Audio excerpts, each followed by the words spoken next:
Hello. Hi. Yes, it's me. It's the DAS. Give me just a few seconds. Let me get myself prepared because oh my god, today it's the time again. Number 4 of doing Steam streams because I need to play these games. Maybe after if you actually hold on, let me think really quickly. Hold on.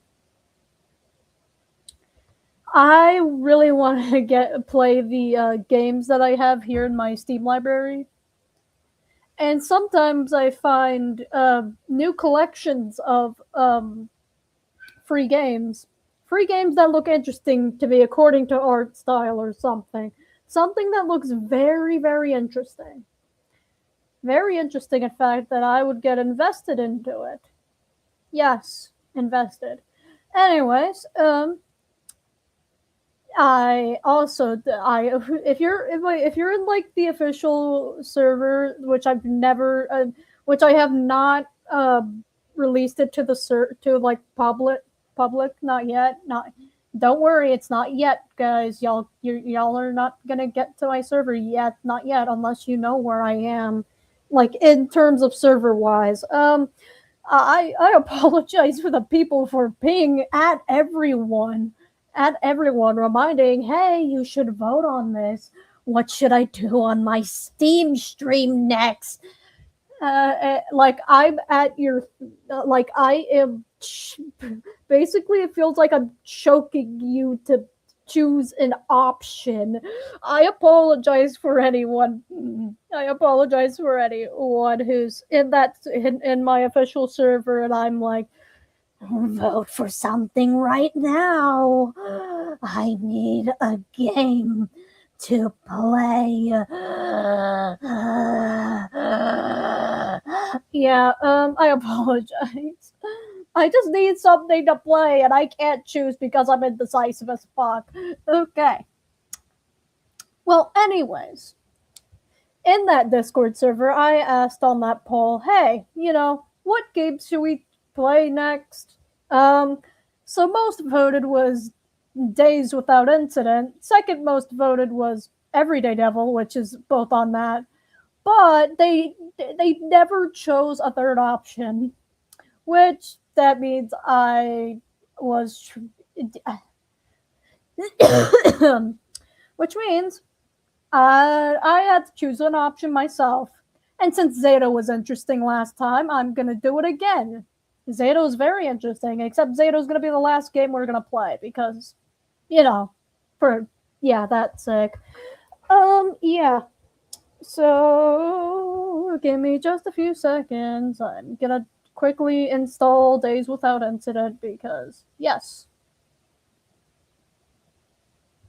it's not gonna take that long. It's not that long. Alrighty, it's been downloaded. And before I actually get into gaming, give me just a few seconds. I'm actually have to take my StreamYard tab and place it over to the other screen and have it. Okay. Alrighty. First game of the morning. And if you know what I always do, there's a thing where basically okay, hold on. There we go! Yay! Now y'all can see. Anyways, I'm gonna turn off the light in my room because it's awesome. It's awesome to myself to turn off the light in my room because, spooky.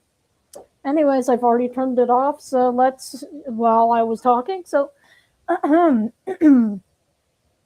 let's get started with this game. Alrighty. Let's get started with the game, guys. It looks very interesting, and I want to play it. Because of how interesting it looks.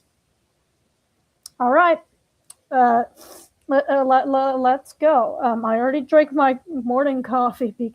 Well, it's not coffee exactly. It's a chilled frap or something. I don't know. It's those glass. It's those small. It's those small glass ones. But anyways, let's play. Thank you. Made with Unity. Okay. Let's do this. Guys. We create stuff. A game studio. Cool. Ow. Black Lantern Collective, okay. Ow. I think I need to turn down the volume. Oh, hello. Let me go to the settings really quickly. Back, language English, volume. Full screen, brightness, anti-aliasing off, vertical sync, full, half,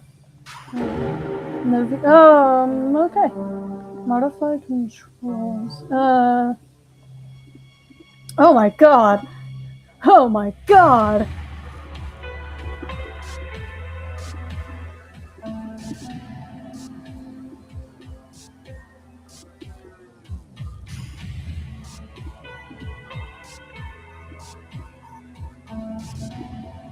Okay.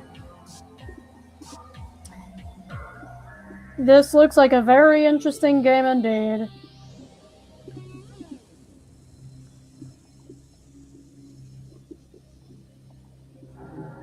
Holy shit, it's so smooth. But I don't think on I don't think on y'all's screen it's that smooth, but for me it's that smooth. Holy shit. Alright. Let's go. Hello. Loading. Yay, loading. We're loading. We're loading here today. Your investigation has led you to the town of Ebenflow? Ebenflow? I don't know. The old newspaper clipping mentions a metalworks factory, but the place is deserted. You decide to explore. As usual, the desk, because I love sometimes I love exploring. Oh, whoa. Whoa. I don't know if this has have any flashing lights or something. WASD to move, mouse movement to look around. Whoa. That's one shaky screen. Am I able... How can I access the menu? Maintenance, south. Okay. Okay. Let's go. Left mouse button to use equipment. F to interact, collect items. Attention, as many of you heard, we tragically lost Mr. Oscar Thompson because of the unexpected wave of fatalities that have been affecting our town in the last few years and the potential related hazards in our factory. The mayor's office held a vote and decided to pause all work on ebb and flow metalworks until further notice.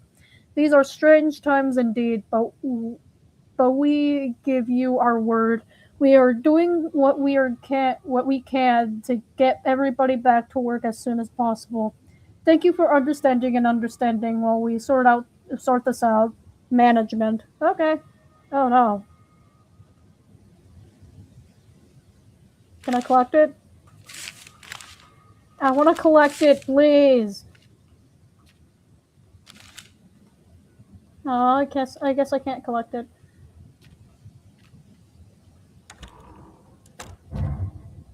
Tab to view current objective. Escape toggle pause menu. Okay. Explore the area. Okay. Sorry, I'm looking at the. Is it the aim sensitivity? Hold on. I'm gonna see what happens, and if that does anything, let's go. Oh yeah, no, I don't want that. Hold on. And this is why you should never mess with anything. Okay?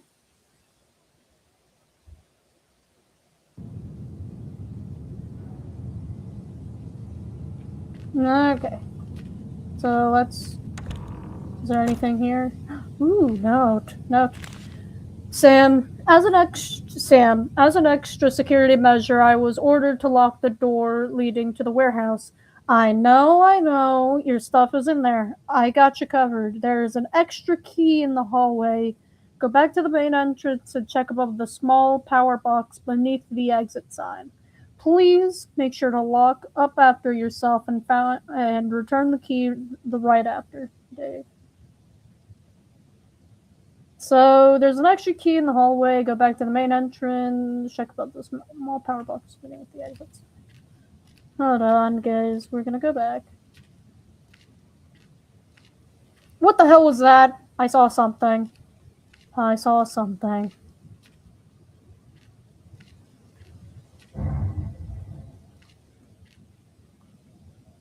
Small key beneath. Oh, there you are. Hey there. Hey there, little warehouse key. Shh.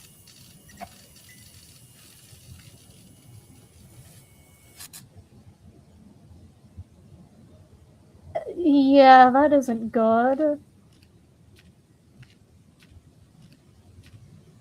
I see why they abandoned it.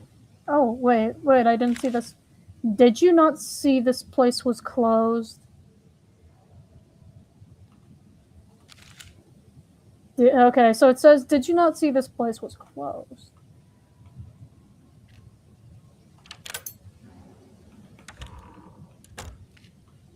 But why was it closed is the real question. Don't worry, guys, I'm checking behind me. Left shift to sprint, Z to zoom. Oh, wow.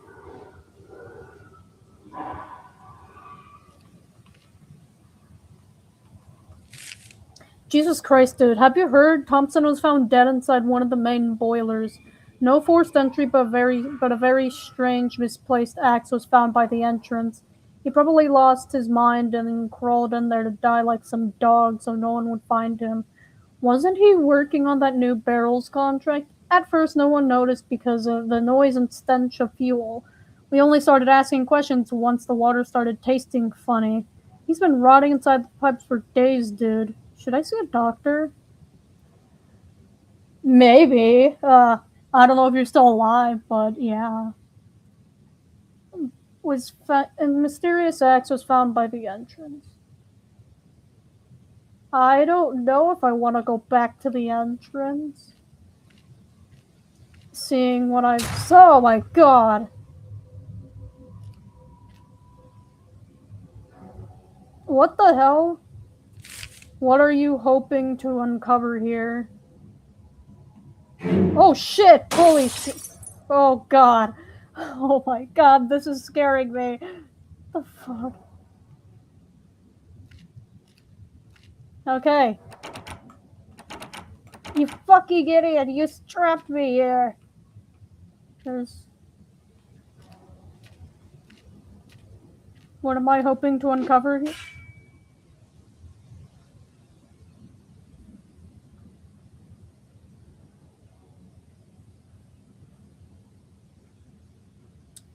Okay. Let's mouse button to attack. Mouse wheel up to change equipment. Okay.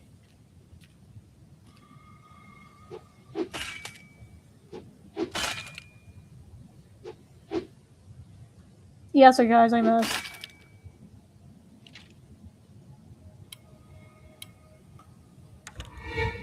Oh shit, I saw it. I saw you, little skinny ass creature.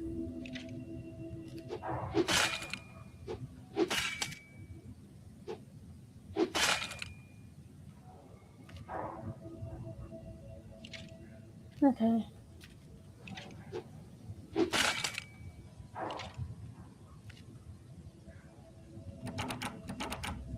Okay, there's nothing here. Okay, there's... Oh, okay.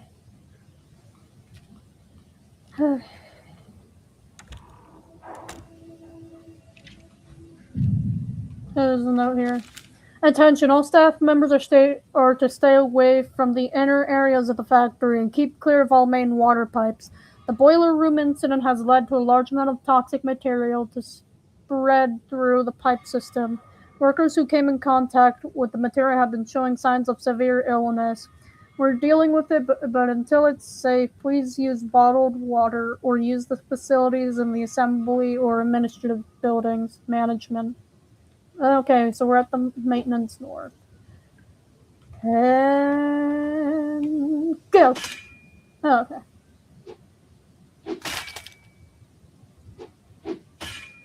Oh my god, I'm so bad at using an axe.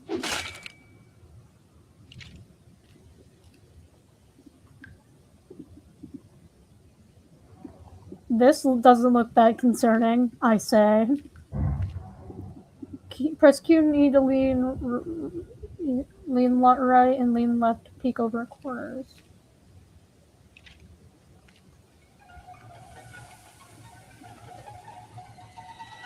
Oh, what the hell?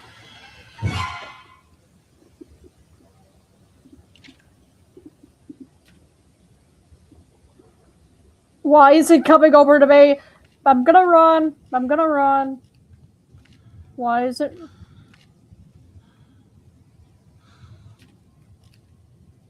Still there? Still there? Yes, it is still there. What the frick are you doing? Oh shit! Shit! Shit! Shit! Shit! Yeah! Come on, you! Try me! Try me! Try me! Come on! Try me!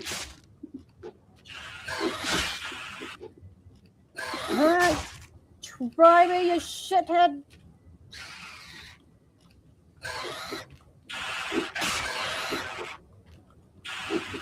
What the frick are you?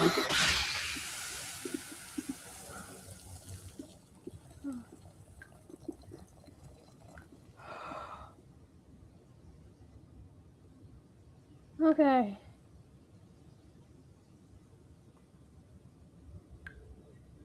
That definitely wasn't that scary.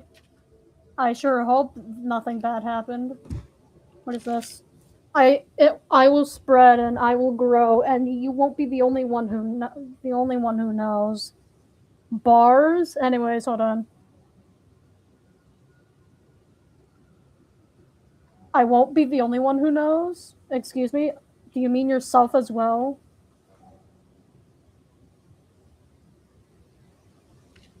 Now where do we go?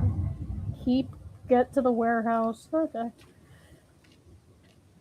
Do we go here? No. They're telling us to the warehouse desk.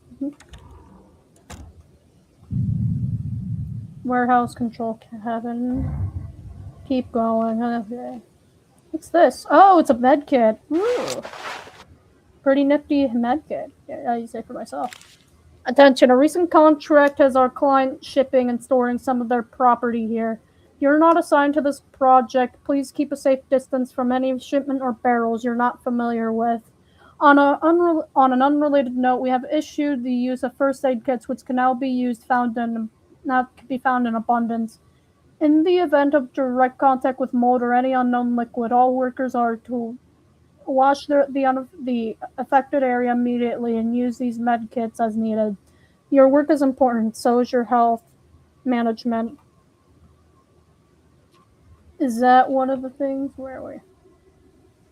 So, ebb and flow metalworks.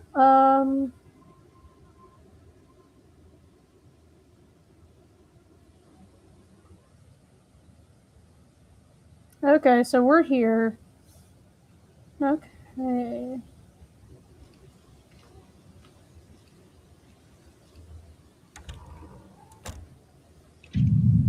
Warehouse, okay. Feel like there could be something right here.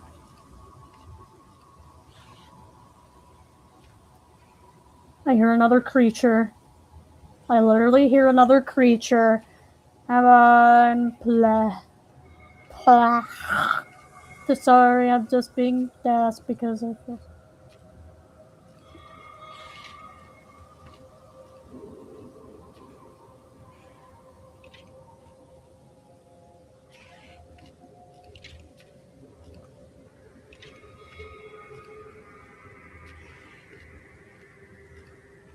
Oh shit! Damn it! Come here! Gotta run! Speedingly run away.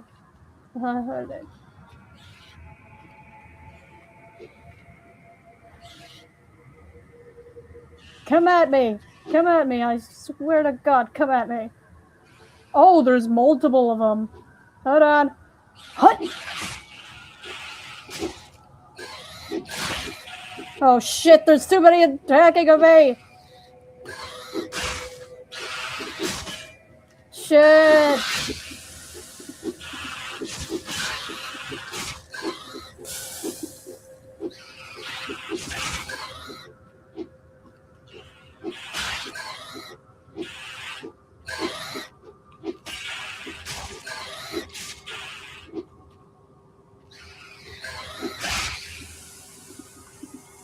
Oh my god, I'm almost dead.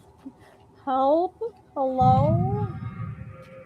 Is there any medkit here? I want to interact with stuff. Is there any more medkits here, please?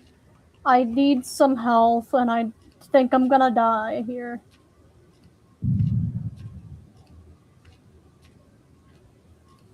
I think I'm gonna die here.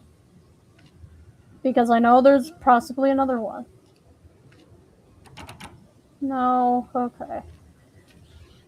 There's another one, I know it. And I'm gonna die. So I go here, right?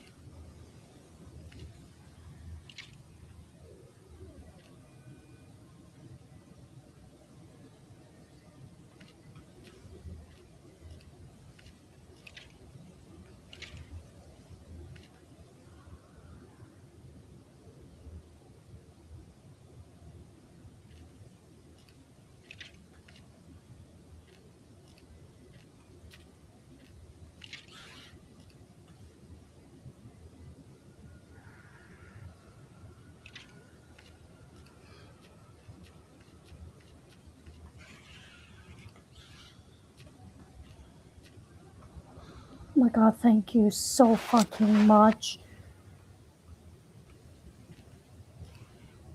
I avoided the enemies at least.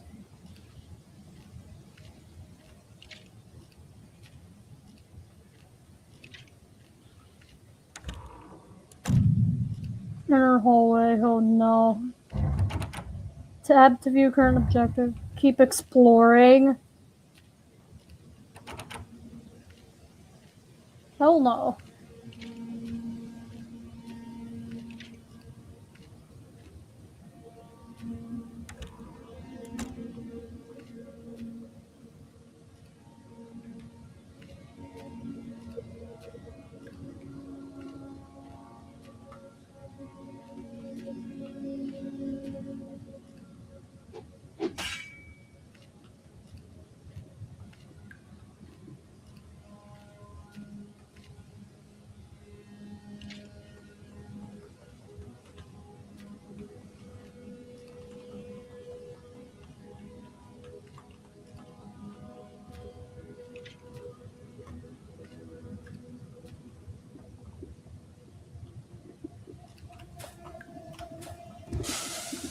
Ow.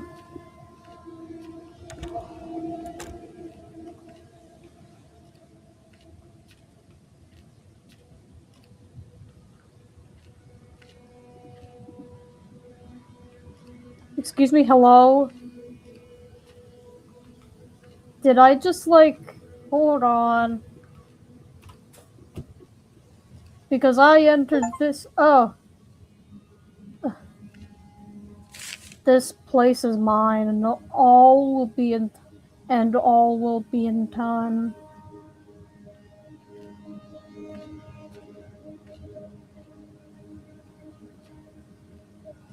Just reading it one more time. A strange pattern I notice is that this guy rhymes for some reason. I don't know. Okay. Loading bay? No. Oh, it doesn't want me to go here. Okay. No, not the power room.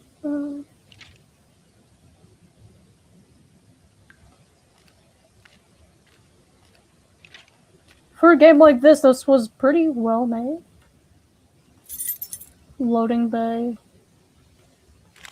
Left to rot, waiting for someone like you who chases answers.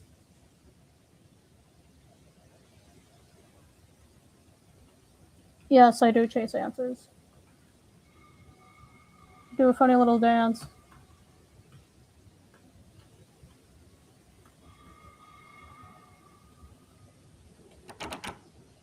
So I had to, this is the loading bay key.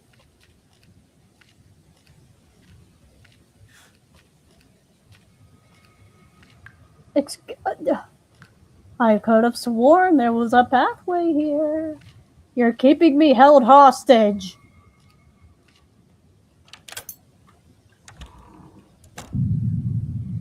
Loading bay, okay. Oh no. Oh hell no. Oh no, no, no, no, no, no. I don't think I can take this guy down.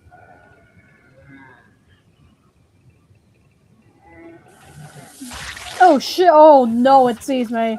It sees me. What the hell? I gotta run. I can't do this with an axe alone. I have to run. Run to the other side.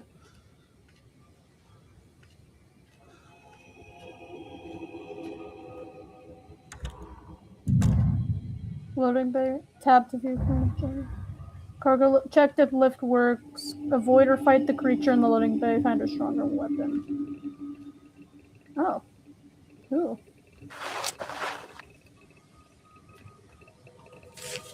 Plat cargo lift system model D216. Common issues and solutions. Lift fails to start. Ensure electricity is running in the room. If it is, other lights are on and the problem persists, contact Gary. Lift is working but extremely noisy. Check engine in the back. Make sure rubber belt is in place. If you do not know how to reposition the belt, contact Gary.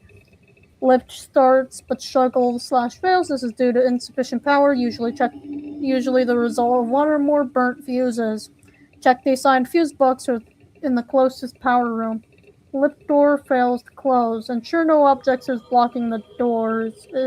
If no object is found, look again. If the problem persists, contact Gary. If your problem does not appear in the list above, please contact Gary from Electrical. Gary knows how to fix things, and when people try to fix things on their own, they get hurt and Gary gets blamed. Don't be a hero, contact Gary. I don't know who this Gary guy is, but okay. Dave, I've sent in the letter of resignation. One of the welders tried to take the pistol from the gun case after I refused to let him nap in the office. He stole a set of keys on the Defiant, and I had to chase him down to the loading bay and beat his ass. Now I can't find the extra gun case key. I'm pretty sure it's somewhere on the floor in the middle of the loading bay. But man, I just don't care anymore. Everyone in this goddamn town is slowly losing their minds, and I don't want to have to shoot the people I work with. I finally understand why you like the night shift. Nobody to fucking deal with, Sam. Okay, yeah, sure. Oh, I can't unlock it. Power room. And I can't even go to the power room either. Hold on, let me see. Check if the lift works. Hold on. Later, fight the creature in the loading bay. Find a stronger weapon.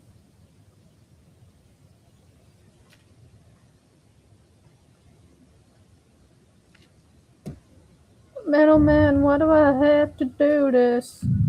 Why do I have to do this shit? Okay. The cargo lift. The lift is right there. Lift is right there. Got my trusty little axe just in case. Oh no. I hear. Go Go shit. Yeah, I can read it.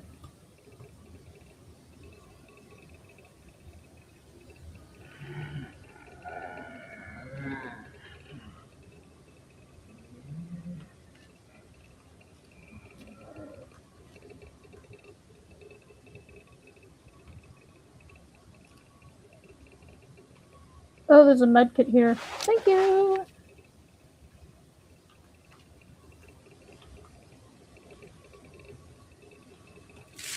Can we get Gary to fix the frickin' lift for good? I don't know if you've ever lugged metal up the 3 sets of stairs, but that shit ain't easy. I tried looking the troubleshooting manual in the control room and got nothing. And what's this I hear about the new government contract? Me and the boys been talking, and word on the street is we're pouring metal to make some sort of new type of chemical barrel. If that's true, that's great news. We have the capacity to make thousands of those fuckers and be done with it before summer.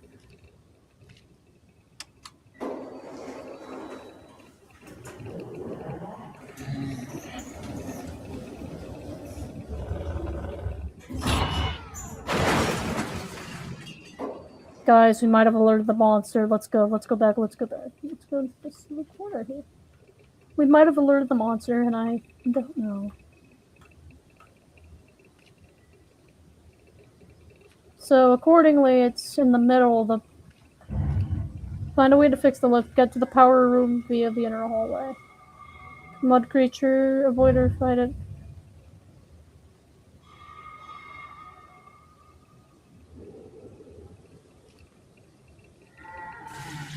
Oh shit. Found me.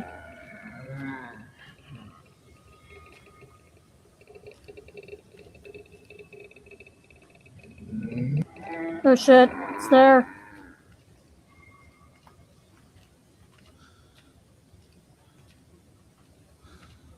Okay. Control room.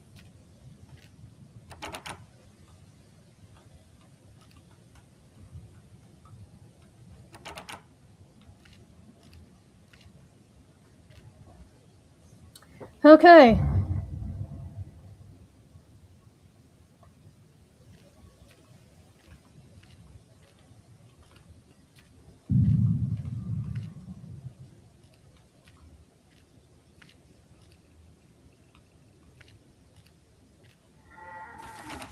Shit, I hear it.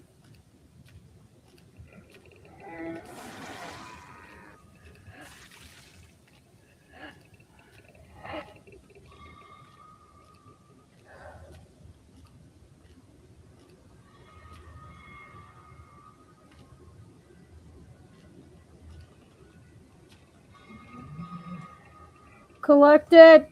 Damn it! Thank you.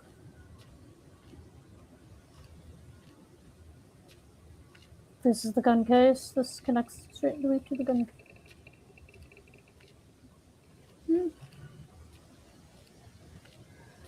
Okay. Okay. We're here.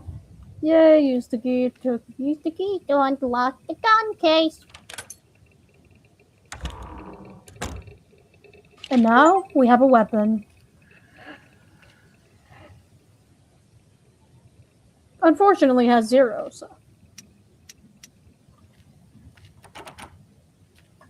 So find a way to fix the lift. Get to the power room via the inner hallway.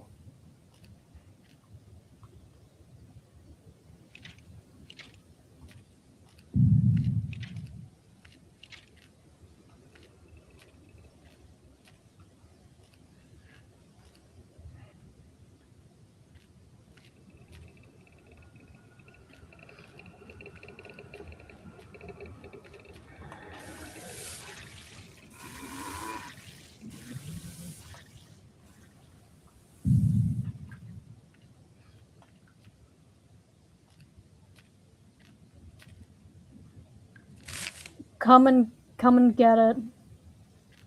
Whoa! Excuse me, that didn't appear out of nowhere. Excuse me, that blood did not appear out of nowhere. Excuse me, but the blood appeared out of nowhere.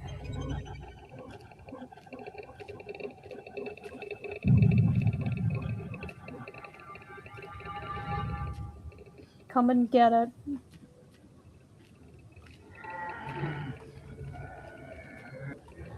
Come on, let's go. Come on, oh my god, I forgot it. Look up. Holy shit, okay. Thank you, notes of noting.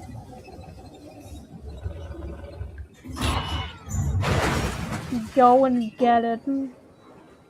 Get what?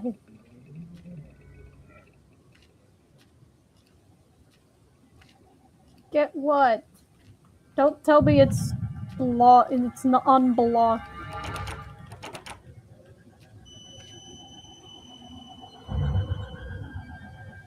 Find some ammo. I need to get it, but what is it? What is it?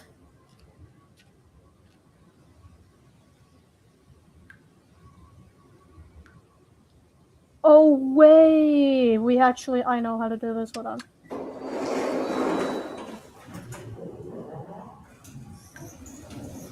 Start clicking, start clicking, start clicking, start clicking. Got it. Let me go, let me go, let me go, let me go, let me go, let me go, let me go, let me go, let me go, let me go, let me go. Please, please, please, please, please, please, please. Let me go. Let me go. Okay. Whew. Unlock the power room from the hallway. Of course.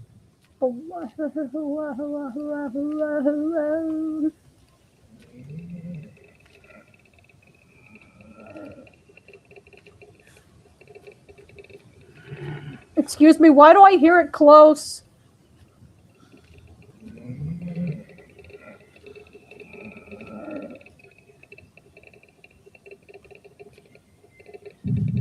Did it actually... Yeah, it did get up here, didn't I? No? Okay, good.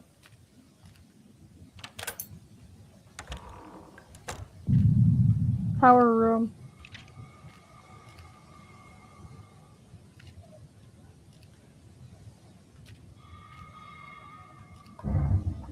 Keep digging. Glenn. The entire fuse box literally almost blew up when management decided to turn everything off and back on again without contacting me, despite multiple warnings. Luckily, the fuses took the brunt of it. Turns out we were out of stock on fuses, and I've only got the good one by the note. I've ordered a new batch, and hopefully they will be here by the time you read this. There will be fuses in storage rooms A as well as B. Glenn, you're the only person I trust to do this without my assistance. Everyone else is a knucklehead. Thanks, Gary. Oh, damn, okay. Okay, search AB. Fuse C. Okay, so that means we're gonna have to find and replace 3 fuses. Okay.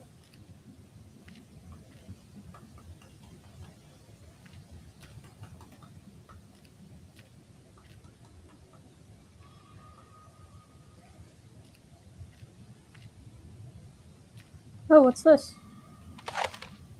Oh, we got ammo. R to reload weapon.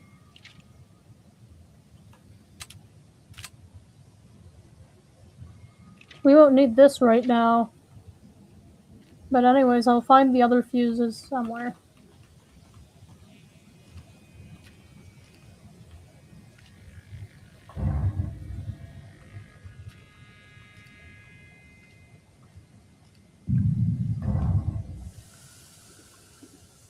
I hear you somewhere, idiot!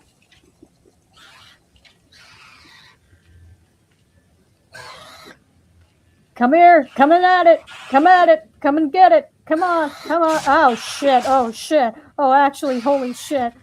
And pow! Oh, nope, I'm a very bad aimer. That's why I'm useful at this. This is why I'm useful at this weapon.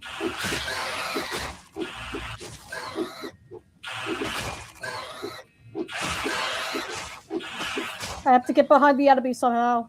No, wait, I'm almost dead. Yes, I'm gonna die here. I'm gonna die a legend, though. Gotcha. Yeah, you better get out of here.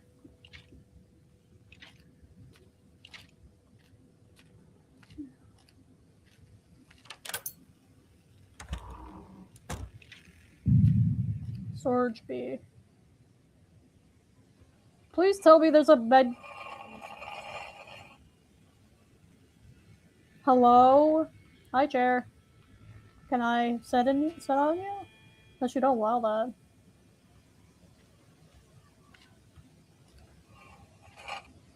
Excuse me. You don't have the rights to move. Not without my permission, okay?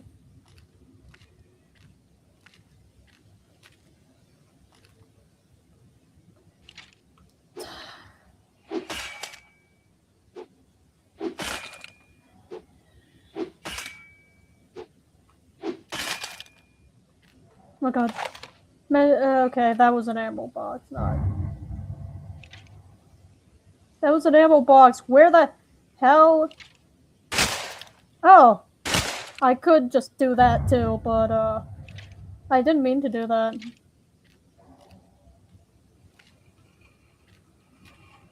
I hear you, chair. Oh, now it's a barrel? Okay. Fuse. The fuck? I could have sworn there was a hallway here. Stop it! Why are they moving all at once? Could have sworn there was a hallway here. What the hell? What's going on? Stop. Why are y'all mischievous little objects?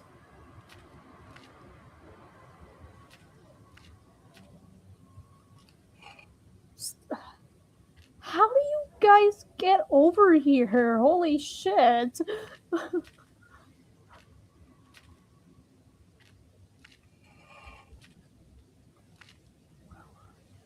Oh, there's a med kit. Yes, thank you. Thank you so fucking much. Please stop following me. I have a life to enjoy, so I need to enjoy.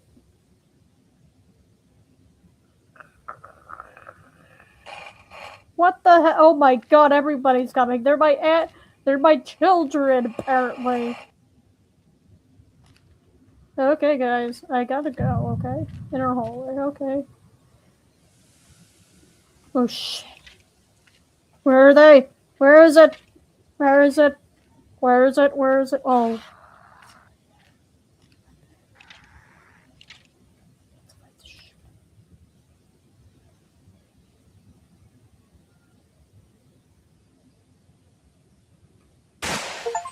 Gotta.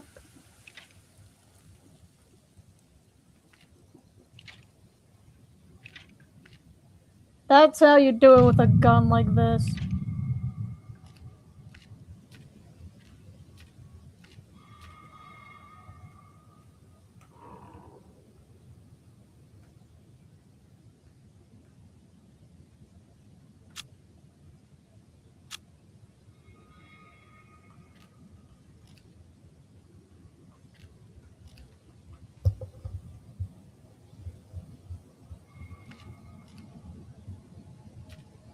So there has to be a B somewhere.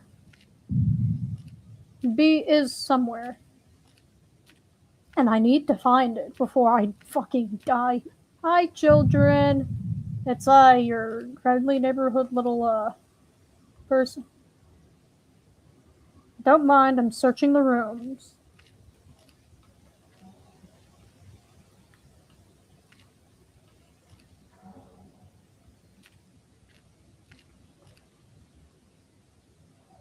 Is there nothing else to search here? Oh shit. Oh, that scared me for a few seconds. Holy shit. Hello, is there one more fuse here that I could possibly, take up and have it as mine? You're not moving anymore? Okay, cool. I'm searching over here again to find wherever the fuse that you give destined me. Oh, if I was fuse B, where would I be? Because I'm letter B.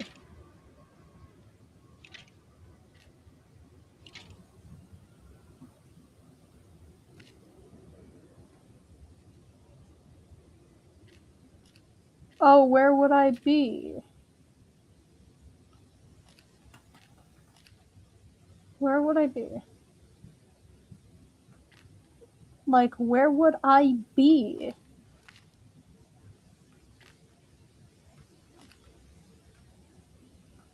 Hello? Hello? Hello? Where would I be? Hello? Hold on, guys. Give me just a few seconds, actually. Hold on. I gotta somehow get off screen. Because I feel like it. Guys, give me just a few seconds, though. This is just because I felt like the ping I got here was really important. Is it a very important ping? Where did I get it from? Oh, it's this person. Okay. I don't know why I was ghost pinged. Hold on. I'll get back to regularly scheduled programming. Give me just a few seconds. Okay, that was nothing. So I'm gonna likely just, put myself on Do Not Disturb on Discord so I won't have to deal with them.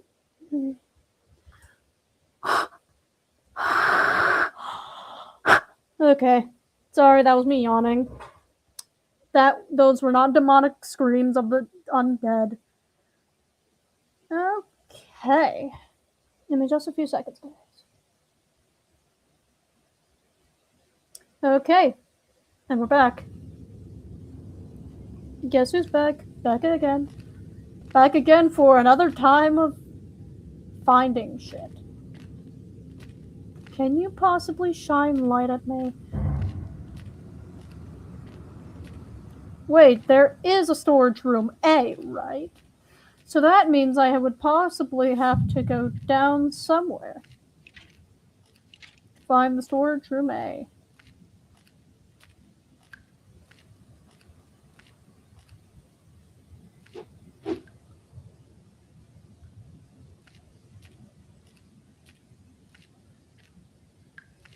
There is a storage room A, right? Because that says storage B. So where is storage A? Storage A possibly has B fuse. Fuse B.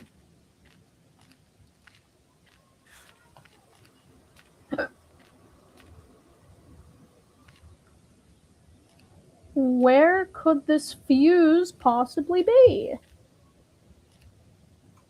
Sorry, give me just a few seconds.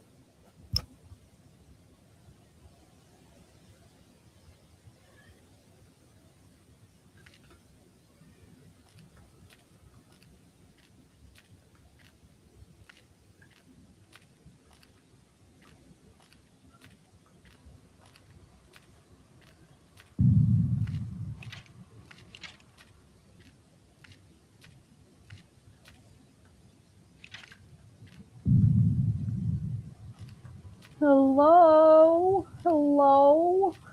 Hello? Hello?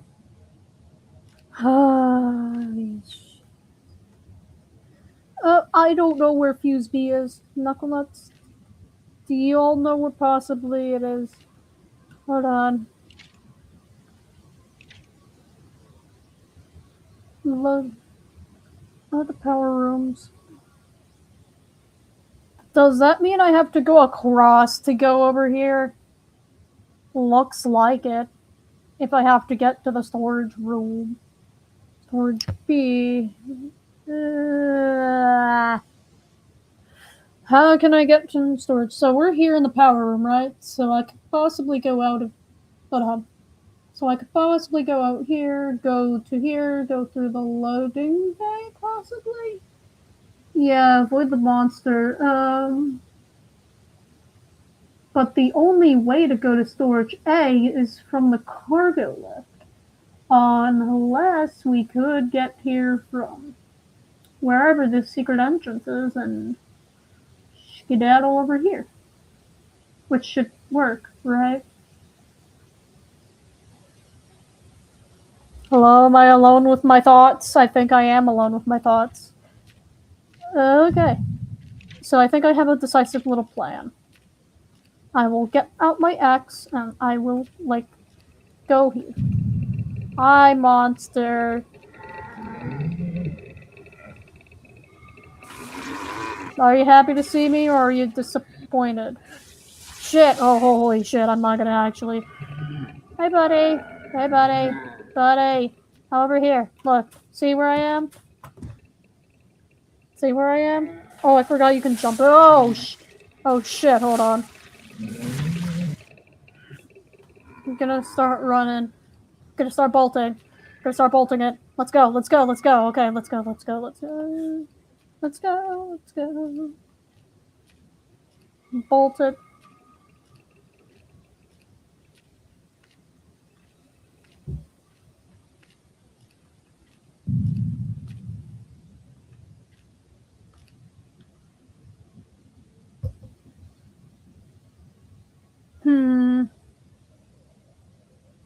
So, okay, we're here. Ready? We're looking at this. So, if I go out and go over to here, is that how we do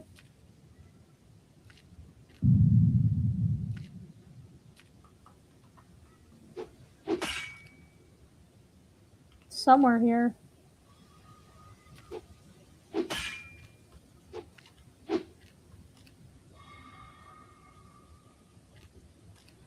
No, wait, it might be out of here.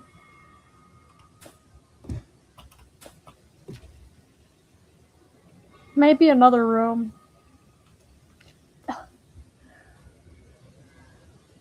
Okay, how stupid of me. It's right there. But don't worry, I can get through it possibly.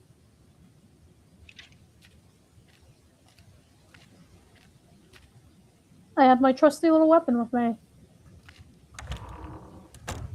Welcome, Sorge. I'm the gas.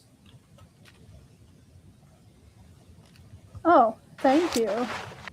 I need this health, and I haven't even been back to 100. What's this paper? EHS Chemical Spill Protocol. Call your local environmental health safety office. Put up caution chemical spill tape nearby. Wear appropriate PPE. Decontamination area with disinfectant and spill pad. Decontaminate area with disinfectant and spill pads. If your skin has been exposed to any harmful chemicals, wash affected areas of the body immediately. Call 911 and report to NLH or the closest medical facility.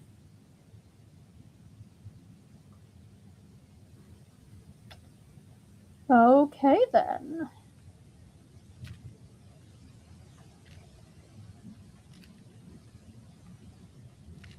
So anyways, our objective is to find Fuse B, so we're gonna be who we need to be. And find Fuse B. More ammo. More frickin' ammo. There you are.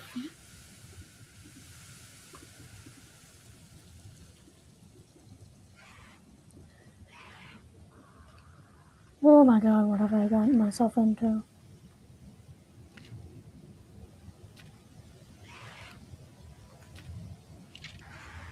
I think it's possible. No. Hiya! Bitch! Get over here! Shit! I'm gonna die! I have to flee! I have to go! Go! Come on! Let's go! It's not possible. It's not possible to get him.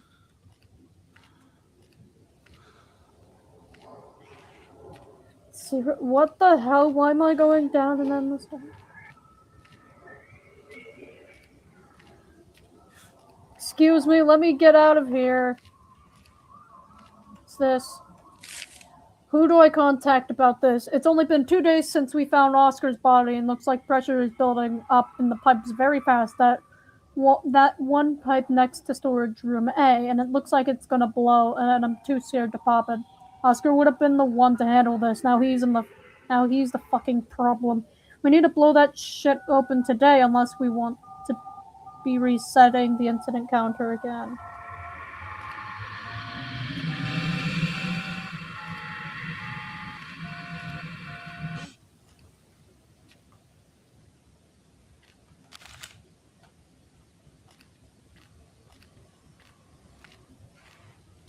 Can I come out now? Hello? Or are you gonna make me... Are you choosing...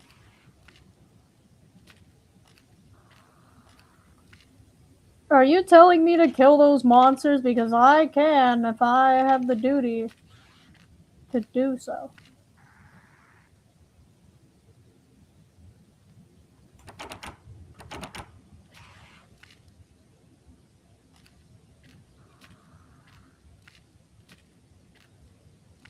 Okay, the note disappeared. Oh, I'm gonna be in a time loop curriculum. Let me out. It's only 2 days.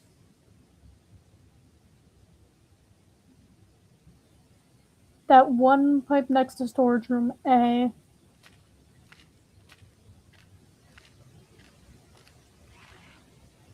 This pipe?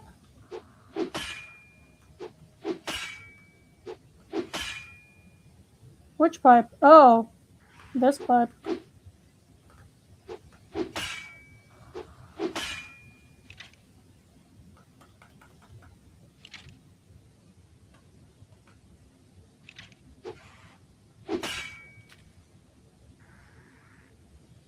That pipe, right? Or is it this one?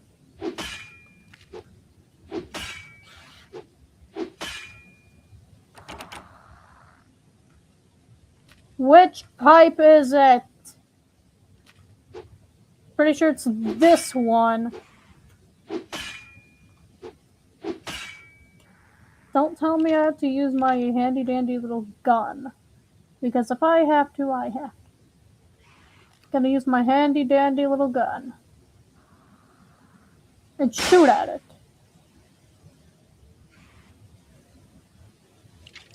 Okay then.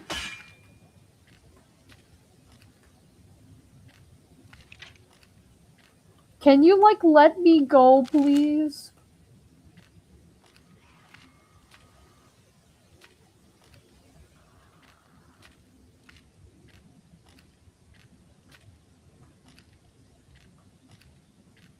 Please let me go. I'm an innocent young person and I want to go.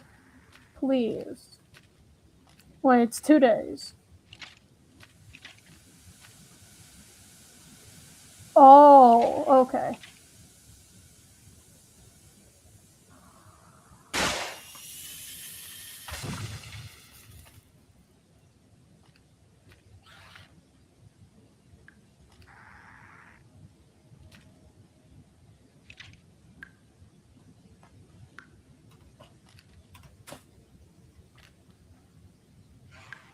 I don't like this. You know what happens, right?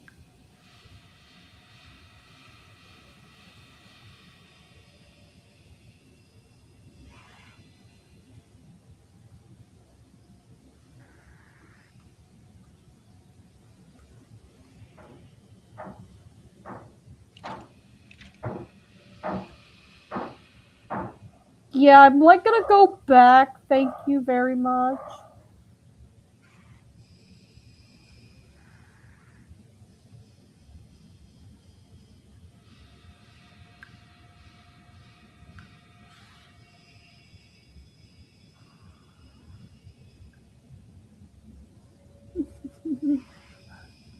Please do not kill me right at this instant. I have low health.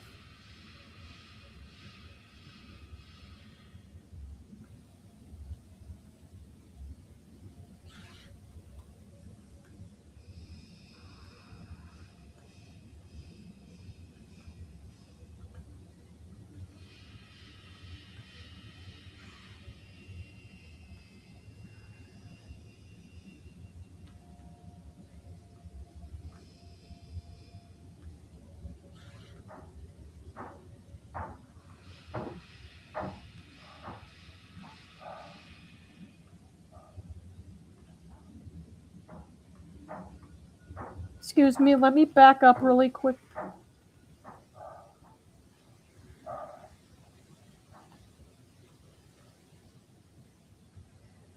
Oh my god.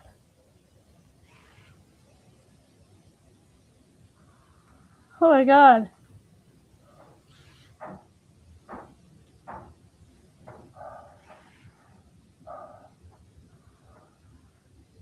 Is there anything there, or am I being delusional? Help me, guys. I need emotional support, and I'm trying to get over to here.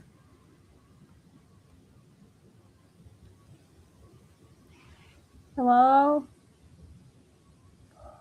Is there anything here?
Guys, I'm scared for my freaking life.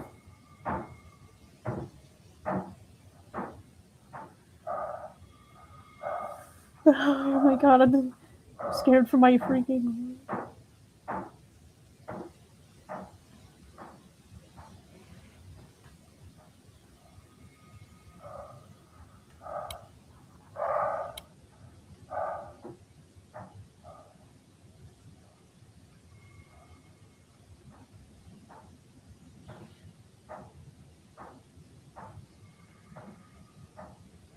I'm scared for my. Okay, pause. I'm scared for my freaking life.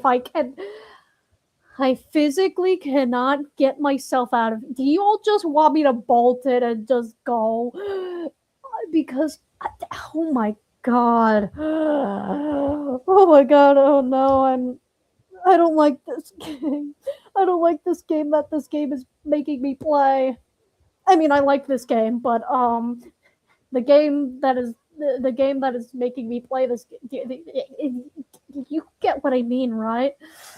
Do you not feel the intensity?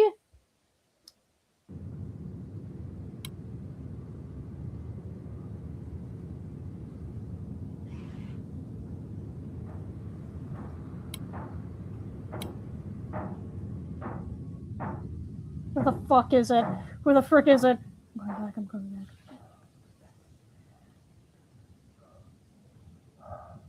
I have to make very.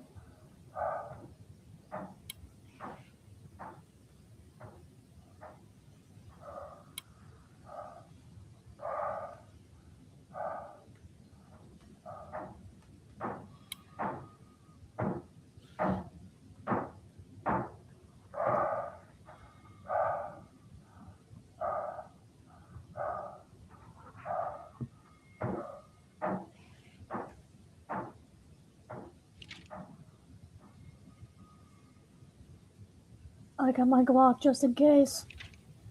Got my axe just in case.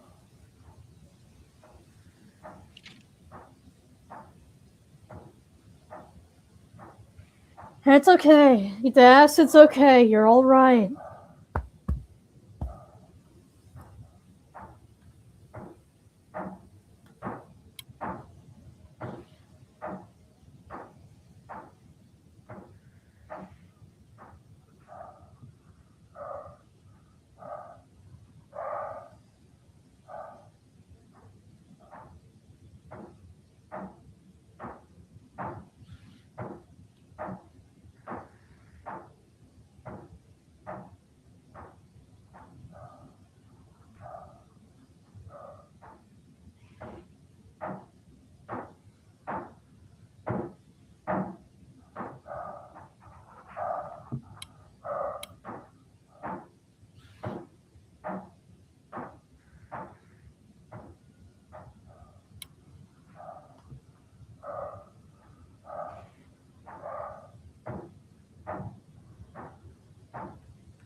Excuse me, hello? Oh, thank God. Thank God? Thank God? Oh, thank God. Okay.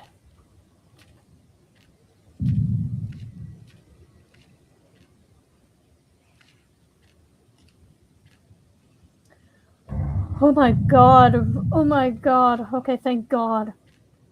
But I need a med kit. Hello? I got a Glock and I'm not afraid to use it. But I'm using my axe because it's very most useful. How? Oh, there it is. There it is. Now I can see it. Which is a good thing, so I can go around here.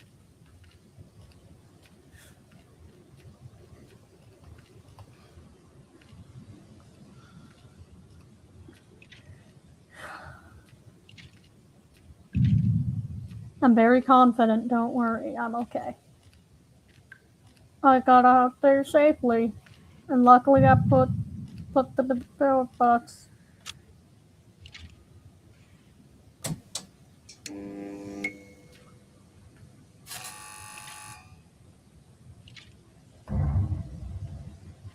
Oh wait, hold on.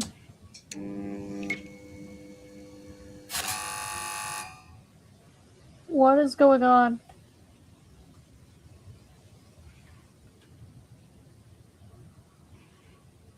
What's going on? Is there no power?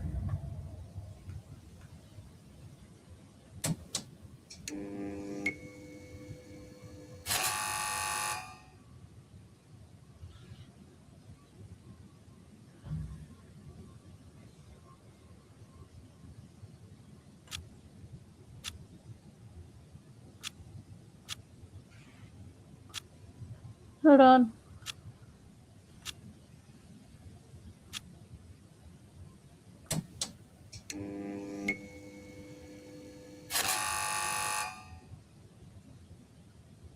What way do you want me to put it in?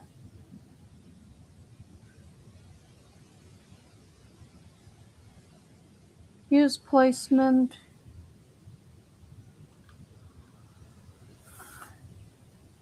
Hold on, I don't think I need this. Of course, it's gotta be in Japanese, but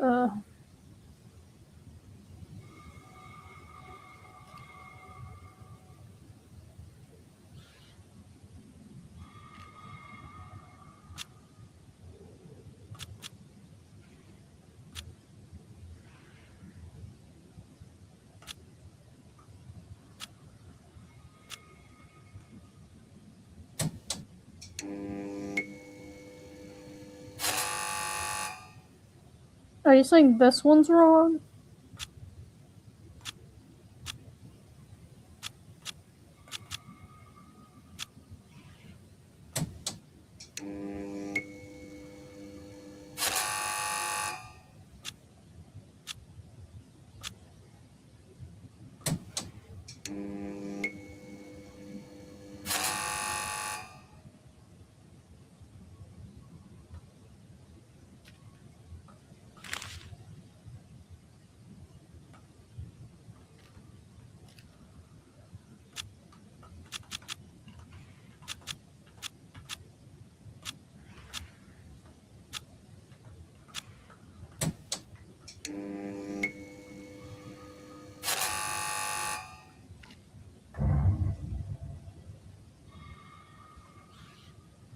Okay, maybe I'm not that smart at this, but still, what the hell? Okay.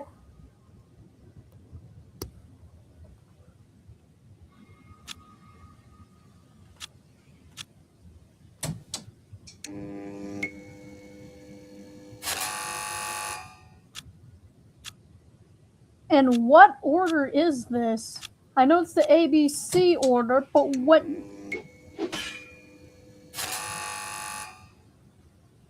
Maybe we need to follow it or something.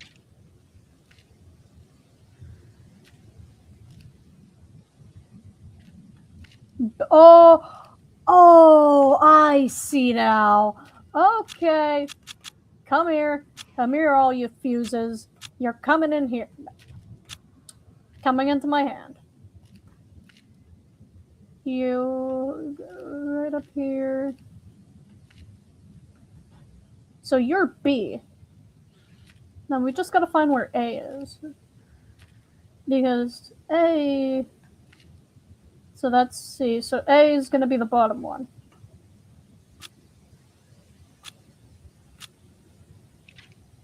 We did it, guys, didn't we?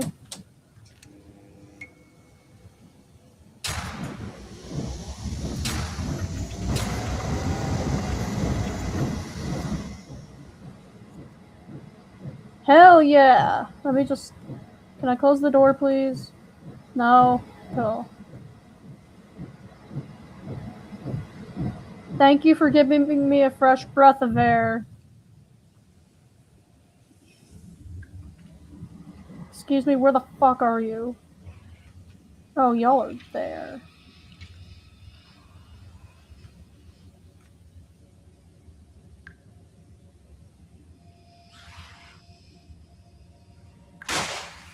Got him.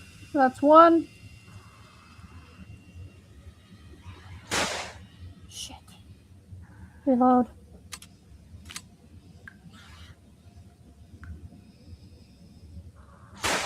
Shit. Oh, I got him. Okay. Thank you. Sink down into the ground now.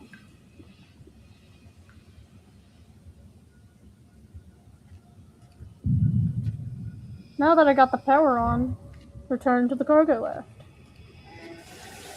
Shit, there you are. Hi. Sorry, I'm gonna run away because you're scary. Not that scary, but I don't want to mess around with you. You seem like a chill dude, possibly.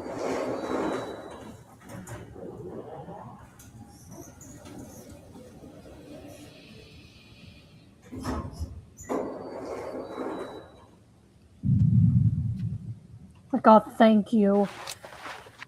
Okay. Leave ebb and blow metal. You might be going crazy. It might be time to leave.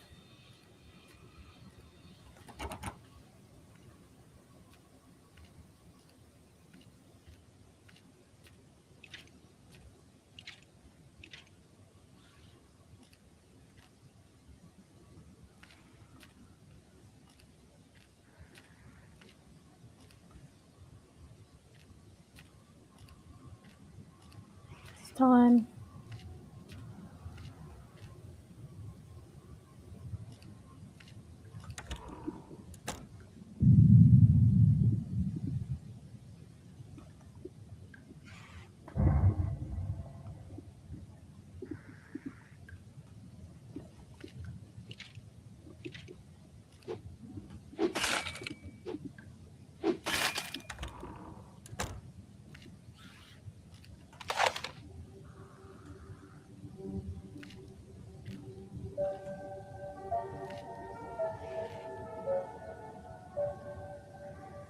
I don't like this music. I mean, let me see. Incident report date. Employee name Oscar Thompson. Occupation general maintenance full time. Resulting injury death. Details: employee Oscar Thompson has died while on duty working the late shift at the factory. By the time he was found in one of the building's main boilers, estimating 4 days since he crawled in there. The building has sustained serious damage and decay. This has caused harmful contamination to spread through the piping system, resulting in other employees falling ill due to the consumption of the water. Investigation is still ongoing, but in his personal locker, a note was found reading "Boiler piping equals radio silence." NLH toxicology reports showed an unknown chemical substance had been ingested. Furthermore, the similarity to other recent local deaths is eerie and has been noted.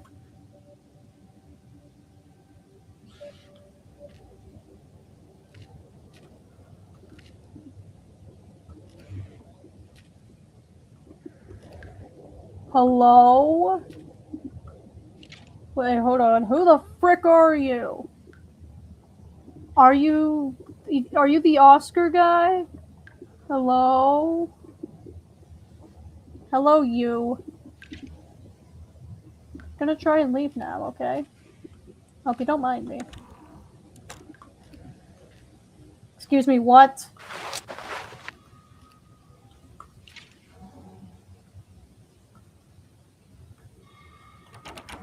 That's the boiler room. There it is. Free died exit. Never mind. Excuse me, what are you doing? Let me go, please.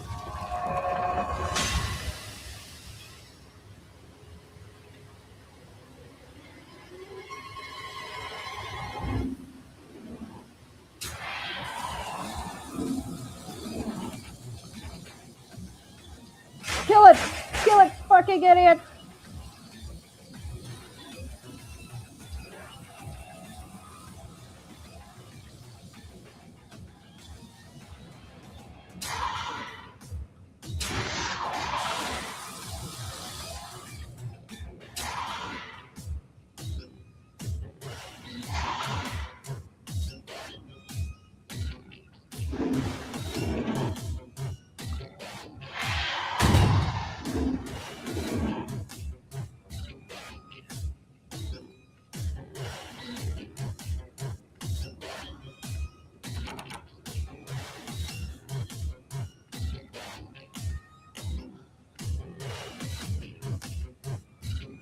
I'm going out to use the other exit, don't I?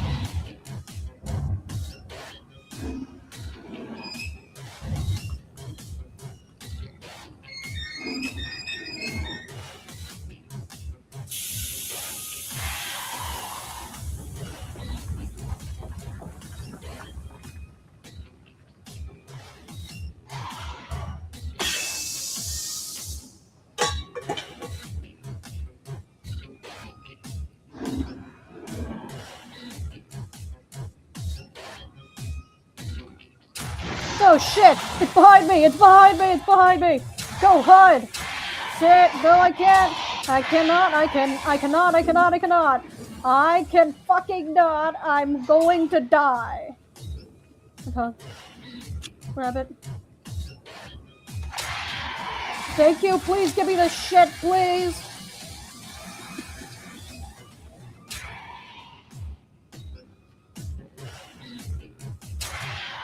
Come on!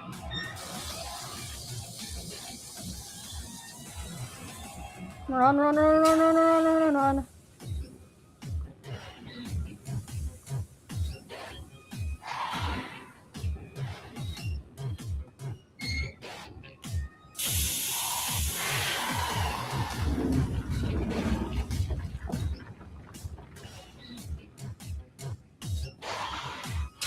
Oh shit.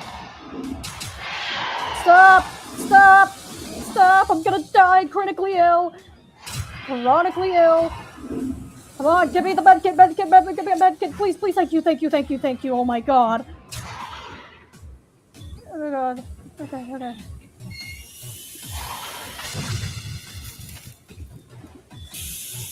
Got it.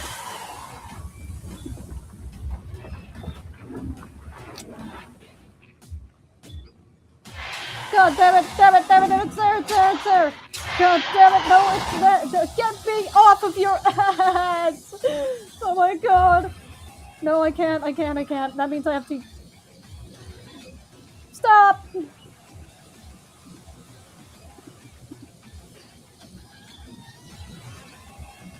Oh, I'm dead, I'm so fucking dead. No, I'm not. It's okay. It's alright, it's okay. Come on. Oh my god, I want help. Ah, shit, no! Oh. Retry. Time to retry. Time to retry. Just go, just go, just go.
shit.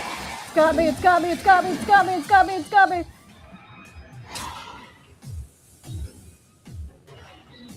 Thank you, I'll take that.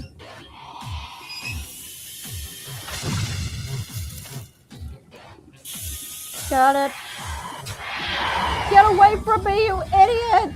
Let me do my work, and I'm gonna set you free. I'm gonna set you free, okay, buddy? I know you need to be set free. That's 2 valves.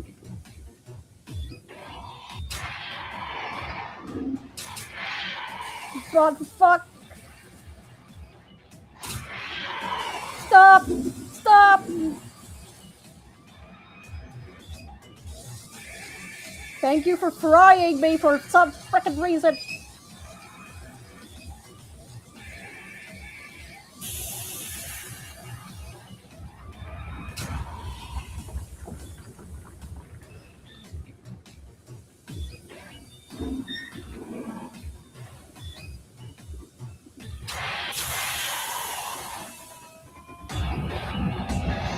Oh, okay.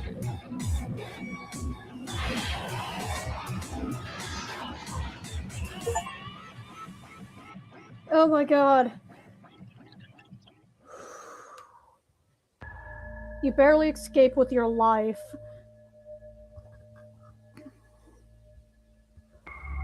You will learn that this incident was one of many. But your conviction is genuine. And your investigation continues. Excuse me? Oh, wait.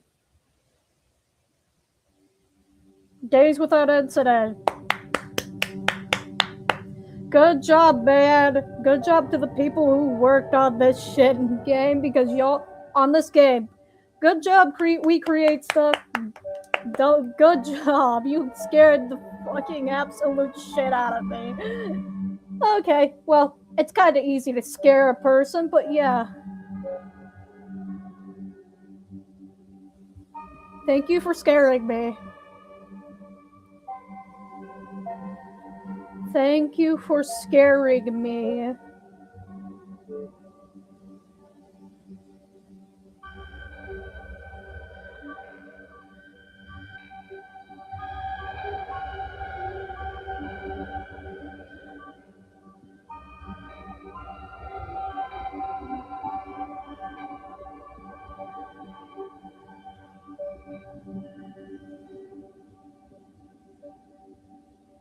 Thank you guys for.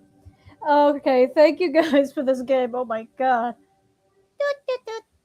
Oh my god, that scared me. Thank you for playing. You're welcome. You're welcome. Thank you for making this game. Thank you for making this game, you know. Oh my god.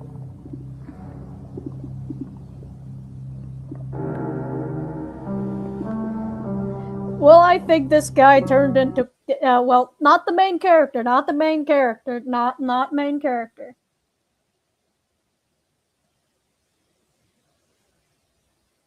Not the main character. The main character did not go turn into Spotlight Man. I think the Spotlight Giant is all this the Thompson guy. That's what I think it is. Well, that was first game. That was the first game. First game.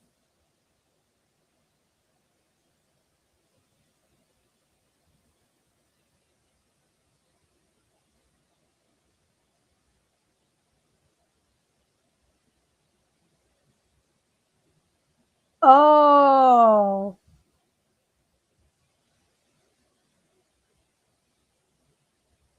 Oh, sorry, I'm looking at something. Um, I'm looking at something.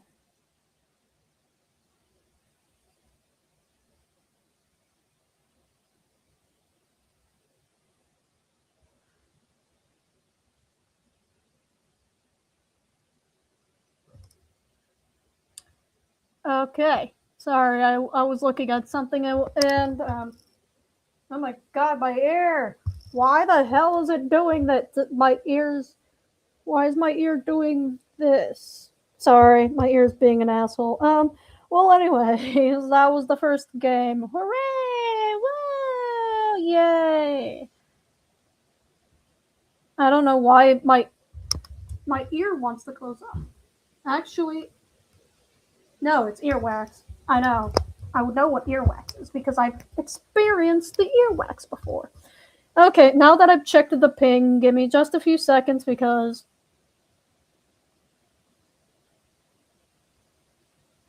I'm gonna, uninstall the game. I know. I know. And the next game that people they asked me to is let me see. The next game is Everyday Devil. Okay. Yeah. Give me just a few seconds while I do that. Okay, yeah, thank you. Take it to account. Okay. I don't think it won't take that long. It's not going to take that long. Okay. Woohoo. Enter cracking the bones.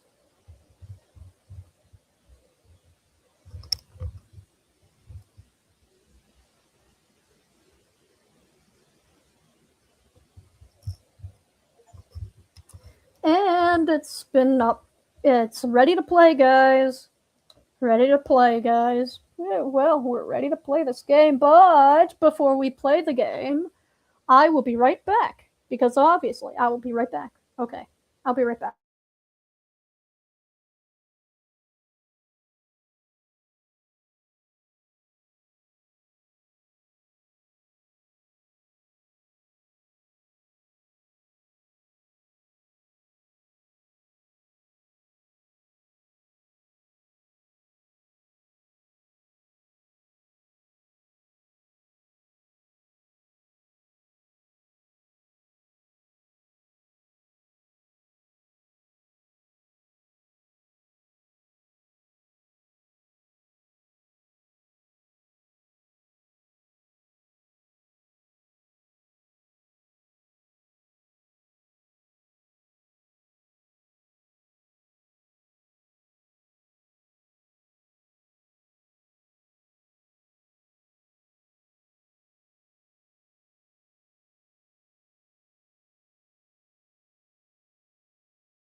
Hello.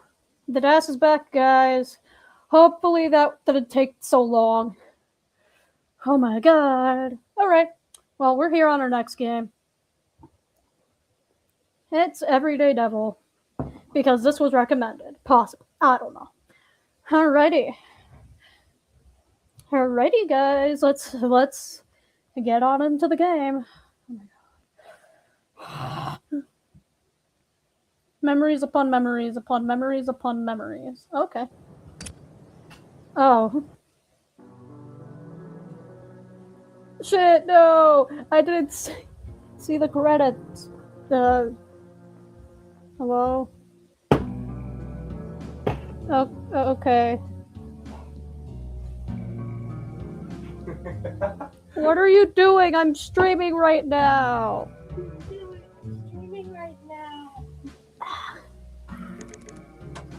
Hold on.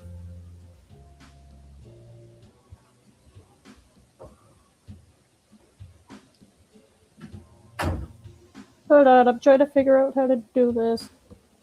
Oh, okay, they left. They're not here anymore. Okay.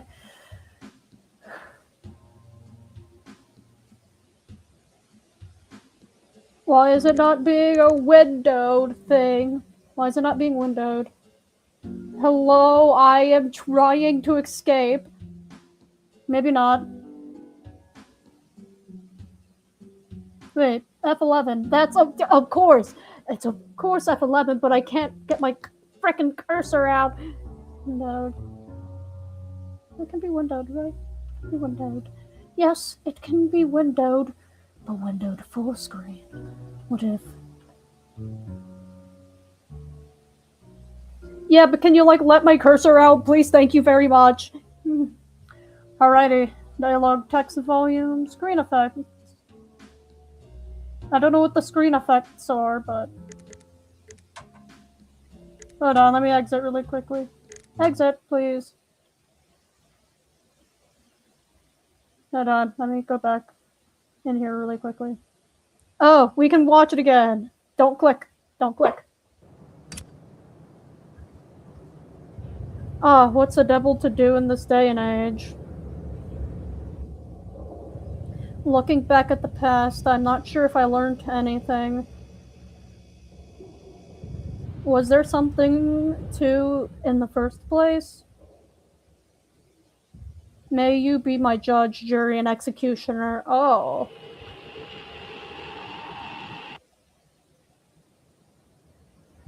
Welcome to my everyday...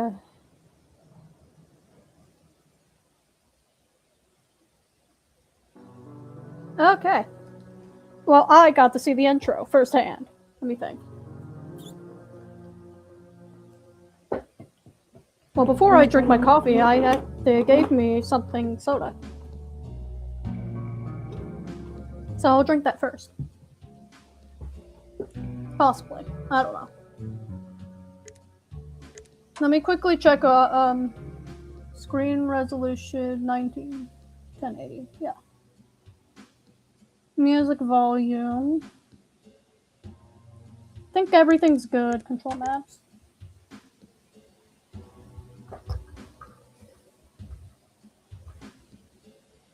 Move up, move it. Okay.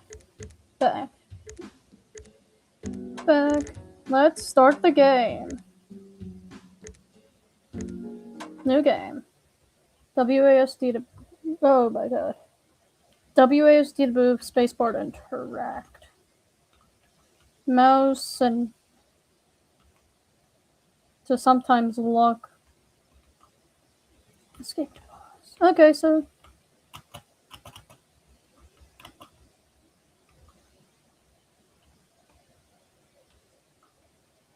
I'm just a little devil here. But I like moving around, guys. Let's just go over here.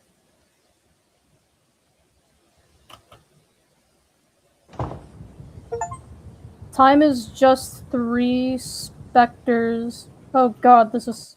Hold on. Options, please. This is...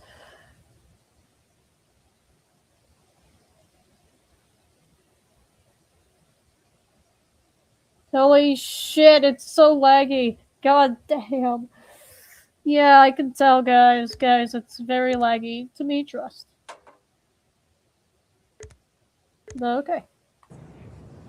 Time is just three specters. The past constantly hiding and disappearing, living just behind the corner of my eyes, awaiting to be forgotten, barely graspable, and useless if you achieve so. The present, an eternal spirit born out of the dead light our eyes receive, always hunting and laughing at oneself.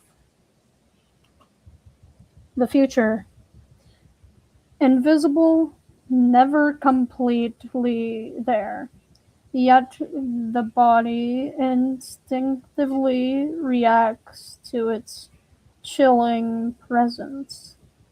Cold winds that stab the spine, climbing it till reaching the hindhead and slowly eating it. Oh, okay.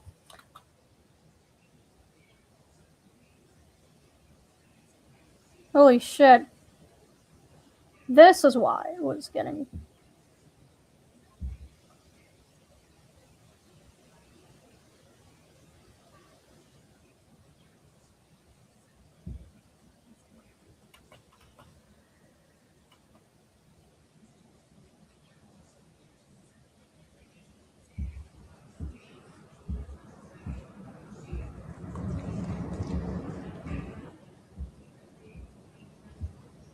The path forward also looks to be the path backwards.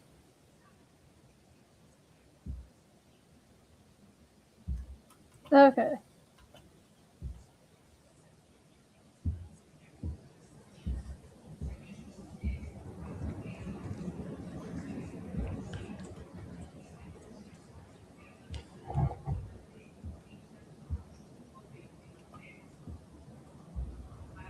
I feel my every step and remember what that book warned me long ago. Am I walking towards something I should be running away from?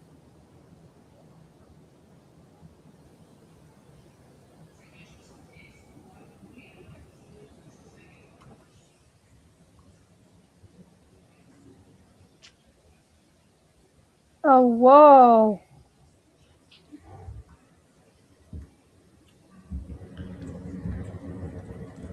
Excuse me. Oh my god, these graphics, sorry.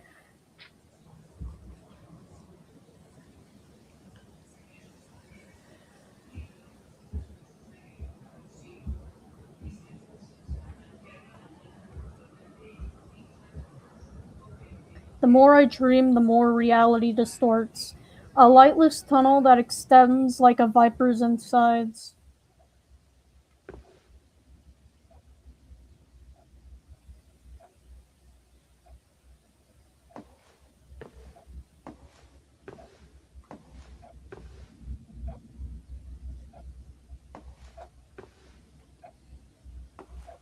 That's awesome.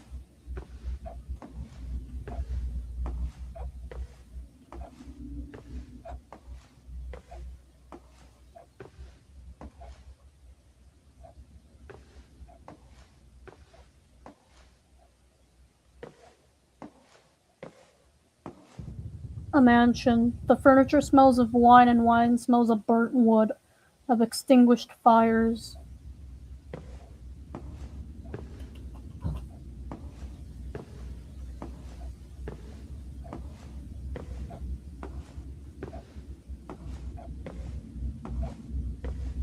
Oh, hi, you.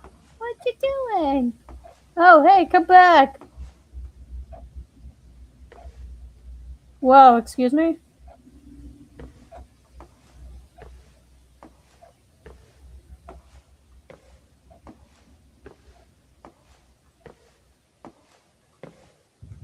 The color scheme is comparable to ripe blackberries, and The red moonlight feels as potent as the summer sun.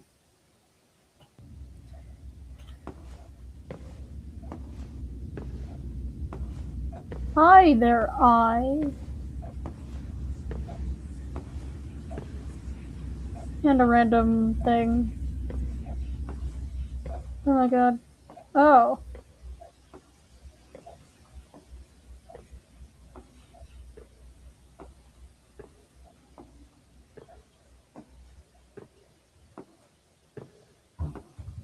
Why am I here again? Why? I can't be here. Not again.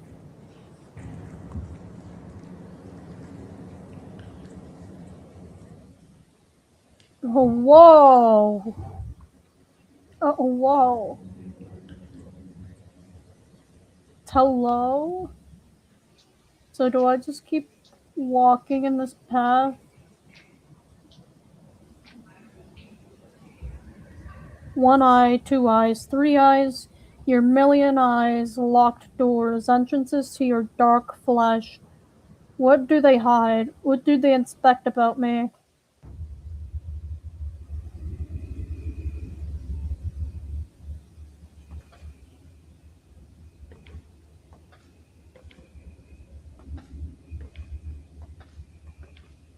Oh, look at the birdies! I would have the little birdies as pets.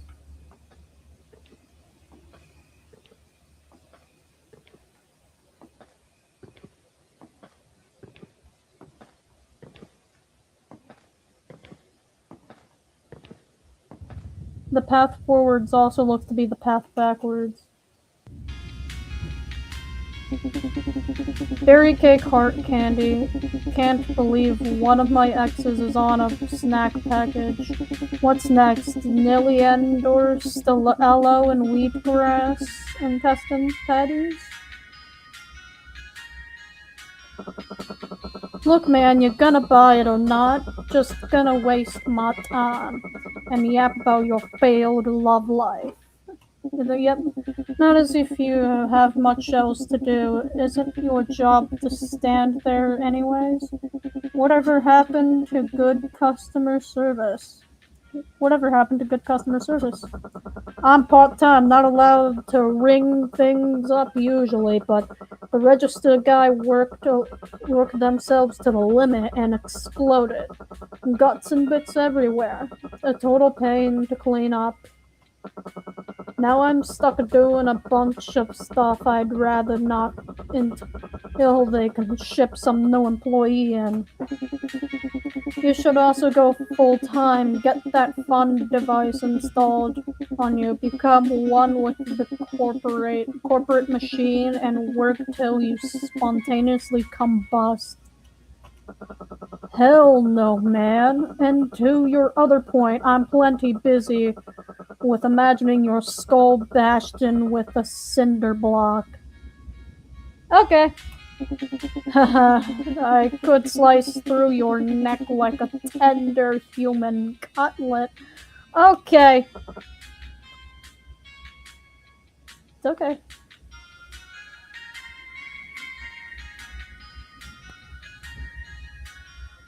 Oh, that's the guy. Hi, sir.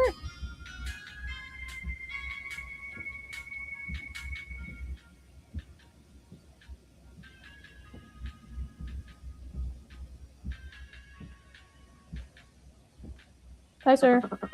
That's. Excuse me? That's 6505 runes for all that crap. Put it on my tab or Orchard's tab, same thing. This ain't prawns. We don't do tabs. Tough luck, kiddo. Go and take it up to your boss and see if they explode you in the gore or not. To get lost. With all these drinks I just bought, that's the plan. Oh. Okay. Oh.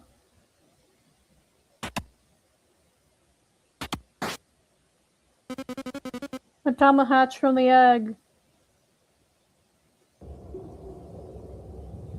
After having one too many, I have found myself hazily wandering the abandoned alleyways of Hellborn Town, shadows gnawing at my ankles. I sure showed them. To hell with karma. I made my own karma. I make my own karma. Wait, that's how it works, I guess? A hulking mass lurched forth from somewhere in darkness, crawling forth from the filth and grime. Cecil, are you out here again? Knocked, is that you, Knocked? Knocked, I'm sorry, I don't deserve happiness. I don't deserve love. Nothing. Hey, it's alright. If we deserved life, then we deserve everything that comes with it, good or bad. I'll just help you back to your apartment. Try to be careful, I don't want to hurt you accidentally. Oh, you woke up. Hi, buddy. Yay. Back to good graphics, guys. My sleeping mattress, although my implies I don't have to share with the dust spiders and scrats.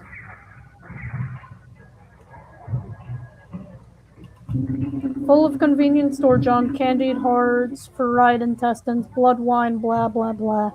Maybe I should actually buy real food for once. Nah, too much work to cook. Kitty! An old family gift I just can't seem to throw away.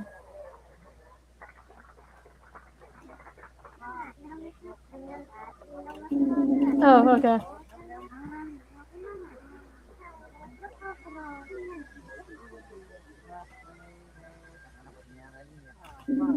The only place in the world which makes sense because I roll in it.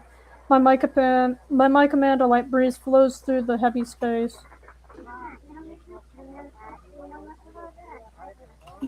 A notebook, a place for documenting my unfettered thoughts.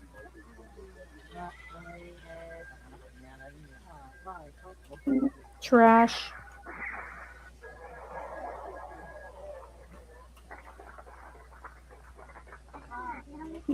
This channel always has the best soap operas and TV static to drown my brain with. Can I ask about your knives? Thank you very much.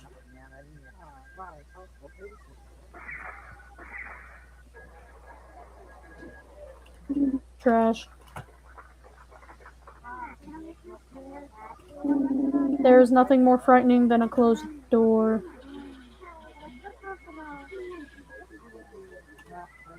Am I sleeping? Okay.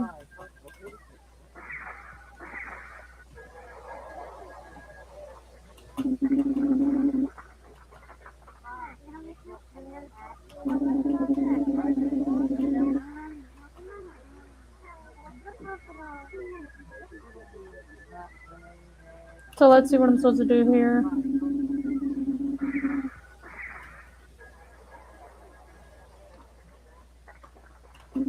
I once read kitchen knives were actually invented for murder, but non-demonic species saw how good they could cut through meat and thus began to utilizing them as culinary tools.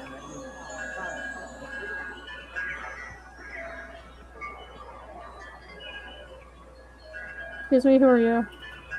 Hovering in the middle of the tiny haven of darkness and trash was something emitting a soft, warm light, and a chorus of distant, nostalgic laughter. The soft, round body and cutesy smile mocked me to my very core. How did you get in? What did you want? Greetings, good sir. You appear to be quite down on your luck. Shut the hell up. Have you considered inviting us angelic beings into your heart? We can restore the joy and whimsy that you have so longed for since you were but a teeny tiny devil. I'm not going to get my soul eaten by the likes of you.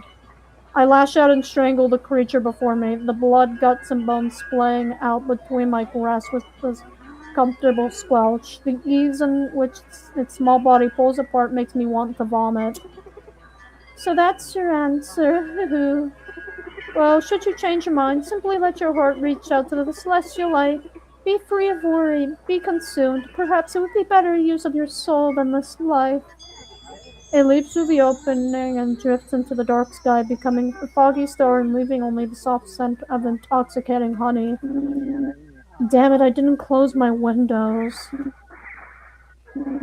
What a tiring day.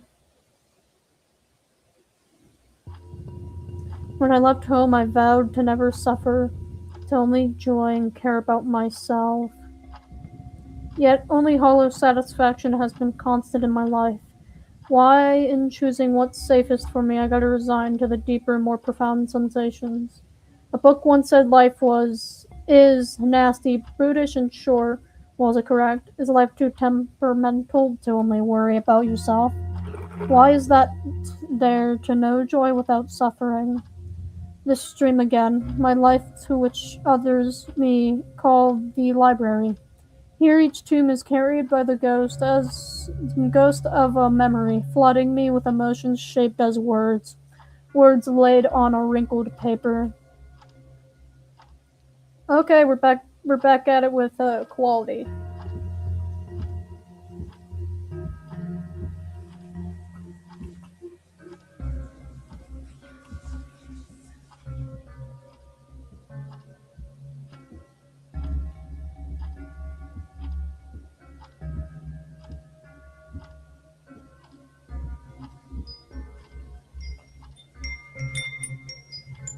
Within the priminal void, the nameless one knelt at the boundless perception chaos.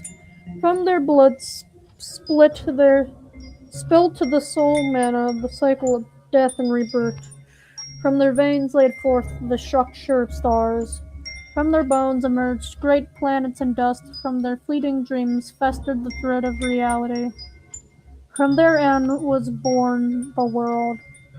Mortal beings took shape from the marrow of the dirt and the light of the celestial realm. Muddled flesh crawled from their fallen bodies, and their death-liberated souls being of molten ether rose. But in the end all shall return to the river eternity, evaporating into nothingness.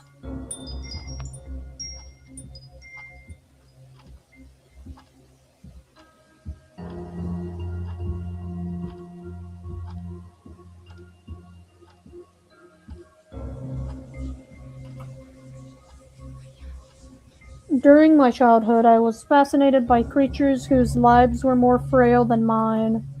They lived their moments finding meaning in their short time, and as such had accumulated many perspectives and philosophies over the years on the nature of existence. They clambered and clawed for respite in inevitable fates, some tragically cut short and others decidedly fulfilled as they faded into the wind. The rich experiences contained in the pages led me to step into the shoes of others, not having many souls to relate and talk to. I found solace in those books, almost thought of them as friends too. However, the only real humans I have ever seen at the time were the carefully labeled and tucked away cuts of butchered meat and forbidden menus and special occasions.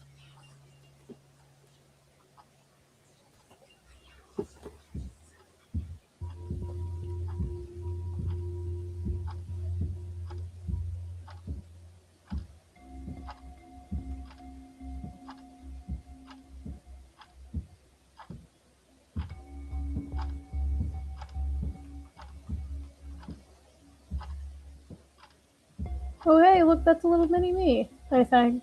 That's the little one.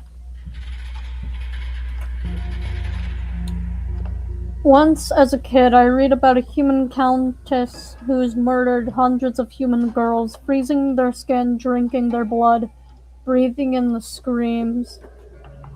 Abhorrent crimes, even for demon standards. However, the book took pity upon her, singing a melancholic suffering, sharp like needles, chanting an anguished ode at the pangenic, useless rituals attempted at solving her depression, whereas the killings of the women were narrated with visceral, colorful prose. Why did the author do it? What were they trying to achieve at embellishing their figure? Sorrow for her human condition or admiration at her actions? Why make human such a monster? I ponder if secretly I want to be given second chance. It's tempting, similar to faking an injury to skip classes and succeeding. An undeserving prize, a selfish treat, another opportunity, act like my actions had no consequences or to let down everyone again. I think what the Countess truly fantasized about was knowing that no matter what she did, it wouldn't matter. Her fate was already written on the shredded flesh of the mercilessly killed maidens. Okay.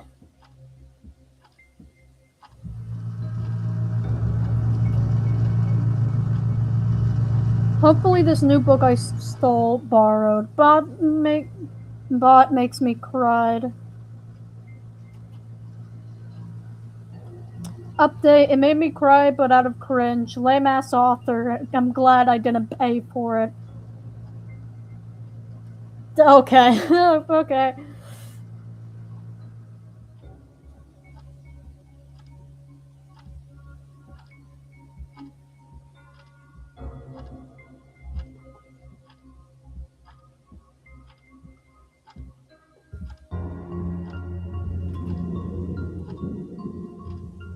Should the howls of the wind cry in pain? Due to the storm I summoned in vain. All the leaves will swiftly vanish as I remain alone in anguish. Okay, that's a poem. Okay. Alrighty. Well, that surely is a poem.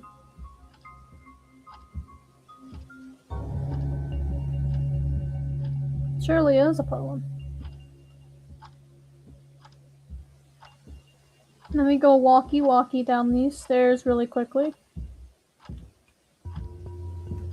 See if there's anything other else that I need to explore. That's something I already checked out.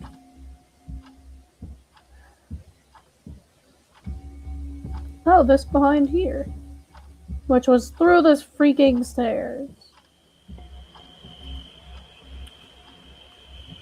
A biology book explaining how life came to be. A group of atoms made a molecule. A group of molecules made an organelle. Add submana and bam, life. The group of organelles created a cell, and such small little thing then went on to form more and more groups, and here we are, but never gained more life. We simply became more complex. Sure, we can argue we are conscious, sentient, self-aware. The dumbest animal surpasses a bacteria in those aspects by an unfathomable margin. But we can't say we are more alive than those cells, nor the ones composting our bodies. So what exactly happens when those organelles join together? And what happens when I shoot someone in the head? Is their life lost forever in this uncaring world? More dust and energy for the hungry souls to feast on? If those lives I took are equal to mine, scientifically speaking, do I deserve to die?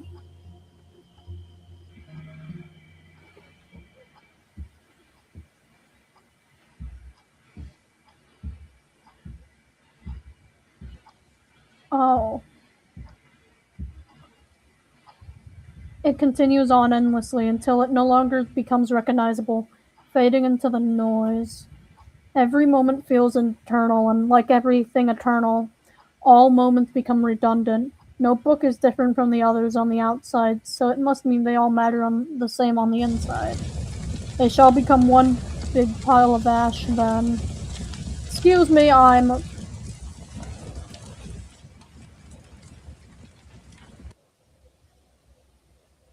Hello. The other day I heard Rip say, I have them crazy eyes. Two red blood dripping roses with the glow of molten iron. It made me wonder if that's why the world always seemed insane to me going down. Excuse me? The same way red sunglasses taint your vision, my crazy eyes tainted reality all my life. So since my demonic healing prowess will grow them back, I decided to honor my name and go blind for a few days. Oh, holy hell. Oh no. Let's see or not how fucked up the world is now without the glasses.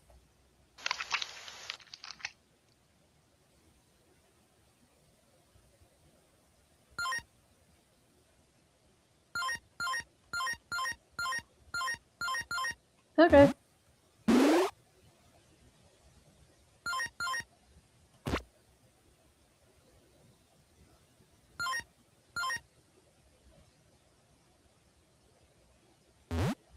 Here, you want another one? Because you know what?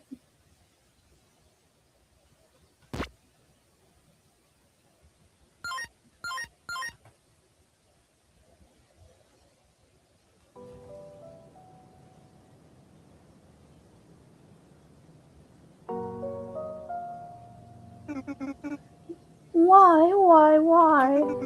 I thought we were the perfect match. I tried my best, you know.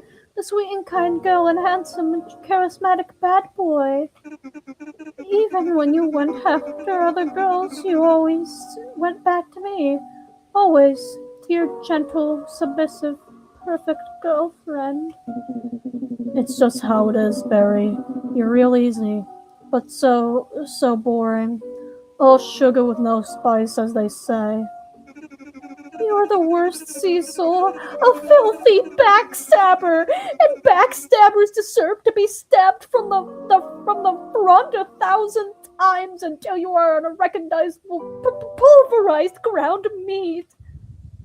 Relationships has always been something that, as a concept, feels so alien to me, and yet I attempt again and again to understand it. In my school days, I aggressively pursued to grasp that unknown, to hold it within my palm, laid bare for me to see. Barry was my pick to indulge in that dream at first, a heart as soft as dessert, easy to manipulate and mercilessly crush. But the yearning only twisted itself into increasingly complex brambles that choked my emotions and left me chasing shadows into the darkness. Listen, Cecil, I've been doing a lot of thinking. And well, I just gotta put it bluntly, we gotta break up. We gotta break up. Sorry, fuck. We can't just keep licking each other's wounds. We are both in this loop of self pity and toxicity, and drowning each other in that stuff isn't helping us either. I know, damn it. But goodbye. I want to leave all of this part of my life. Please do not contact or seek me out. Okay. Nellie shared in the same woes of struggling to find meaning in the city's smog covered concrete jungle as I did. From that shared experience and our chance crossing of our paths, we latched on to each other and fled others' bleeding wounds, nourishing a bit of the hunger plaguing our souls, but deepening and prolonging the injuries that sapped our strength. The truth she shared bitterly gnawed at my insides. Hopelessly, I'm utterly hopeless.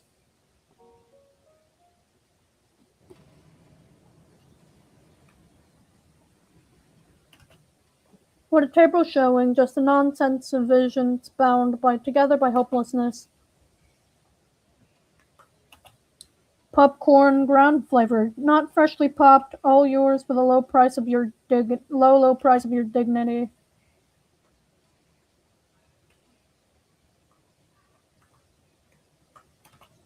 How was the show? I rated out of Genome.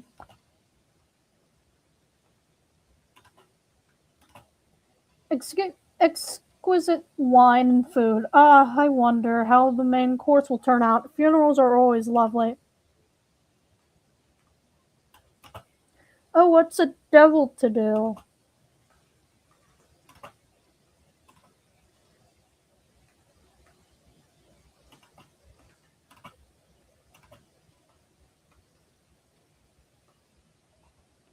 Hello, I want to interact. What a pity, I suppose. They'll just have to make another.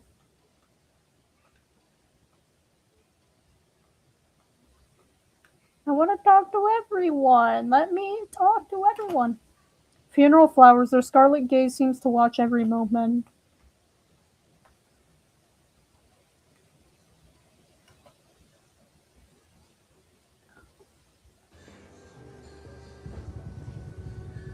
We really live for food, huh? No matter if sad or bright. Any important occasion must be filled to the brim with food. Can't say I'm better than these idiots, though. I'd never met the deceased, but if I had known he would taste so fucking good, I would have killed him myself. I do know humans see cannibalism as a monstrous taboo. Don't know why, it beats me. Their loss, if you ask me, and quite disrespectful. Their head cheeks are delicious when roasted, albeit quite small, and the deltoid is so underrated. Phenomenal, phenomenal cut, super cheap too. Meat tastes of success. A success hunt. Oh my fucking god. A success. Okay. I can't speak today. A successful hunt, the tender fiber of being pulled by incisors, is a celebration of life and death, a hollow husk gaining a new purpose. From it, we are born, live, and eventually become husks again. Will this be my eventual taste too? My final send off. A party for disgraceful fiends gloating about their business ventures over my cooked organs. I hope when it comes to that, my hole is completely burned with with an inedible sauce as the side. I want to ruin their pitiful attempt of celebrating life and death's face. Their happiness, no, their hypocrisy shouldn't have welcome in these events. Look there, Orchid, it's your cousin Cecil. Be polite and say hello. Hello. Hello? Yeah. Mr. Betsy says hello too. So this is Orchid. She resembles soft melted crayons. Great another brat. Hopefully she doesn't develop an addiction to the funeral food. Read somewhere it's an actual problem. Yeah. Hello. You realize that's just a plush toy, right? It said could tear right off. I wouldn't hold it to such high regard. That's so rude. Mr. Batsy's a brave and strong friend of mine. Just trying to warn you. We don't like your warnings. We don't like your warnings. Cousin Cecil is now banned from any and all house tea parties. First conversation and we're already hate each other. I am really good at this family networking thing. Oh. Hi, little birdie. The birds look like eyes for some reason. Can you, see the resemblance of eyes?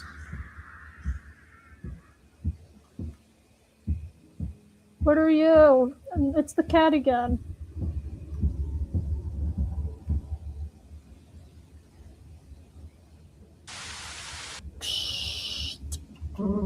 Yo, Cecil, perfect moment for you. Apparently, we're all clear to clean out all those police officers out there. Take care. Man, I do all the work out here. Fine. I'm literally taking care of the actual target right now. It's the least a lazy devil could do. All right, time to get to business. Oh hell! Oh my god! Left mouse button to shoot. Right mouse button to hold. Right mouse button hold to reload. Okay. Space bar to sidestep.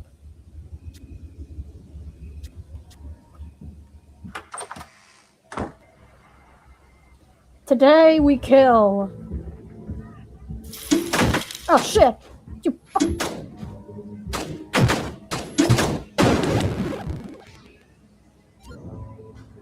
Have to go.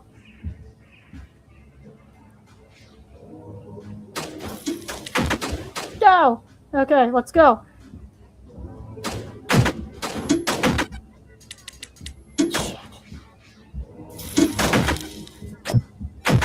Damn it!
shit, no! We have to kill them all again.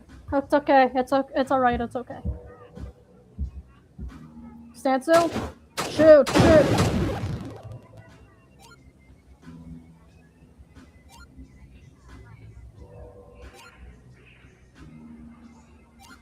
How many bullets does it take, though, to kill one of these little suckers? It takes only 3 bullets, okay.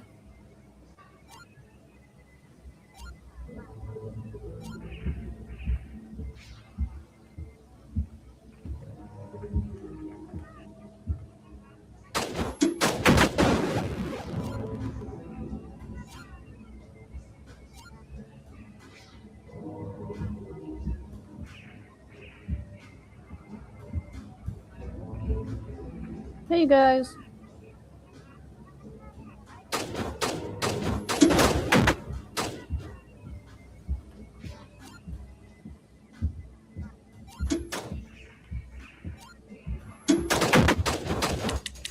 Shit! Come on! Get more!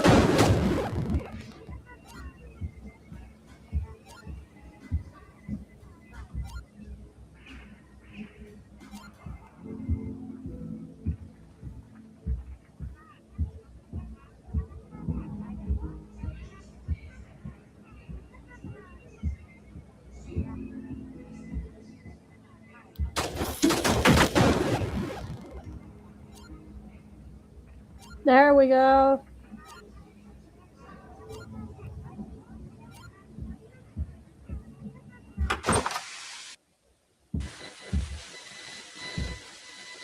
Excuse me.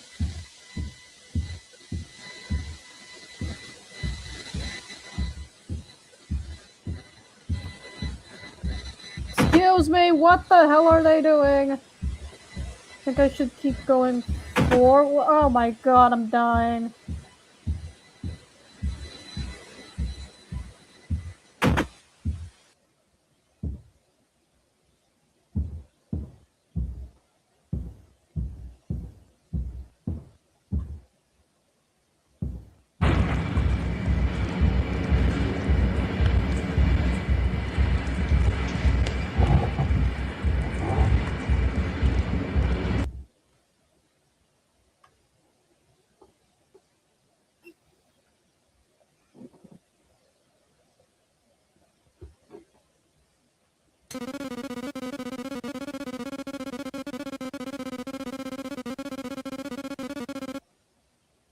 I don't know what you're saying.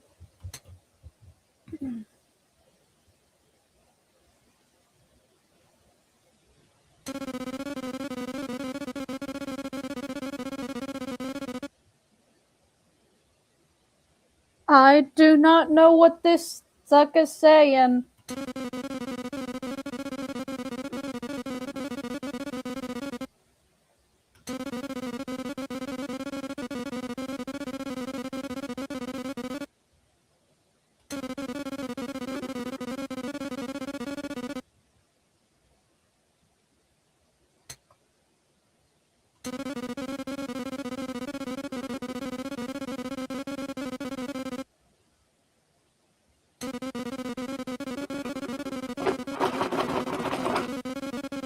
What is it saying?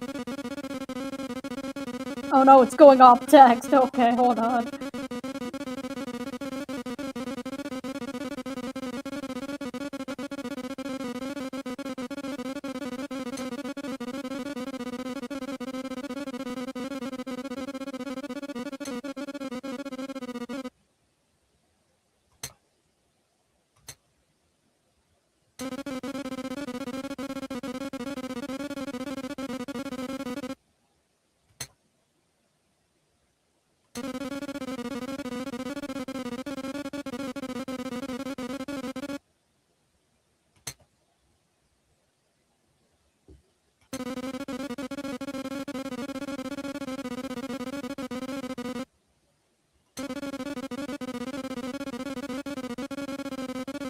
Can somebody help and translate what the frick it's saying?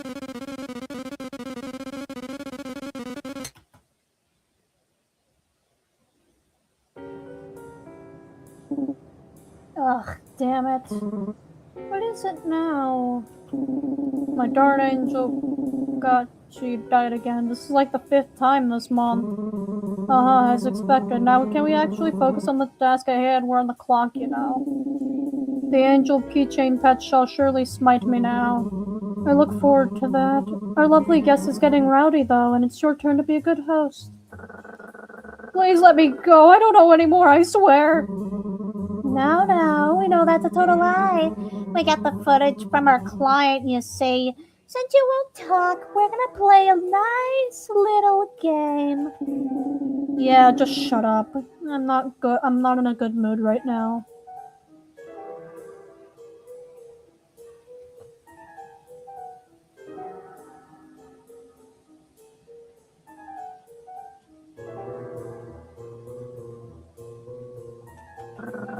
Please don't do this. Please don't do this. Well, you're gonna do the honors? Am I gonna do the honors or am I gonna leave off stage? No.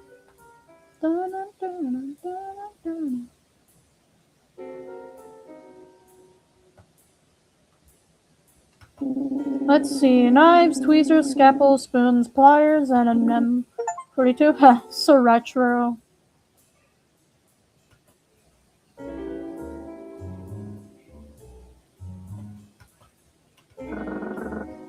Please don't do this.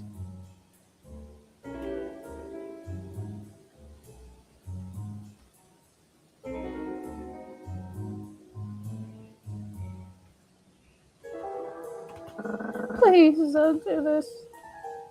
Well, you gotta do the honors. Okay. What am I supposed to do? Hello? Oh, wait.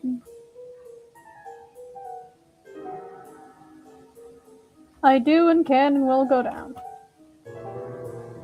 I can and will go down. I can also go up as well. Okay. How the hell am I supposed to do this one? Hold on.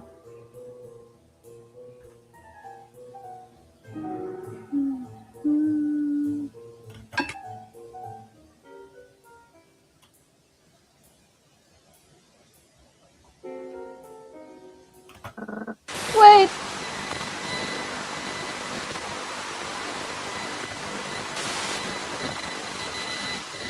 Oh, holy shit.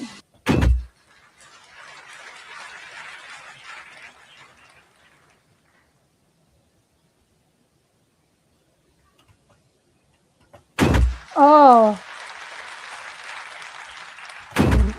What the hell? You knocked him out freaking cold as Vandalora ice. Now we gotta wait forever before he's conscious again. Maybe you won't be as smug when the boss takes this out of the commission. The weakling asked for it.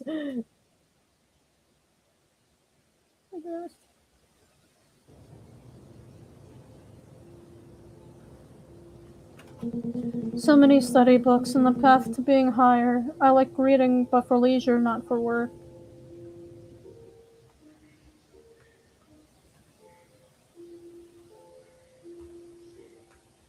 Let's see. The covers are soft and comfortable. Still, sometimes I feel a sense of unease lying here from memories of restless night terrors. I would often pretend this mimic chest was alive. I wish it was. You know what? Me too, man. Our waking world and the nameless one.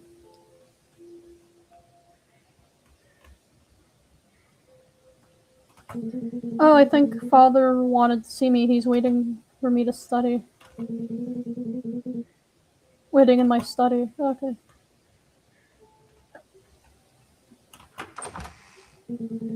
Father, you wanted to see me?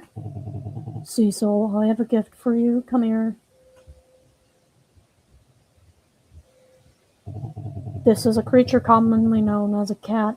Humans often keep them as pets or vermin killers. It is similar in appearance to the psychic demon phenotype, but more fragile and less intelligent. A cat? Perhaps you have read about them before? I gifted this creature to see you so that it may serve as a test. A test? The exact criteria of the test will remain unknown to you. It is as such so that you may manifest yourself for what befitting of your position as hired. I must be off for a few years to manage the cest in Irga. Irga? I think? I don't know. I will make an assessment upon my return on how you fare with this creature. I will do my utmost best, Father.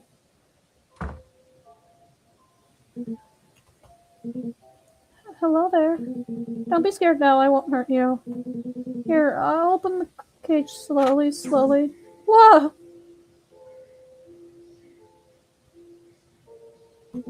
Ow. There was no need for that. Where did you go?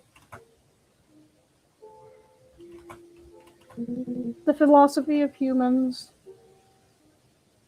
Biology of Flora, Fauna, and Magical Creatures, 4th edition.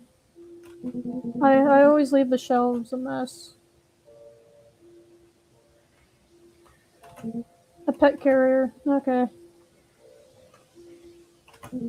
A radio from the human world. How can we look down on them when they make such innovations?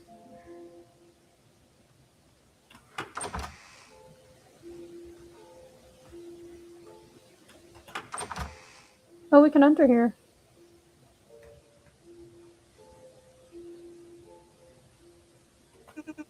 Hello, young Master Cecil.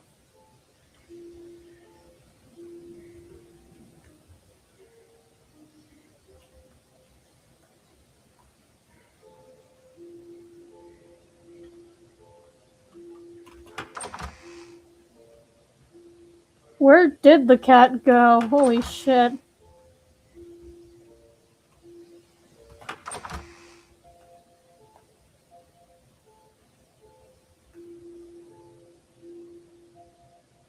So this is Baby C's world.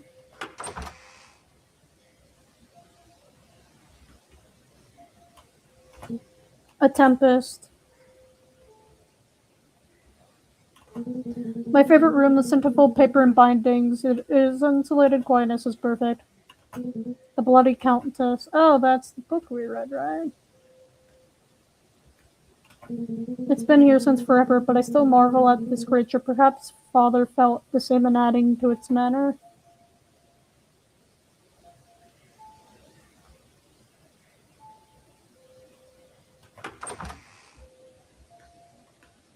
I don't think the cat would have gotten that far.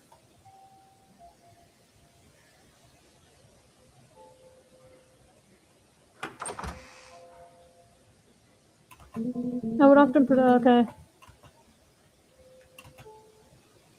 There it is. There you are. Well, now you refuse to be out from there? Well, if I know anything about pets, then you'd love a tasty treat, right? Maybe I can grab something from the kitchen. I'm sure none of the maids would mind.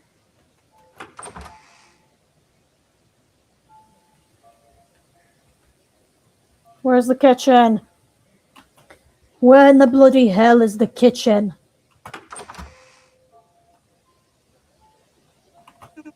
Oh, yeah, okay. So I think I have to walk down here.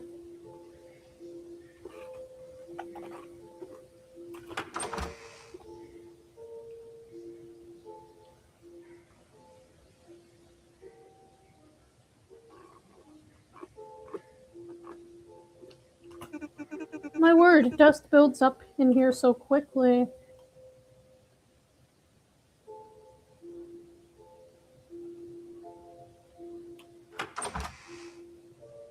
Ah, it's here. Okay. Hello, young Master Cecil. Are you looking for something to eat? I could prepare you something. I could prepare myself.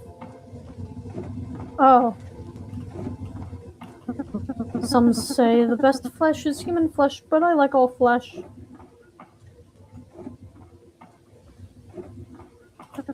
Ah, the loveliness of fresh meat and torn sinew. Meat. Meat. Okay. Meat. Okay. Meat. We apparently love meat here, I assume. Cats probably like fish, right? Most cats in stories seem to at least say cats enjoy fish too. Oh, I'm probably overthinking this. Alright, got some food to give them.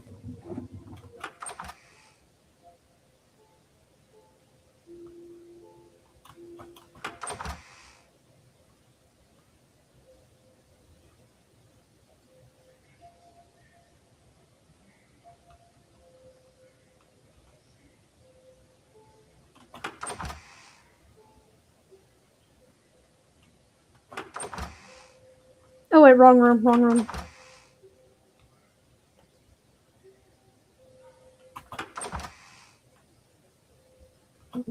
Here, some fish. I'll just leave this here.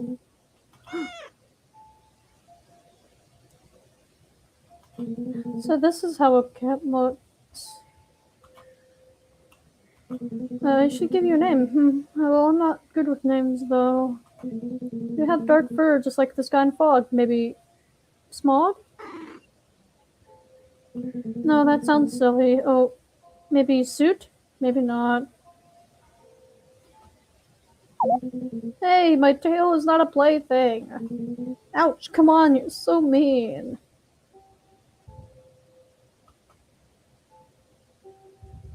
I remember the cat.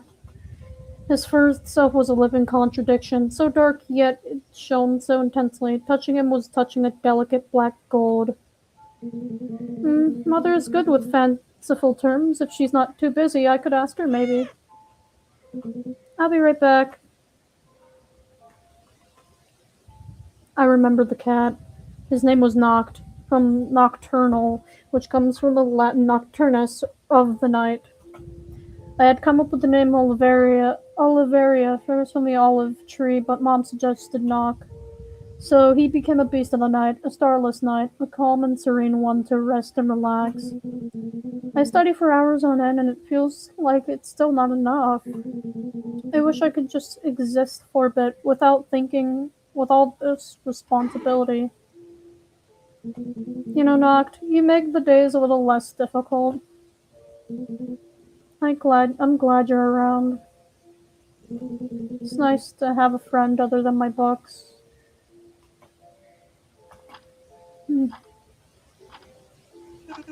Master Cecil, your mother wishes to see you in her study.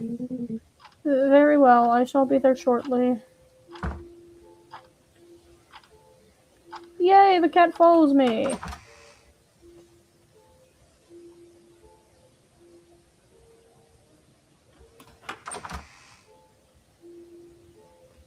I don't think this is the room. This is the test of memory, guys. I think.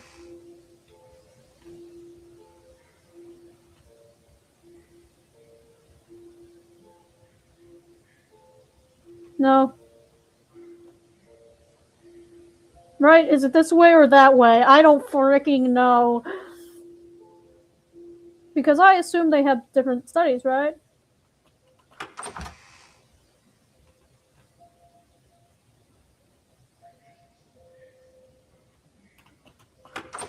This the correct. Oh, no, wait, hold on. Sorry, we entered our room.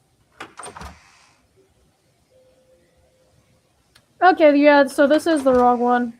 Alright. Where's our cat? No! Hello? Gibby?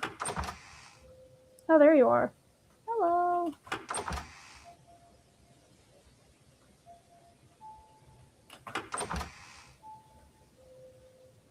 I guess I left him there. Aw. Aw, I wish I was. Oh, there he is. Yay! So they both have different studies. That's good to know.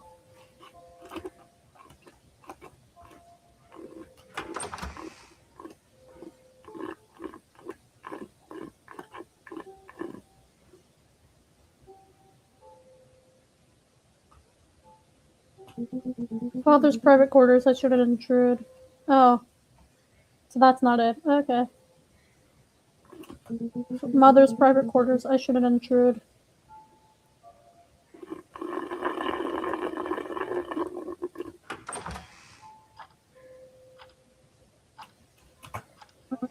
Ah, Cecil, there you are, finally.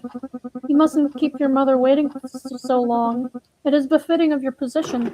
Do you think the Ruth and Vane family name as you carry yourself? I'm sorry, Mother. At least you have the decency to apologize. Now, as for the occasion, you know your father is returning very soon, yes?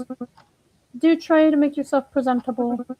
He has requested that you await him in your study with that little morsel of a creature he gave you. I remember the cat, and my dad's announcement, the test. The world stopped, the wind hushed, the realms froze. Kill it. It is a being that stands far beneath you, or I shall in your stead. Whenever I relive the scene, I wonder about it, about all which never came to be. Scenarios upon scenarios. Me escaping with Noct, me rejecting his order. Me murdering father right there, gouging my claws into his left eye, only to taste a hideous black tar spurring from him, and realizing that there's also that substance inside me. So then I would grab the first thing I see, a fork, maybe, probably a candlestick. Then I would stab him, and me, and him, and me, and the monster we both became until an asphalt pit remains, obscure like Noct's hair. But alas, I was but a weak, naive child. I remember the cat. I remember because I don't want him to die. In human literature, this idea of dying twice was always prevalent. Our bodies die once, leaving our soul behind. However, our soul dies when it's forgotten, so that's why. I remember the cat. I remember his sharp claws shredding skin and the screams echoing against the Bordeaux walls. I remember the cat. Noct fought with everything he had, as tried to make him be still, reassuring that his soul will be immortal within me. I didn't know how to kill painlessly at the time, and my strength was non-existent. I remember my hands firmly around his neck and his eyes becoming disfigured, filled with blood. But even then, I could not fully kill him, and so my father took the crumpled body from the ground. Oh, oh, I remember Noct. How suddenly he stopped moving in my father's hands. How quickly he was but a sack of bones that dropped upon the floor in a heap. That's not a good father, man. That's not a freaking good father, and I know this is the game of a devil, but his once impeccable fur, now a dirty mess smelling of extinguished fire. I touched the expressionless face. How could I have how could have been how could have this been knocked? I didn't understand. What happened to my best friend? What did I do? This was a bad dream. This wasn't Noct. Noct was alive. His soul was alive. Death couldn't change my cat, my little friend, into this. I'm so sorry, Noct. Please forgive me. Don't leave me, Noct. Please, I love you. I need you. I'm scared. What a disappointment you are.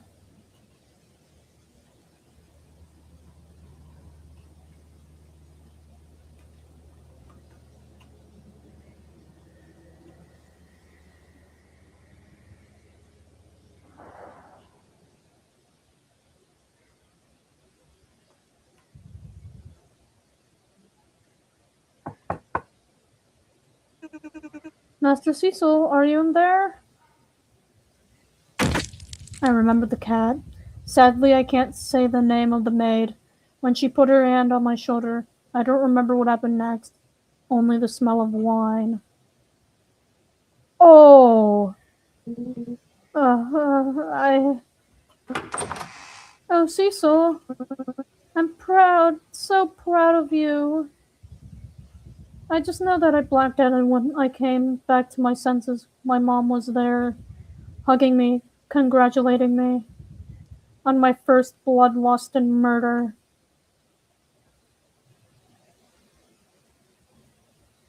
If I have, if I have 1 in 72 chances of getting the sight cat figure, then I just need 72 tries to achieve a 100% success rate. However, that would mean dropping booze for a week or cigarettes for 2 weeks. Well, I guess I could always ask for extra funds this month. Lord Mother would understand. A small price to pay. I won't win if I don't try. Excuse me, do you want to gamble? Is that what we're asking? Gamble? Yeah, guys, I know. I am in first person. My mouse is mouse.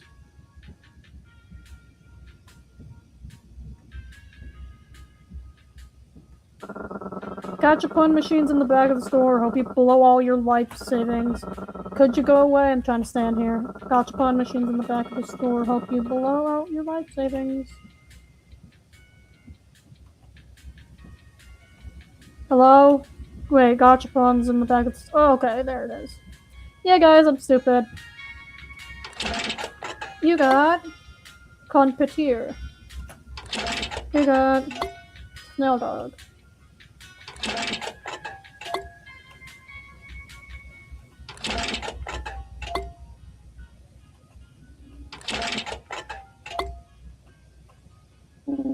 Just gotta keep at it.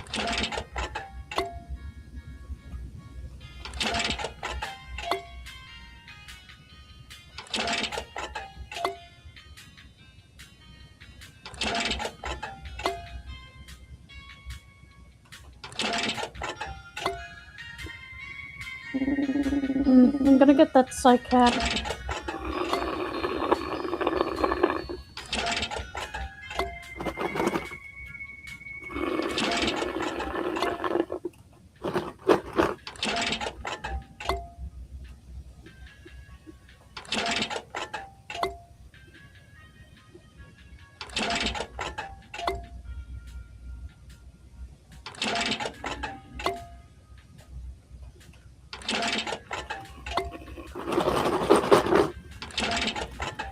Let's go gambling! That's 20. Jellian. Ah.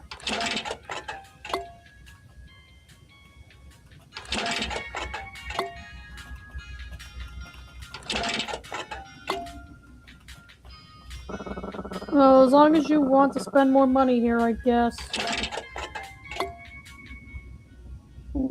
I didn't ask you.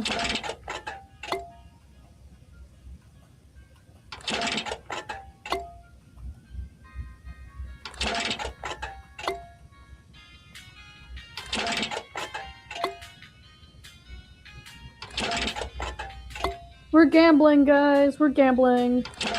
Who doesn't love gambling? Let's go gambling!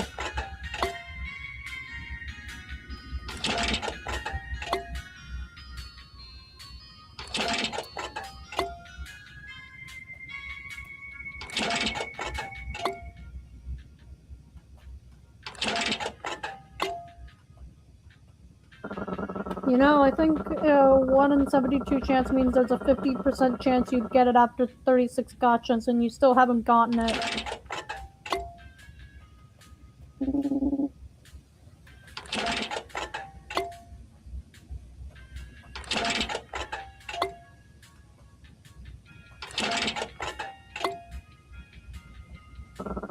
You really just come here every week to dump your money into that thing, huh?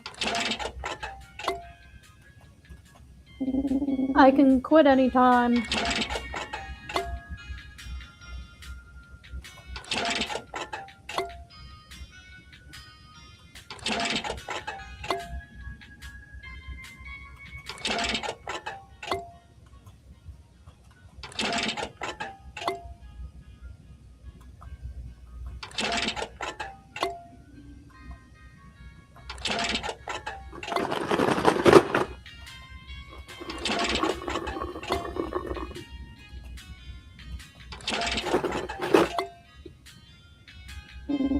I really ought to just sue this store for fraud. There's no way I couldn't have gotten Z.A.T.O by now.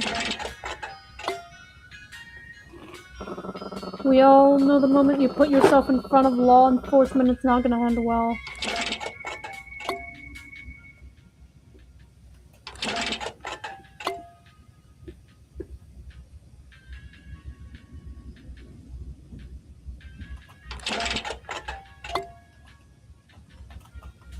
Gambling, more gambling, more gambling.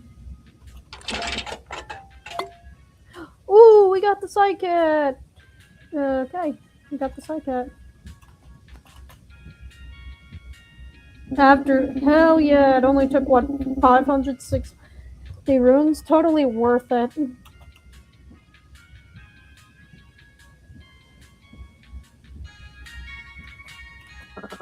Could you go away? I'm trying to stand here.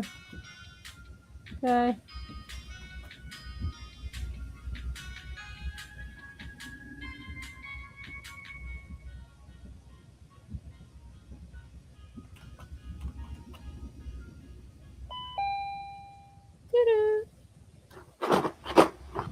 I missed this yearning for something vital, inherent and noble. What are my insides lacking?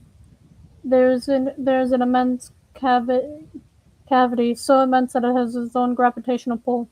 Everything centers around it, despite its imperceptibility. Me, my life, my haunting, you. Yes, you. The shadow who carved the empty space in me. You are the whole, the absence, the one whose presence continues to lurk on my back, moving my hands and hiding once the stone is thrown. Or rather, you're the excuse I give.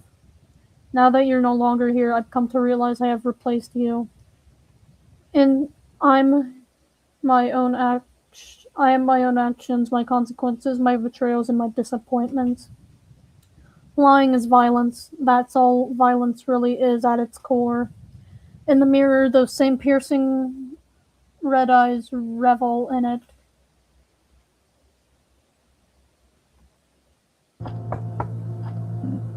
Come in. Hello, boss. Hello, boss. Do you have a minute? Well, I could lend some for you, but time is very valuable in our field. Not my fucking field anymore, actually, because I quit. Oh, is that so? Indeed, I won't be following your stupid contract orders anymore. Oh, well, I'd be lying if I said this did not shock me, but I am nonetheless quite saddened by this development. I suppose if you're saying this to me, I can't change your mind. Nope, not even your stupid job bonuses can convince me. I know my worth. Very well then. As is standard procedure, we shall undertake an exit interview. Please take a seat. Fine. Don't worry, it's quite short, and then we shall part ways. How would you describe your time at the company as a consultant? Describe what can be improved. Oh, well, want me to rant all day? Oh, let me just think. The coffee machine is always broken or makes everything taste burnt. The overtime pay blows. We only kill small fry and petty low lives. And did I mention the boss fucking sucks? Maybe if he died or fucked off to some other realm, we could get somewhere, but cutting one of his heads only results in 2 new ones growing. If there's any trait or quality you consider to have greatly developed or improved at, describe it. Well, my patience was for sure tested. From enduring such shit conditions as such shit boss, I might as well give up and wallow in an alleyway as my soul and body are devoured by ferals. At least the pain would be over quicker than this. Are you willing to ever come back in the distant or near future? Hell no. Is everything alright? Huh? Your decision seems quite abrupt. You have been the best employee by far these last few months. Besides a few incidents, your numbers are top-notch. Killing all your targets without a shred of remorse. Cooperation with client mission objectives. In fact, it seemed you were eager to get job assignments. Just like when you were a kid and the fragrance released by the sweet red iron filled your palate, your mind, and your soul.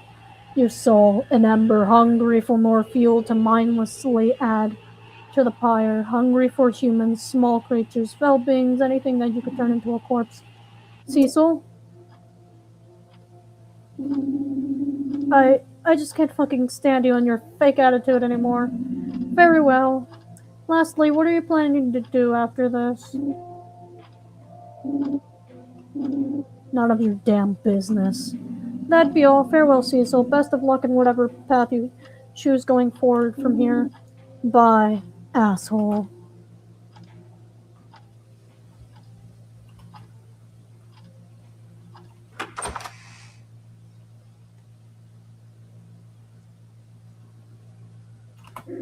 Mr. Cecil, are you really leaving us? Hell yeah, I'm out of this dingy office. I never talked to Casimir much, but he was always very chipper and worked hard at alleviating the burden of paperwork from the rest of us. Extremely dedicated, and his diminutive appearance stirred the urge to give him a pat on the head. Pretty sure he's older than me, though, and something always pulled me back from getting closer to him.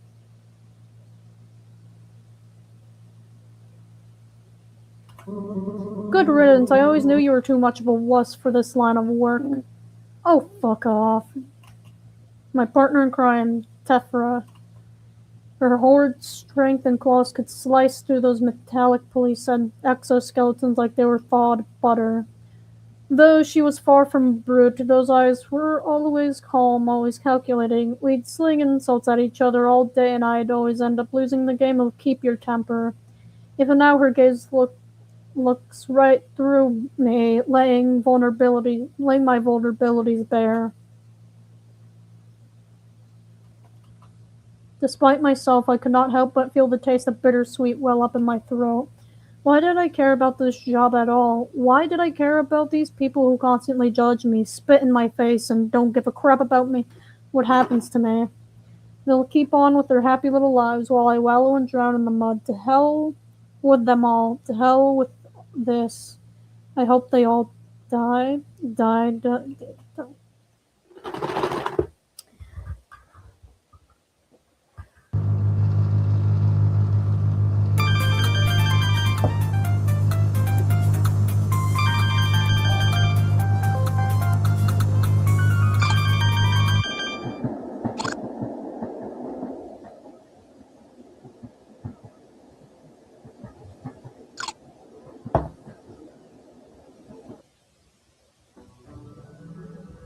Every building I've ever visited has been its own world, with their own natural laws to govern over the inhabitants, either laid down by them, by those before them, or the structure itself. It is no wonder everyone's so picky when choosing a home nowadays.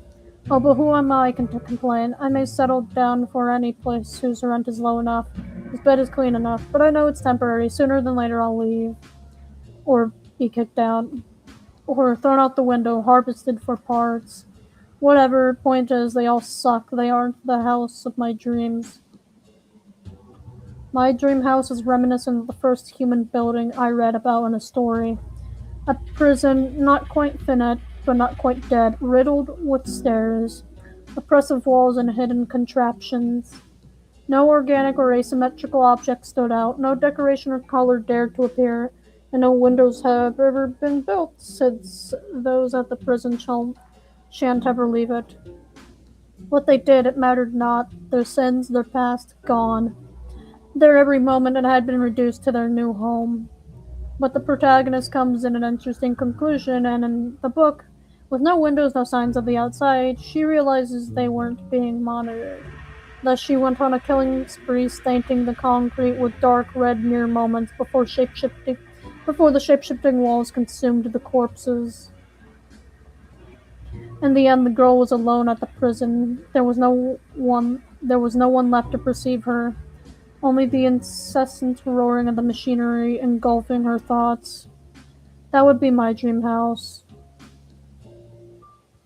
Minus the contraptions, I'd probably hurt myself accidentally and maybe a bit more furniture. Not a deal breaker, though. I doubt, however, I'll find it here in Hellborn Town. What a boring, ordinary place on the very fringes of the realm Viridia? Far from the sprawling and crowded cities, there is hardly a life to be had. Dark alleys, buildings purple like bruises, few red lamps to lit the night, and even fewer sane inhabitants. What brings someone to live here? Well, that's what Lord Mother wants me to find out, since Orchid seems to reside in one of those apartments. Tuh, from consultant murder agency to family babysitting, what a joke. Can't even refuse either, otherwise I won't receive my family's paychecks. Maybe the kiddo will play easy and let me be her roommate. I'll give the town a few points for having some semblance of a city block. The base structure was apparently warped here from a far-up dimension in a freak accident. Might as well take a look at around as I find my way to the apartment complex.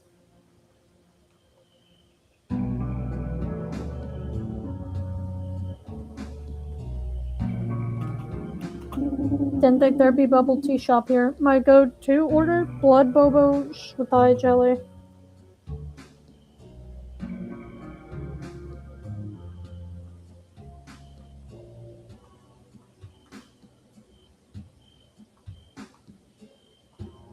The police station. Luckily, I learned many techniques for evading their biobots in my consulting days.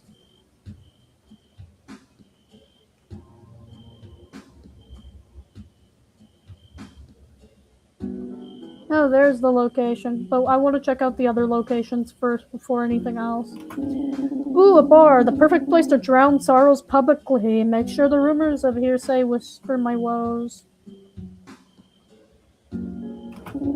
Cheap junk food from the 616 always hits the spot during twilight hours.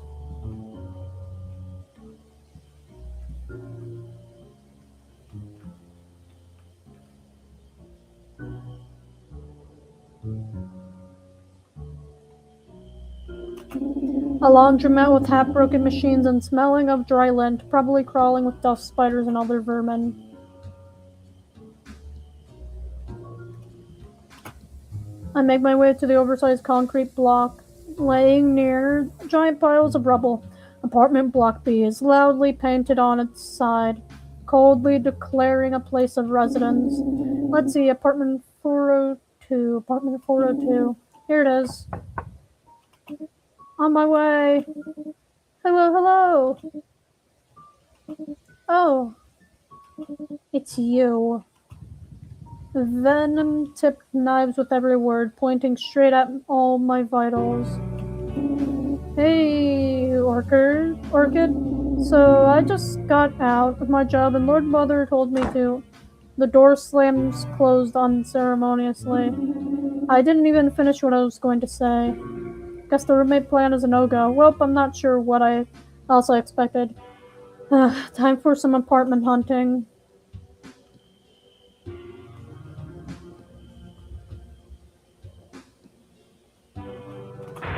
I explored many other places to stay in the next few days, to come, but none match my requirements. Either too bleak, too expensive, too big, too small. Ugh, I wish I could just stay in that crappy hotel. One of said houses had been a close candidate. It was louder than my thoughts, which meant they could no longer bother me. Perfect. The general aesthetic was quite bland, resembling a TV screen with no channels on. Might be what creates the white noise. Oh well, I can endure an ugly living space. My hookups will probably be too drunk to care at all. My only worry left was how it would affect my sleep, but I had slept at worse places. I was willing to give up some hours of sleep just to get this ordeal over. But when I was about to sign the lease, I noticed it, in the smallest print of paper, my worst nightmare. A stranger of a roommate. Hey, so okay, I'm messing up a little. Hey, so you're the new guy? Exclaimed immediately from behind a voice. I turned back and saw them.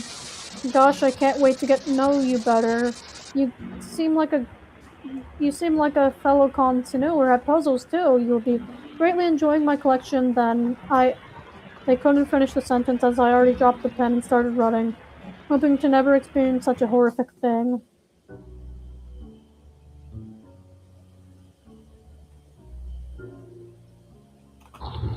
The home near the clinic with affordable pricing smelled just wonderfully. Upon entering, the odor revealed itself to be a bloody meat and thick fat. Oh my, this was a carcass home, implemented by us written Mr. Doors to Infinity. These harken back to sensations a demon first experiences in life.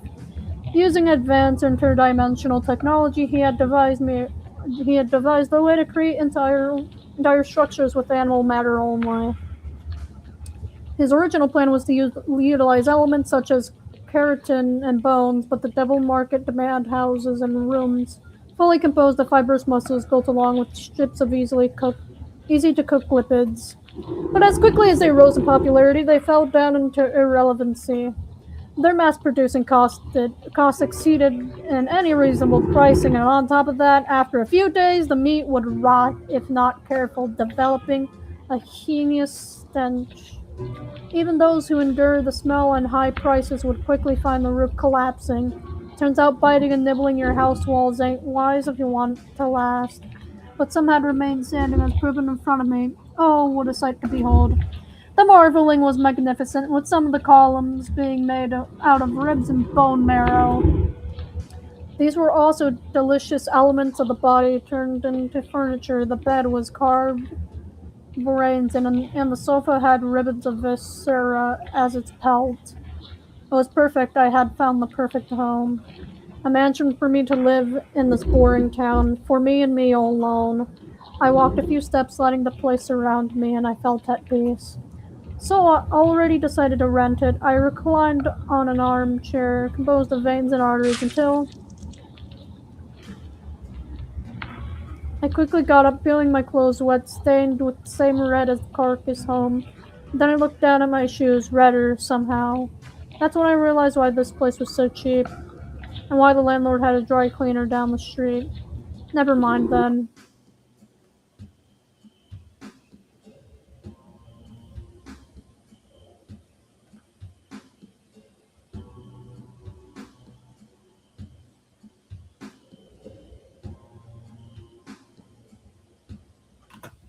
Unbeknownst to me, this last house, there was a place I believed to be fictional. A fairy tale told us to young devils.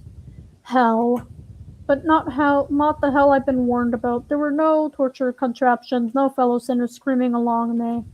The furnishings were perfectly clean and ordinary. The room had the look of a showroom or television prop set, a subtle, fake atmosphere to everything.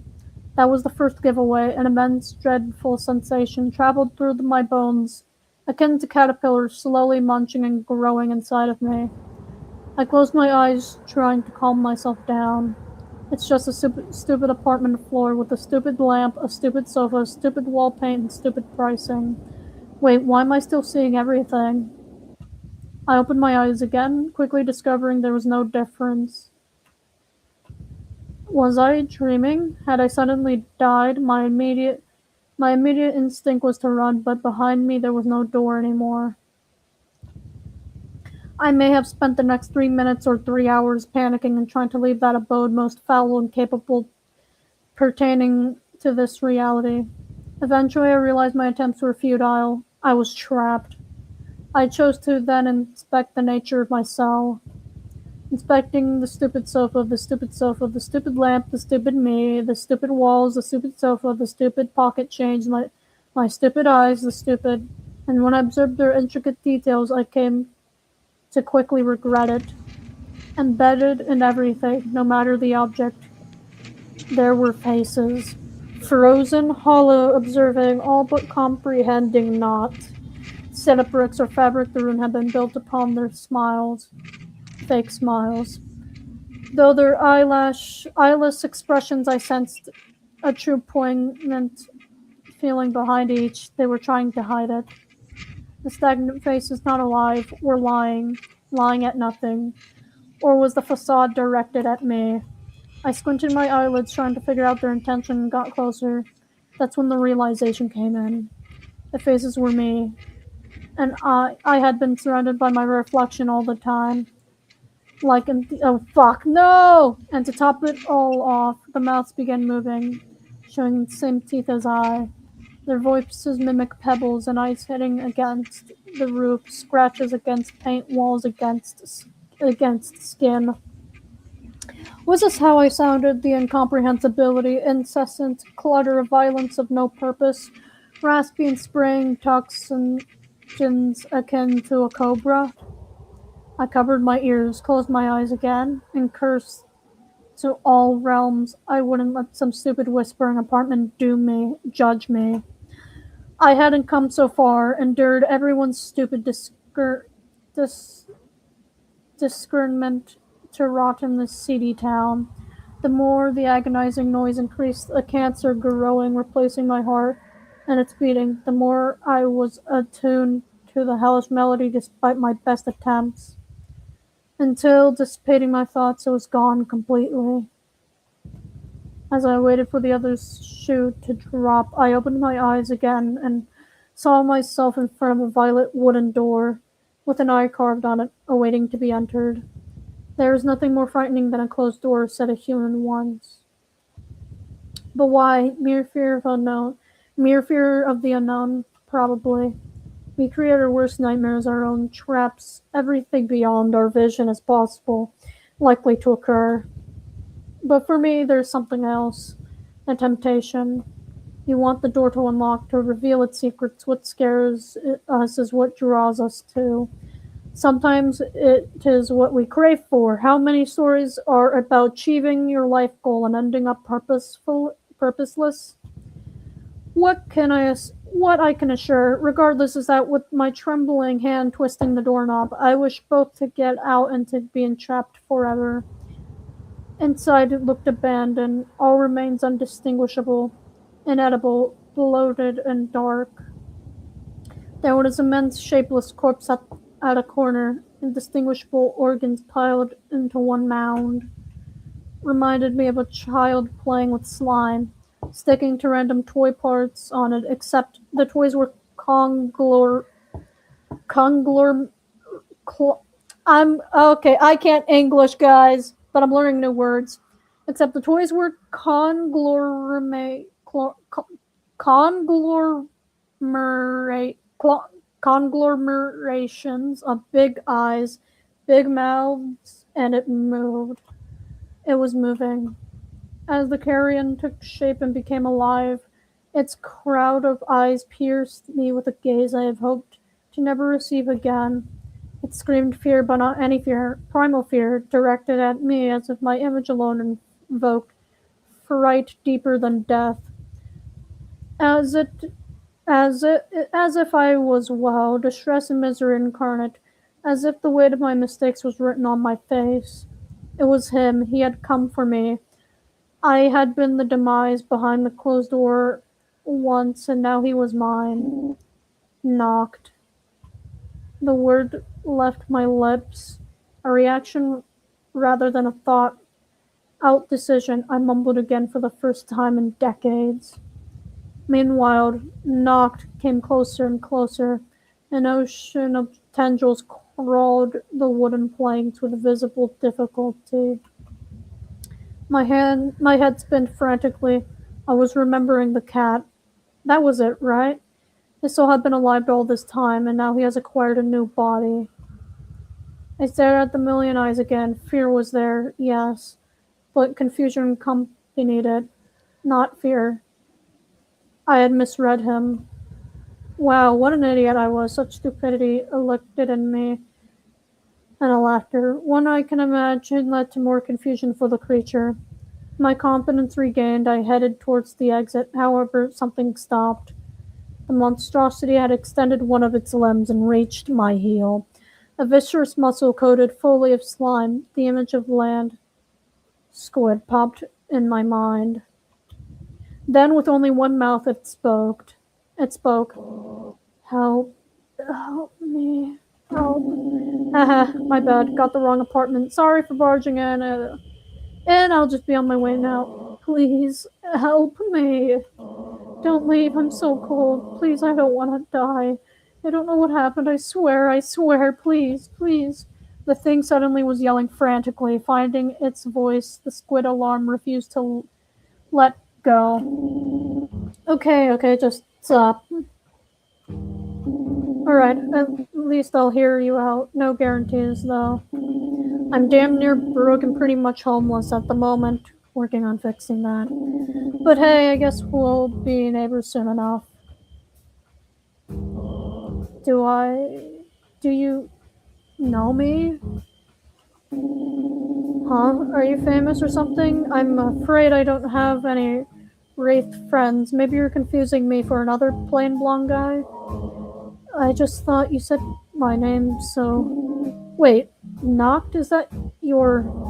Oh no, that's not quite it. It's. A brief second of panic subsided, thankfully. I don't quite remember, but knocked sounded pretty close. You can just call me knocked then. So you got amnesia. What a bad liar was. Its eyes flitted nervously everywhere, yet it refused to focus on mine. Hesitation trembling, a slight sheepish retreat into himself. Very much inexperienced and uncomfortable, an abandoned weakling, former human guy, most likely. But abandoned by who? What? Obviously wishing to hide away that past. Guess that makes sense. All the weird organ and soul corruption from dimension hopping has gotten to mess you up, I'm sure. Is that what happened to me? I still don't really understand this wretched body. Well, I know the gist of things. And buddy, you're fine. Don't worry about it. I've seen plenty of way uglier mugs back in Steigen City. Might as well buy a lottery ticket. Gotta say, though, rates that still retain enough themselves to talk are pretty rare. What a neat little find in this otherwise boring town. Sorry, guys. Give me just a few seconds. I don't really know much about this place. My mind is still foggy. Take a seat, friend. Oh, take a seat, friend. Oh, or wait, are you already sitting? Blech, who cares? Regardless, try resting. Might take a while to get ya in the loop of this world. And if the hour runs late, I'll tell you what. I'll find a place right nearby so we can talk anytime. You will? That sounds nice. I don't think you ever told me who you were or what you are. I'm just a regular, everyday, bottom-of-the-barrel devil. And a redeemable monster. This room is absolutely infested with my kin. As for names, just call me Cecil, from the Latinist Cesus, blind. Cesus? Blind. Welcome to your new life, Knocked.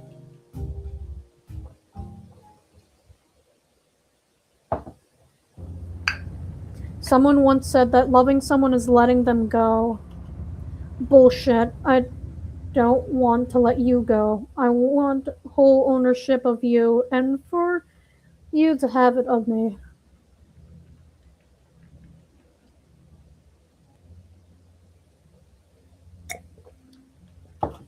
I want you intertwined with my core, a tangle of thorny vines surrounding a tree, feeding off the sap. I need you to depend on me, same as I depend on you.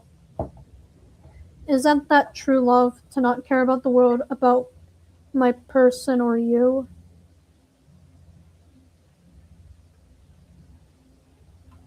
Love is knowing you choose me every single day and never giving that up. Love is all. Each of your cells I taste, each emotion that has your name. All the hours killed alongside you. Love is your nightmares woven. Love is your nightmares woven in the fear I always wear. Love is an unclosed wound, impossible to ignore. Love is how the goodbyes are more memorable than anything with you. My brain can't even come close to replicating the feelings in those moments, and I frantically resort again and again to distractions, nibbling my fingertips, tears, and broken knuckles. However, it all pales when I finally say hello and our time together commences once more, seamlessly merging with infinity. Because it should be infinite. There should be any goodbyes, anything else around. Just us two together. To let go of that is the opposite of love. It's hatred, but towards yourself for believing you are unworthy of such feelings. Now, whether it is healthy or not is a different matter.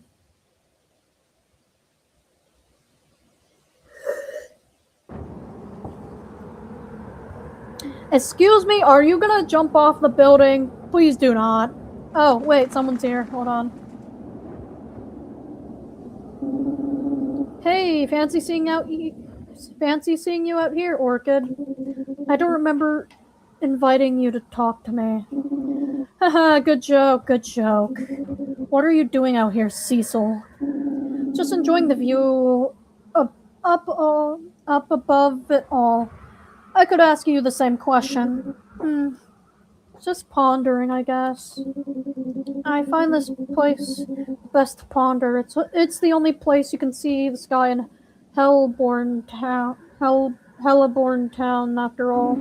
And you were pondering about stuff. Hmm. I find it kind of funny. Our parents were obsessed with how we would turn out, always hounding us every step of the way throughout childhood on how to think, how to act, to fit in this predefined mold they had in their heads about what we should be. And now, they don't even seem to care at all. But I bet they'll be crying at my feet for me to return home one day. I can't wait for that so I can sneer at them. Yeah. Well, you do know, cousin. What? They're happy that they found a third generation hire, so they're probably not gonna bother us anymore. Hemi, hold on. Sorry, I found something that looks probably not gonna bother us anymore. Hemoglobal Blood Co. is in good hands. I see. What's with that shocked look? He's on your side of the family. It must have been after I left the manor. Still, it's a burden lifted. We're both free to do what we want. There aren't any eyes on us anymore. We don't have to manage our family business. We don't have to have huge manors full of fearful servants where the days are empty and cold. What was the point of all that suffering then? Who knows? But I can pursue my dream. I'll open a small craft shop full of love and joy, on my own terms, with a partner to share my waking moments with. Well, eventually, still on Lord Mother's allowance, still gotta study, still gotta find a girlfriend. Aren't you a woman, though? His girlfriend, but the world is much more open and my path clearer. What will you do now, Cecil? Well, I'm heading back to my apartment. See you around. Yes, guys, what would this guy do? Every day, listlessly wandering through these memories, retracing my steps through these damned halls, wallowing in self-pity. What could have been? What should I been? My own folly of inaction upon inaction upon inaction. Hello? Let me.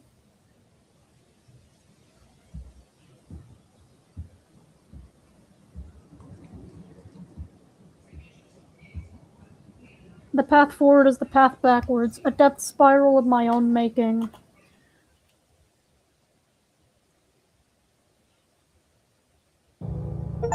Oh, that's all? Good. Okay. Wow.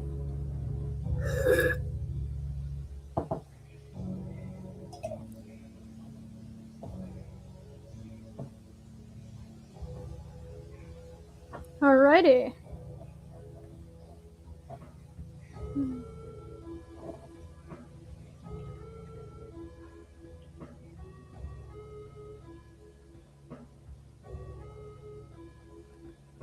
Oh, wow. Alright, that's the characters. That's so many characters, man. Anyways,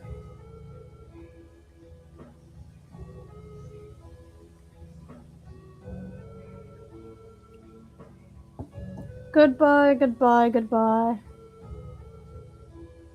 Please do not scare me. I know it's not gonna scare me, possibly, but who knows? Who cares? Goodbye, goodbye. Don't tell me you're gonna make me tab out. Hello?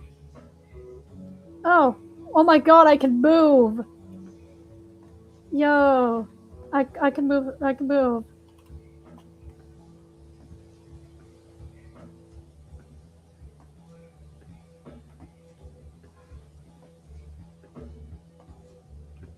Can I go to the screen? No.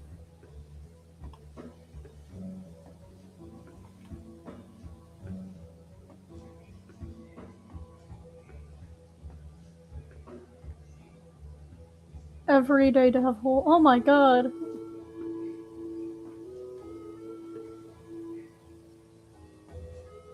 So then I go out through here, possibly.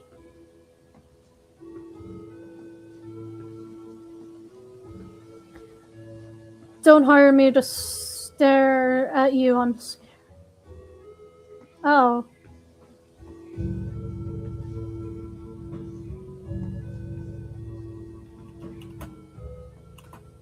Went a year ago, and so I wrote a few separate excerpts about Ellie's characters. I was lucky that not only she loved them, but that she had decided to make a game about them.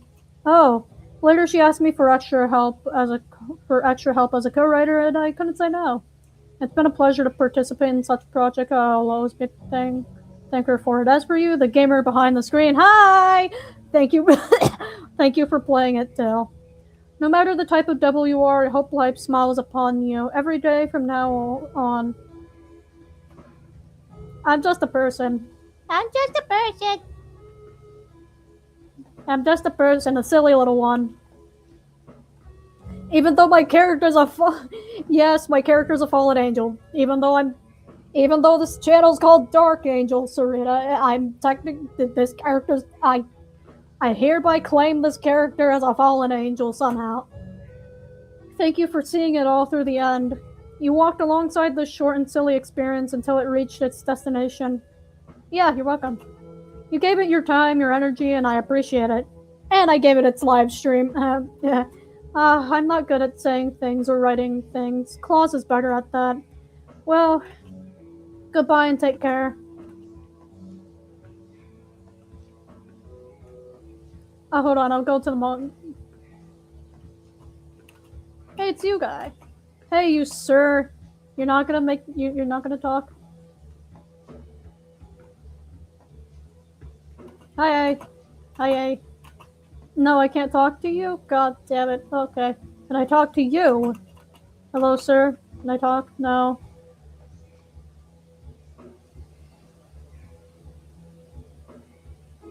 So it was all a play.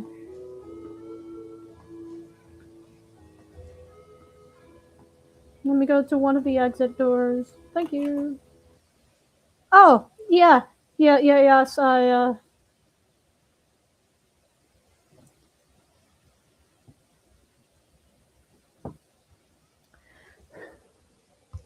Okay. Well, that was that one. Alright. Oh my god.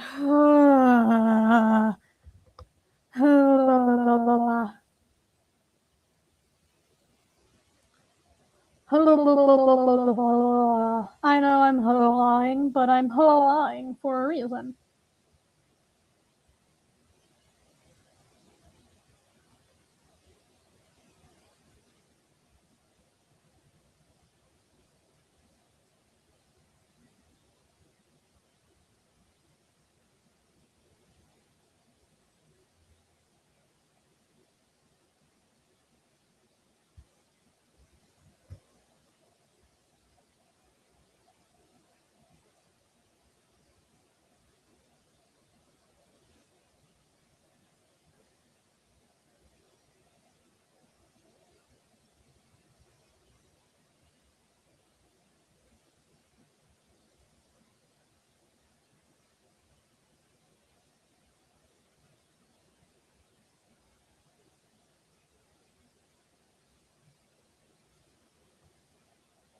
Oh my god, I feel so freaking shaky. I know.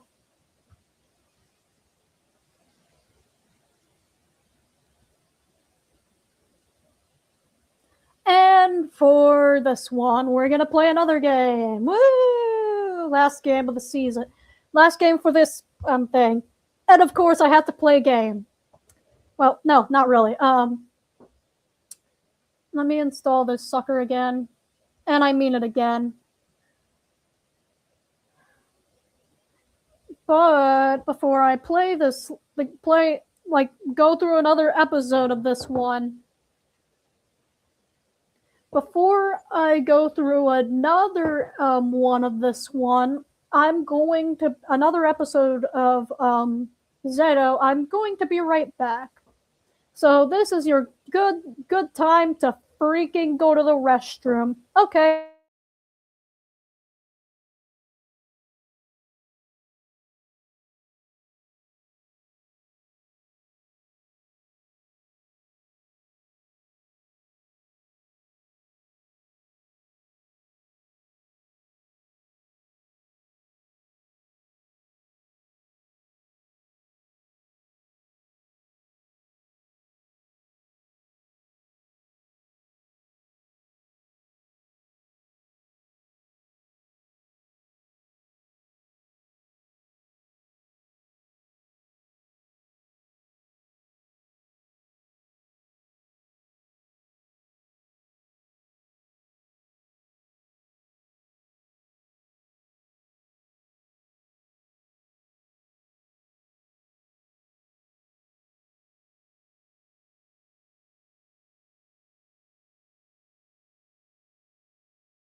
And I'm back. But hold on, give me just a few seconds.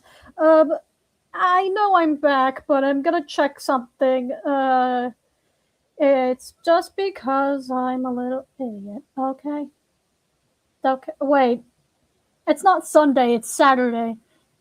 Of course, I do these streams on Saturdays. It's a thing. Why did I forget that? Why did I think it was Sunday and not Saturday? I'll still check anyways. Hold on.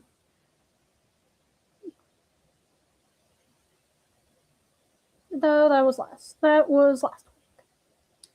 I want to see the ones from this week.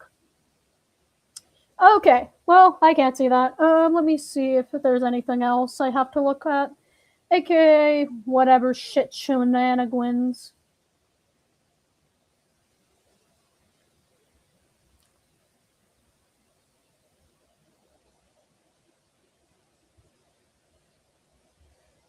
It's Pi Day. Yes, guys, it's Pi Day. I do not know how to memorize. Yeah, yeah, yeah, yeah, yeah. I can't memorize shit.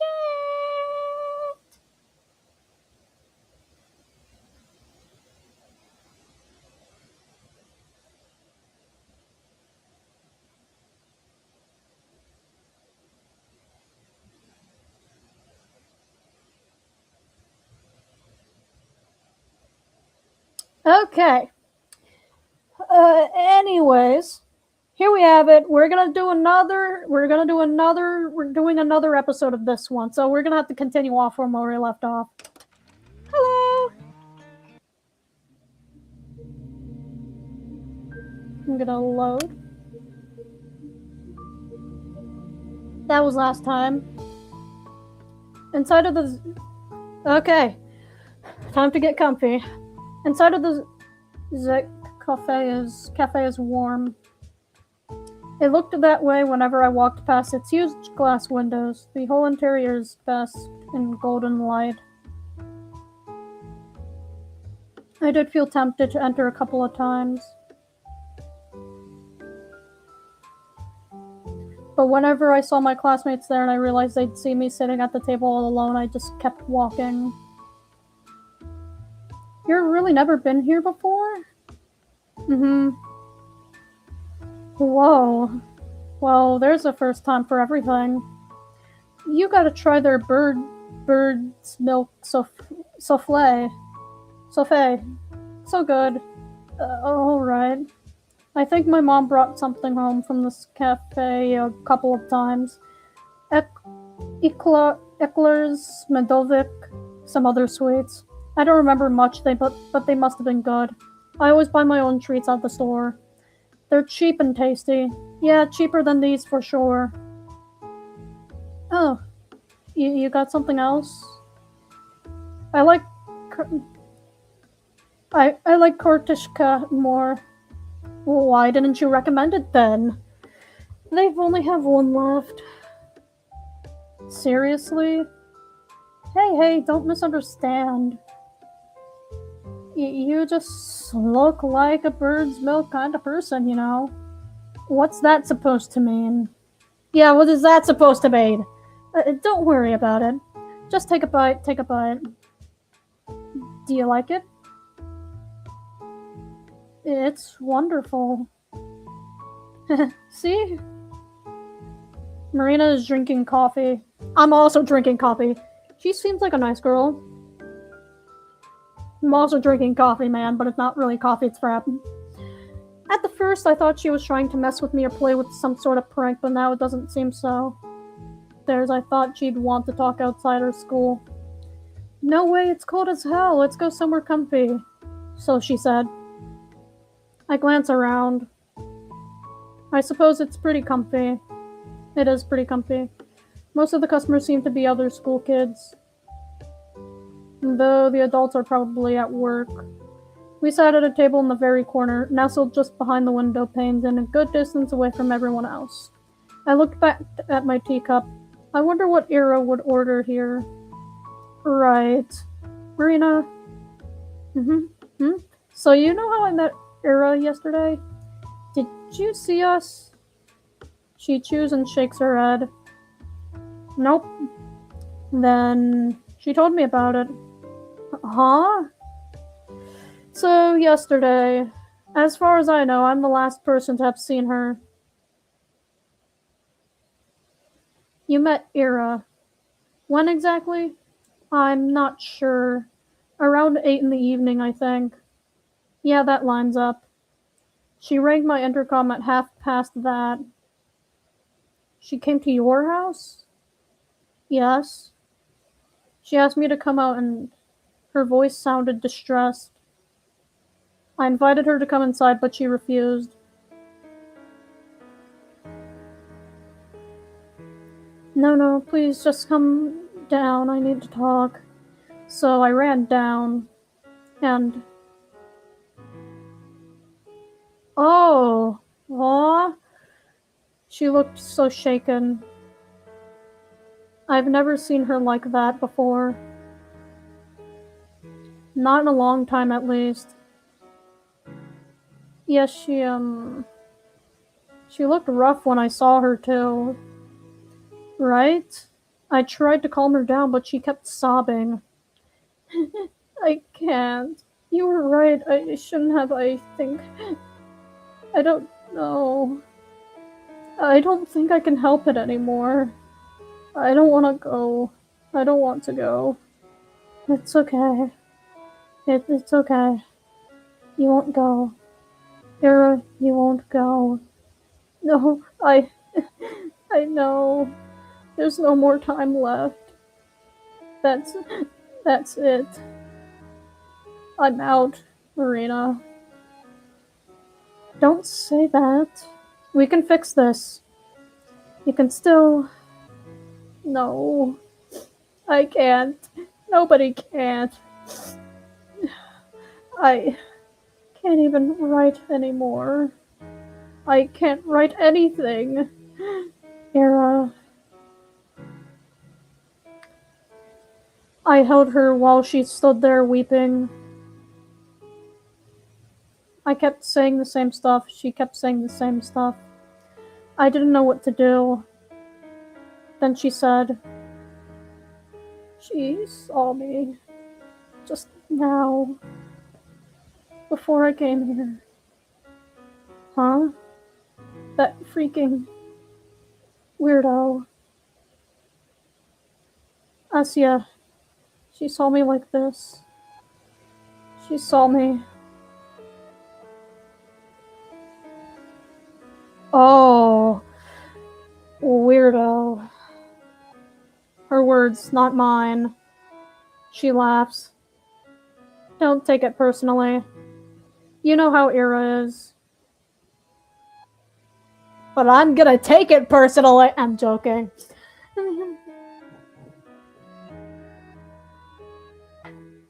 She seemed to cool down a little after that. Hey, you sure you don't want to come up?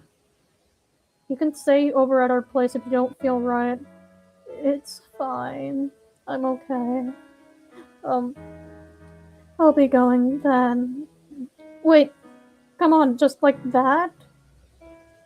Yeah, bye. You're kidding me. And then she left. You didn't try to stop her? Yeah? I mean, I can't, restrain her. And hey, I could ask you the same thing. You didn't hold her down with her hands behind her back, did ya? No, I didn't. I did just watch her walk away, didn't I? But judging by Marina's story, looks like these two really were friends. What did she say again? She hasn't seen Ira like that in a while. So she's been in a similar state before. And now she's all messed up. All because she'll be forced to leave. So... why can't we tell anyone about this? Well... how much do you know about Ira's family? Admittedly, not much. I know they've had some issues because of, Ira's behavior. They said she'll be expelled and sent away after this quarter. That's about it. Well, you're not far off. Her parents have been catching lots of flack. Yes, but I still don't really understand it. What do you mean? I mean, even if they were getting criticized, sending Ira away, it just feels like they're giving up on her. Well, what do you suggest they do? Huh? We only have one school. If Ira gets expelled, she has to study somewhere. That's true, but it feels wrong. There must be other options. I guess some people learn at home. But I'm pretty sure you gotta be disabled to get approved for that. Oh, hey! I mean, I'm not working at home, but...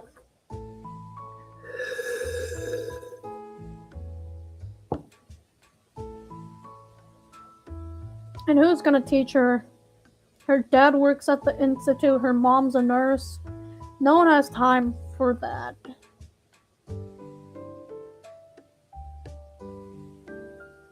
Wait, I thought her mom was... I don't like it either. But I can see where they're coming from. I look down at the cake I've been aimlessly picking at. She's right. I was so quick to cast a moral judgment. Did I expect their whole family to move just because of Ira's poor attendance? Did I expect them to come begging on their knees for the board to keep her enrolled? It's just so childish. I understand, but what does this have to do with keeping silent? Do you know Ira has a little brother? Oh! A little brother? I had no clue. She does. His name's Tolik. Funny kid. I really have no idea. That's okay. You see, it's true. Ira's parents haven't had it easy, but Tolik's got it so much worse. You know how when adults are cruel, but they try to be subtle about it? Kids don't. It's not so bad when you're in kindergarten. Sure, some kids won't play with you because their mommy told them not to, but they're still too small to really get it. It sucks, but it's not the end of the world. However, he's going to school next year. So right after his sister got expelled. That's one hell of a legacy to walk into. Oh no.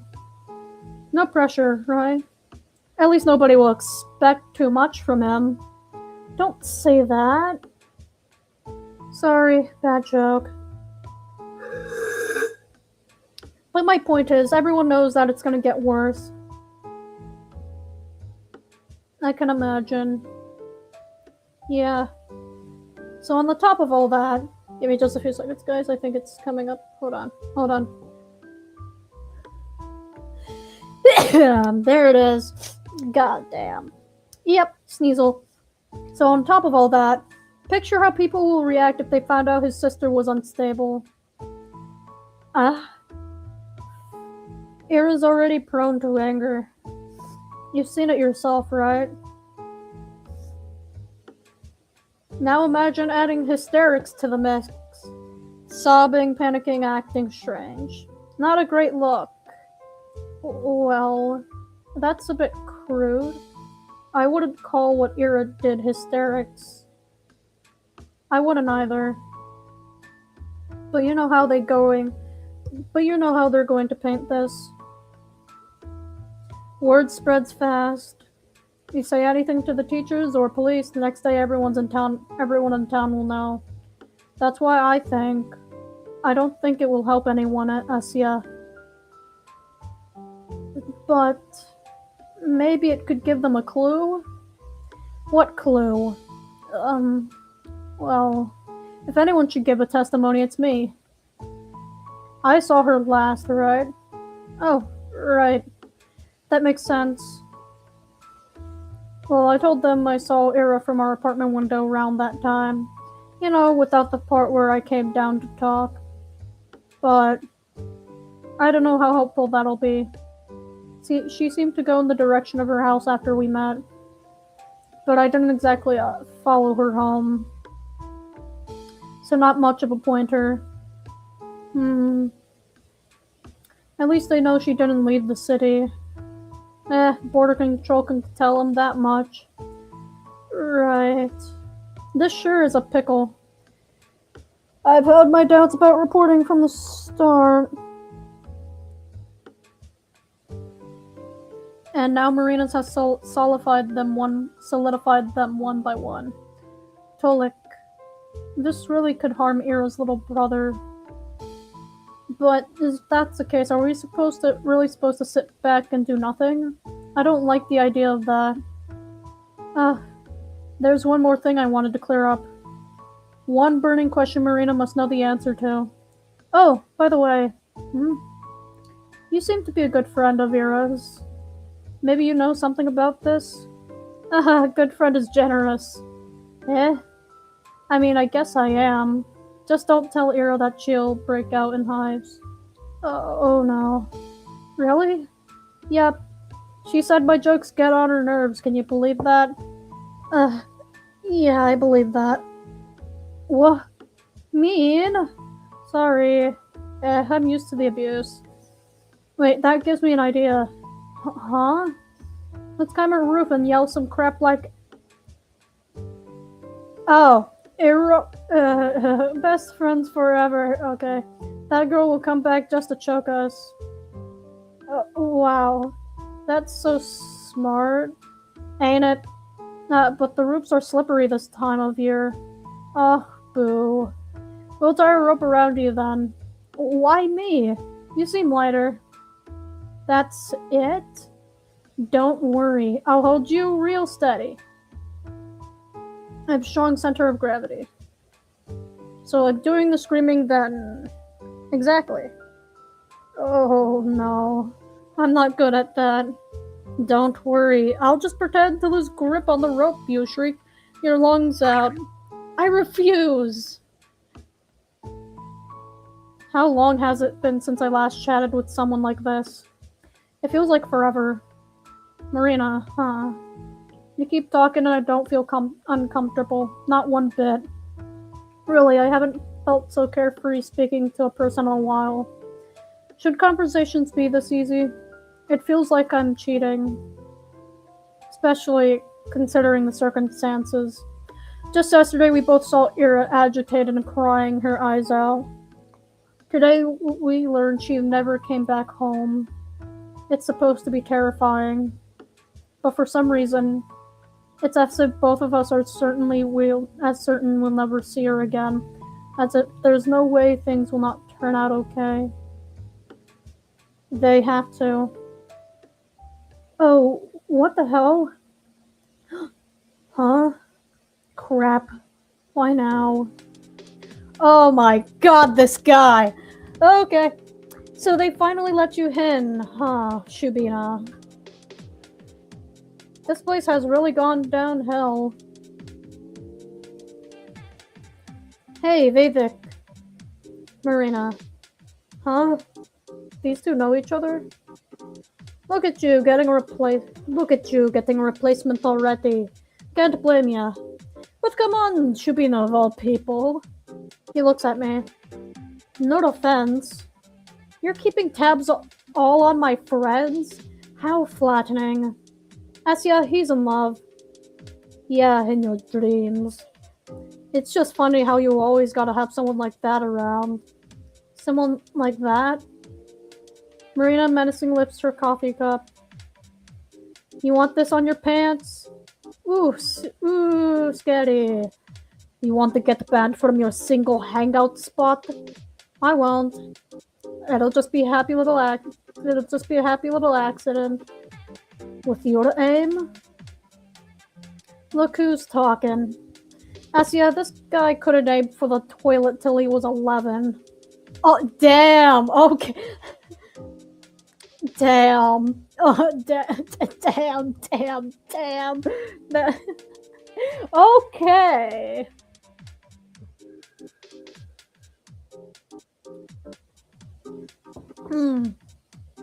His mattress, however. Shut up, that's not.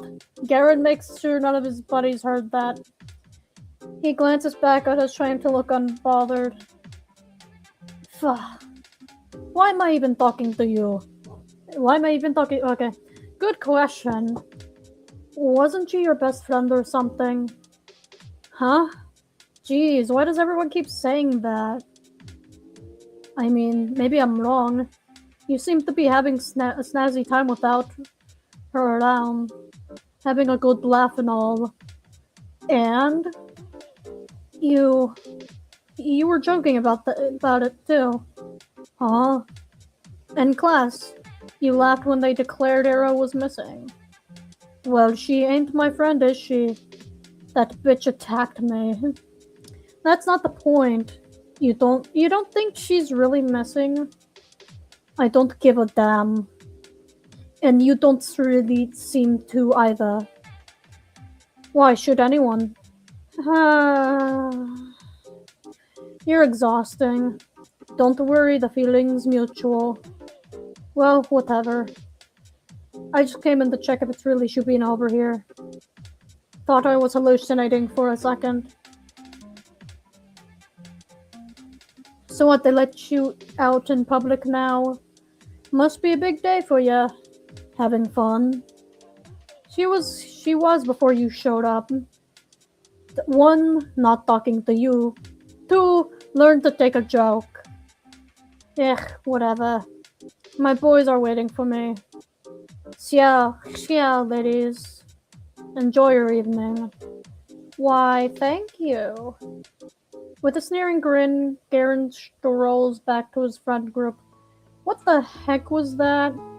I guess I shouldn't be surprised at running into him. Other kids hang out at the cafe all the time. Even so, it's like a bucket of cold water just got splashed over my head. Geez, can't you believe this? Yeah, I didn't expect that. No, seriously. How can a man be so catty? Never thought about it. Ugh, it's just so pathetic. She glares at the table of the schoolboys from across the room. Do you two know each other? Yeah. We played together as kids. Oh. It's a boring story. We got along when we were little. Then I grew into a normal person and he grew into a jerk. So we stopped talking. The end. I suppose that happens a lot. It does really happen a lot. Yep. Well, I'm not exactly sad about it. It's like bye-bye, don't let the door hit you on the way out. Speaking of which, wanna head out? No fun sitting here with those losers stinking up the place. Yes. Let's go.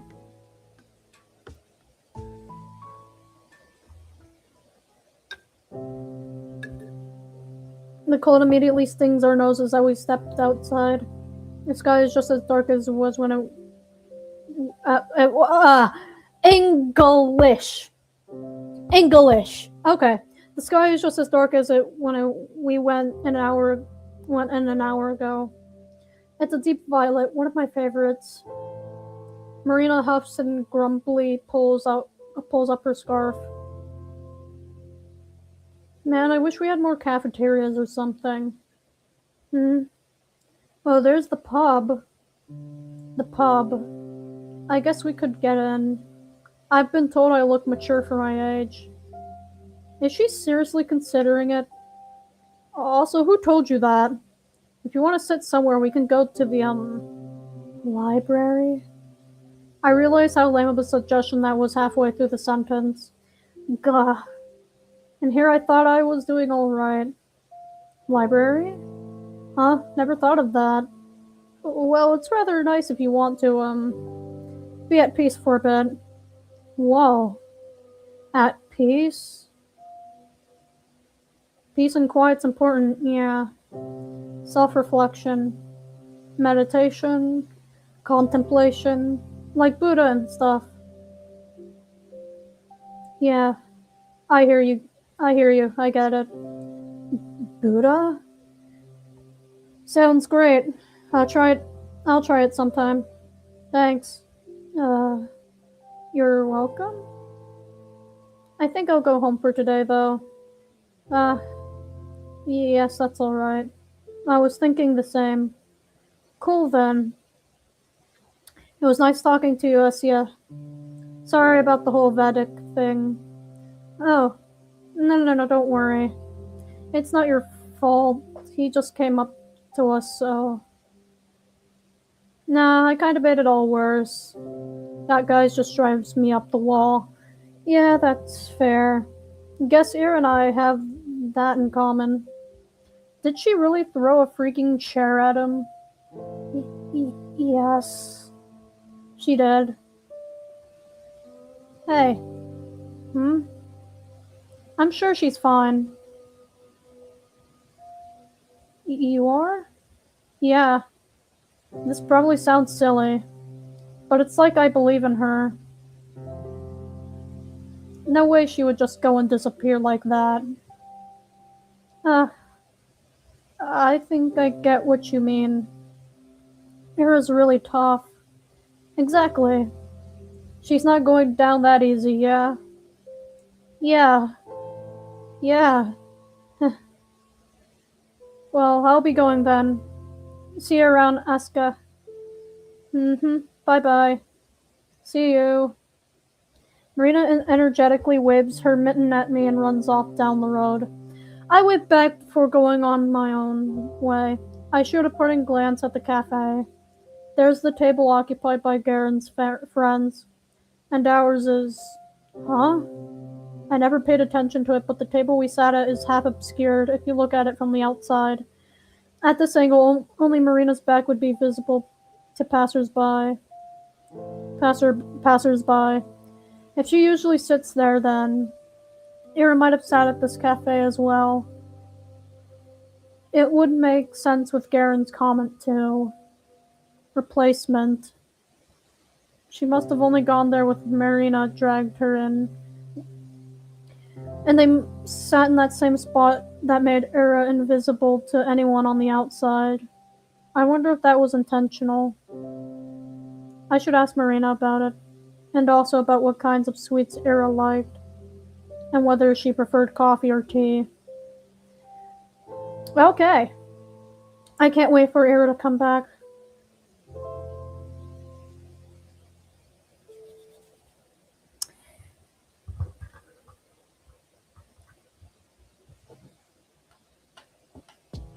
Ugh, I forgot. I totally forgot. Garen came up to us and it just slipped my mind. I wanted to ask Marina about the man Ira was seeing. It doesn't feel like something she would do, but after everything I've learned, I'm not sure if I knew Ira at all. We don't talk much at breakfast, but I asked my parents if they heard about her disappearance in the morning. Dad said what I'd expected. Brett's daughter. Yes, we got a notice. You know Ira's dad? Did you see him yesterday? No, we were not acquainted. I don't think he came into work. I see. Do you think they'll find her? Of course they'll find her. It's not a big city. That's true, but there's still been nothing since the news came out. It's been a day. The police would know if she left through the control post. I suppose. It just doesn't feel like anyone's looking. They are. A few of my colleagues went in for questioning. Really? Nothing came of it. It's just a big waste of time. I don't see what someone's teenage rebellion has to do with us. Mom slowly shook her head. Poor girl. This made me feel a little bit more determined. It's clear that the attitude towards the case is pretty much the same between both kids and grown-ups. But it does sound like there's an actual investigation going on. So the police aren't just sitting back. At least there's that. No updates? I haven't heard anything. Yeah, me neither. Boring. The boys at the desk next to me are copying my homework. Everything is already back to normal. The same conversations, the same digs. Hey, at least Shubina here got herself a new friend. Yeah, what's up with that? Got kicked out of the library? I can't go to a cafe now? Look who's getting sassy. We're only curious, you know. It's rare to see you crawl outside your little cave. And what of it? We're just so proud of you, putting yourself out there and all. Wanna hang out with us while you're at it? Eh? Man, what are you doing? What? It could be fun. No, it couldn't. Shubina, don't listen to him. Well, how about it? Come on. You're probably all sad after your Iroka went MIA.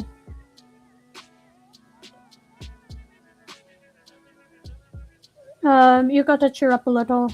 She's fine, leave her be.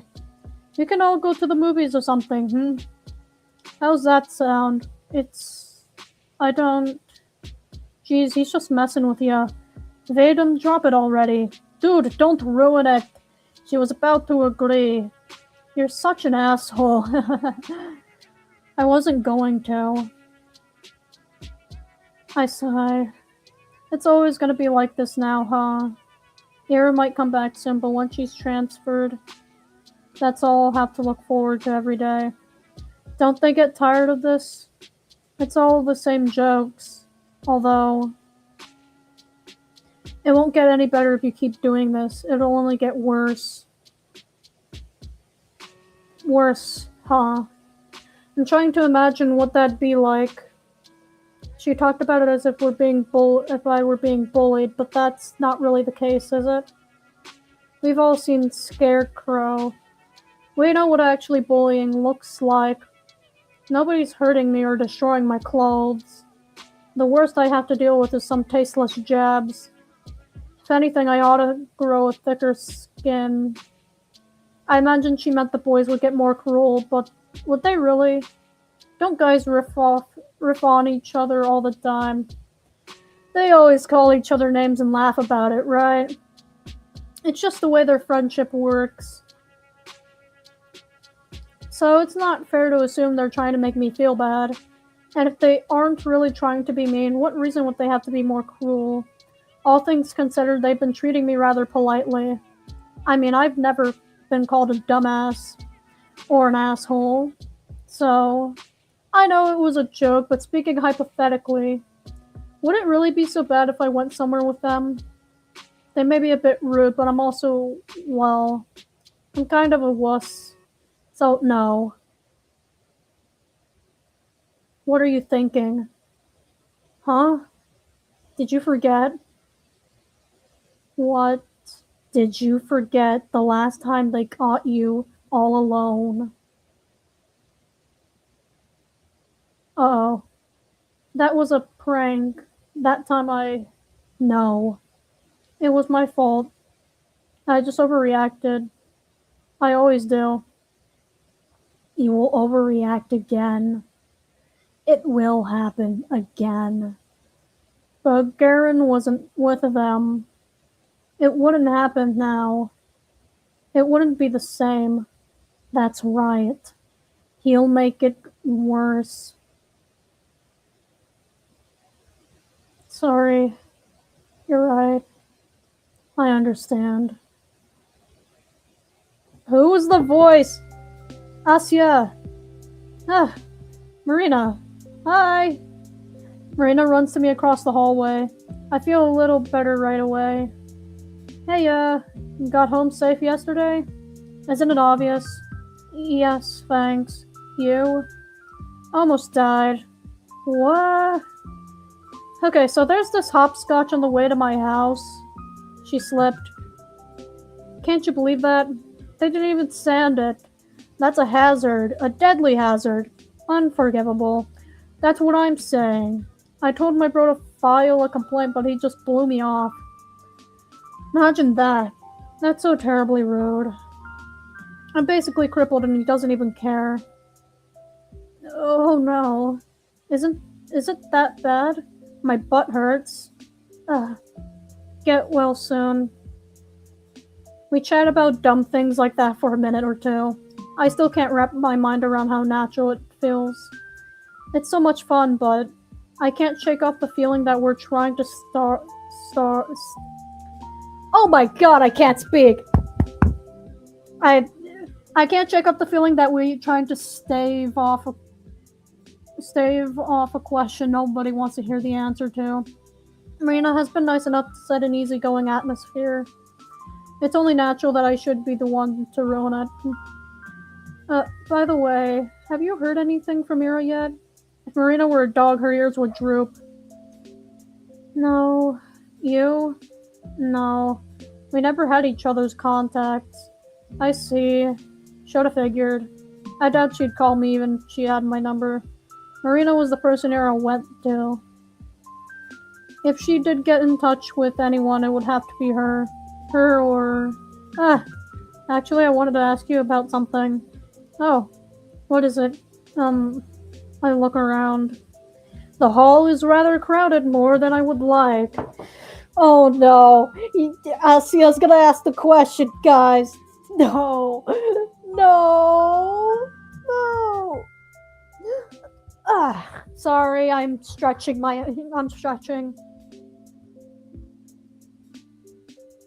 Because I feel like it, guys. I look around, the hall is rather crowded, more than I would like.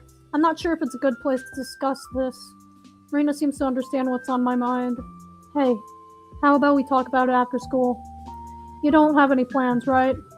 I'm free, so... Yes, that would be great.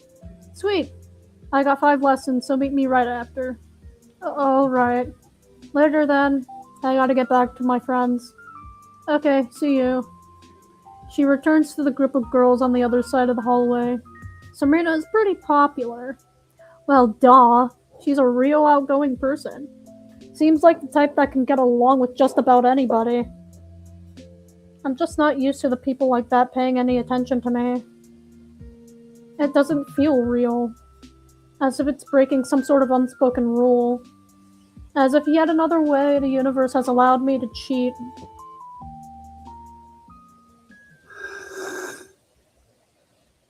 The school day passes slowly. The boys don't talk to me after our short morning exchange. That's good. The room felt like it was buzzing with gossip only yesterday, but everyone seems to have already lost interest. What more is there to say? I figure that's how it works when someone you don't exactly care for leaves the picture. If Era had never stood up for me, I'd probably feel the same. The Russian lesson drags on and on. They called me to the blackboard last time, so I should be safe today. My thoughts drift to a different place, and my eyes wander. Ah, the windows. Thin frost engravings had begun appearing on the glass. Later than I expected. Maybe the humidity levels haven't been right. They've always drawn it swirly in cartoons. I wonder why. The frost I tend to see is nothing like that. It looks like a lot more like an imprint of prickly pine or clear surface shatter into fractals, a maze of edges expanding and folding over one another. It forces you to focus in on focus. It pulls you in like a kaleidoscope. Why is there something appearing behind it? It makes it so that you look at it, into it, and through it. What is this appearing behind? Into the same repeating pattern of white barbs and an ornament of needles upon needles upon needles upon needles upon needles upon needles upon needles upon needles. A glass that shattered without being broken. An edge without a piercing point. I think I've seen something like that before. Right. It's just like that time. Oh no. We got the red in. Now there comes the purple. It's like that time. The pattern manifests itself in jagged lines. It draws closer and closer, invites me in. I almost understood something back then. I almost realized something very good and important. I wasn't in the right state at the time, but maybe now. Maybe that's why I'm seeing it. Maybe it's time. If I just look closer, strain my vision. Concentration of sharp edges is so dense my head and skin eyes begin to sting. Is there a form? A shape? A sign? A number? No. It's not enough. If only I... No, it's too much. Too bright, too beautiful. It's overwhelming, my eyes blur. So beautiful, I might cry. It's too much, it's too much, it's too much, it's too much, it's too much, it's too much, it's too much. A bird flies past the window. Huh? I look around. Everyone is quietly writing in their notebooks. Did anyone hear that? Did anyone see? My eyes snap back to the frost-covered window. It's lovely.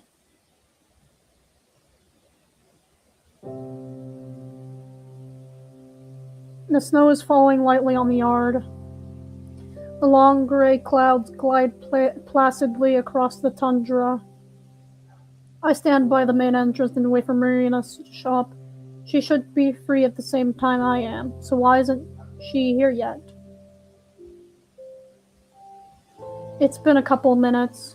A thought occurs, or rather, an unpleasant memory. The letter praying from many weeks ago. Could she have... No, that can't be it. Marina isn't like that. I walk down the steps. She might have thought we were meeting in a different spot. It's not like either of us specified we'd be at the school gate. It must have been a misunderstanding. Maybe she had PE and used the back exit. I'll scout the perimeters just in case. The snow around the yard is deep and somewhat bothersome to trudge through. Because of that, when you see someone go behind the school, you know they're either doing sports or trying to smoke without being noticed. I don't believe Marina smokes, though. Oh? I hear soft voices coming from behind the gym. Aha! Marina's class must be getting out of PE. I knew it. Maybe I can catch her there. Don't mess with me. Stop playing fucking dumb. Quiet, damn it. I told you I don't know. I'm sorry. What? You know what's going on, don't you? Think I forgot? He's been saying random shit. Staring at nothing. Mom's getting real worried, and you know this, right? Right? The boy's voice is so shaky it takes me a moment to recognize him as Garen. Wait, Garen? This anxious? You had this, Marina. Vedic, I'm begging you. Please. Please. I don't know what to do. I'm sorry. I don't know. I wish I did, but you got better. Listen, don't give me that. I have a pair of eyes, alright. I know you're not the same or whatever, I get it. But you're functional. So I need to ask you. Please. Thud. Wha. Crud. I wanted to back off all sneaky like. Man did that backfire. Why did I have to slip? Asya? You.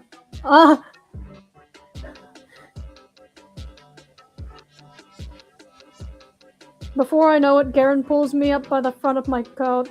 You little bitch. Think you can eavesdrop on people now, huh? I didn't. Hey. Let her go. She was listening in on us. No, I said let her go. He grimaces but loosens his grip slightly. So, Shubina, I was waiting for Marina. We were supposed to meet up after school. That's right, we were. Though, I thought we'd meet by the gate. You weren't coming, so I thought I'd look for you. And when I crossed the corner here, I slipped and fell. Jeez. Are you okay? Yes, I think so. So what? You're saying you didn't hear shit? No, nothing. Yeah, right. You suck at lying, Shubina. I'm not! Damn it, Vedic. Drop it already. Whatever. Sure. Wah! He almost throws me to the side. Marina runs up and saves me from yet another humiliating fall. Piece of shit. I don't believe you for a second. Try and blabber about this to anyone. See where it gets you. Watch your tone. She's got nothing to do with it. You defending her? Why? You know she's just heard all that stuff about you. You want to help or not? You want help or not? Garen clenches his fist. Marina doesn't look at him. Instead helping me get out of the snow out of my clothes. So you have a way. We can talk later. Oh wait, no, why not now? Oh wait, no, why not now? I mean, you totally heard everything we said, right? Might as well. Actually, why don't you do a little recap? How about it? Come on, go ahead. Ha! Think you're being clever? This will come to bite you in the ass, Marina. Hmm. Yeah, I think I've had enough of you today. Asya, let's go. Ah. She grabs me by the arm and pulls in the direction of the schoolyard. Does she just like dragging people around? Hey, Marina! You know where to find me. Marina doesn't turn around to see Garen's barely hidden pained expression. He glares at me. For some reason, it doesn't scare me at all.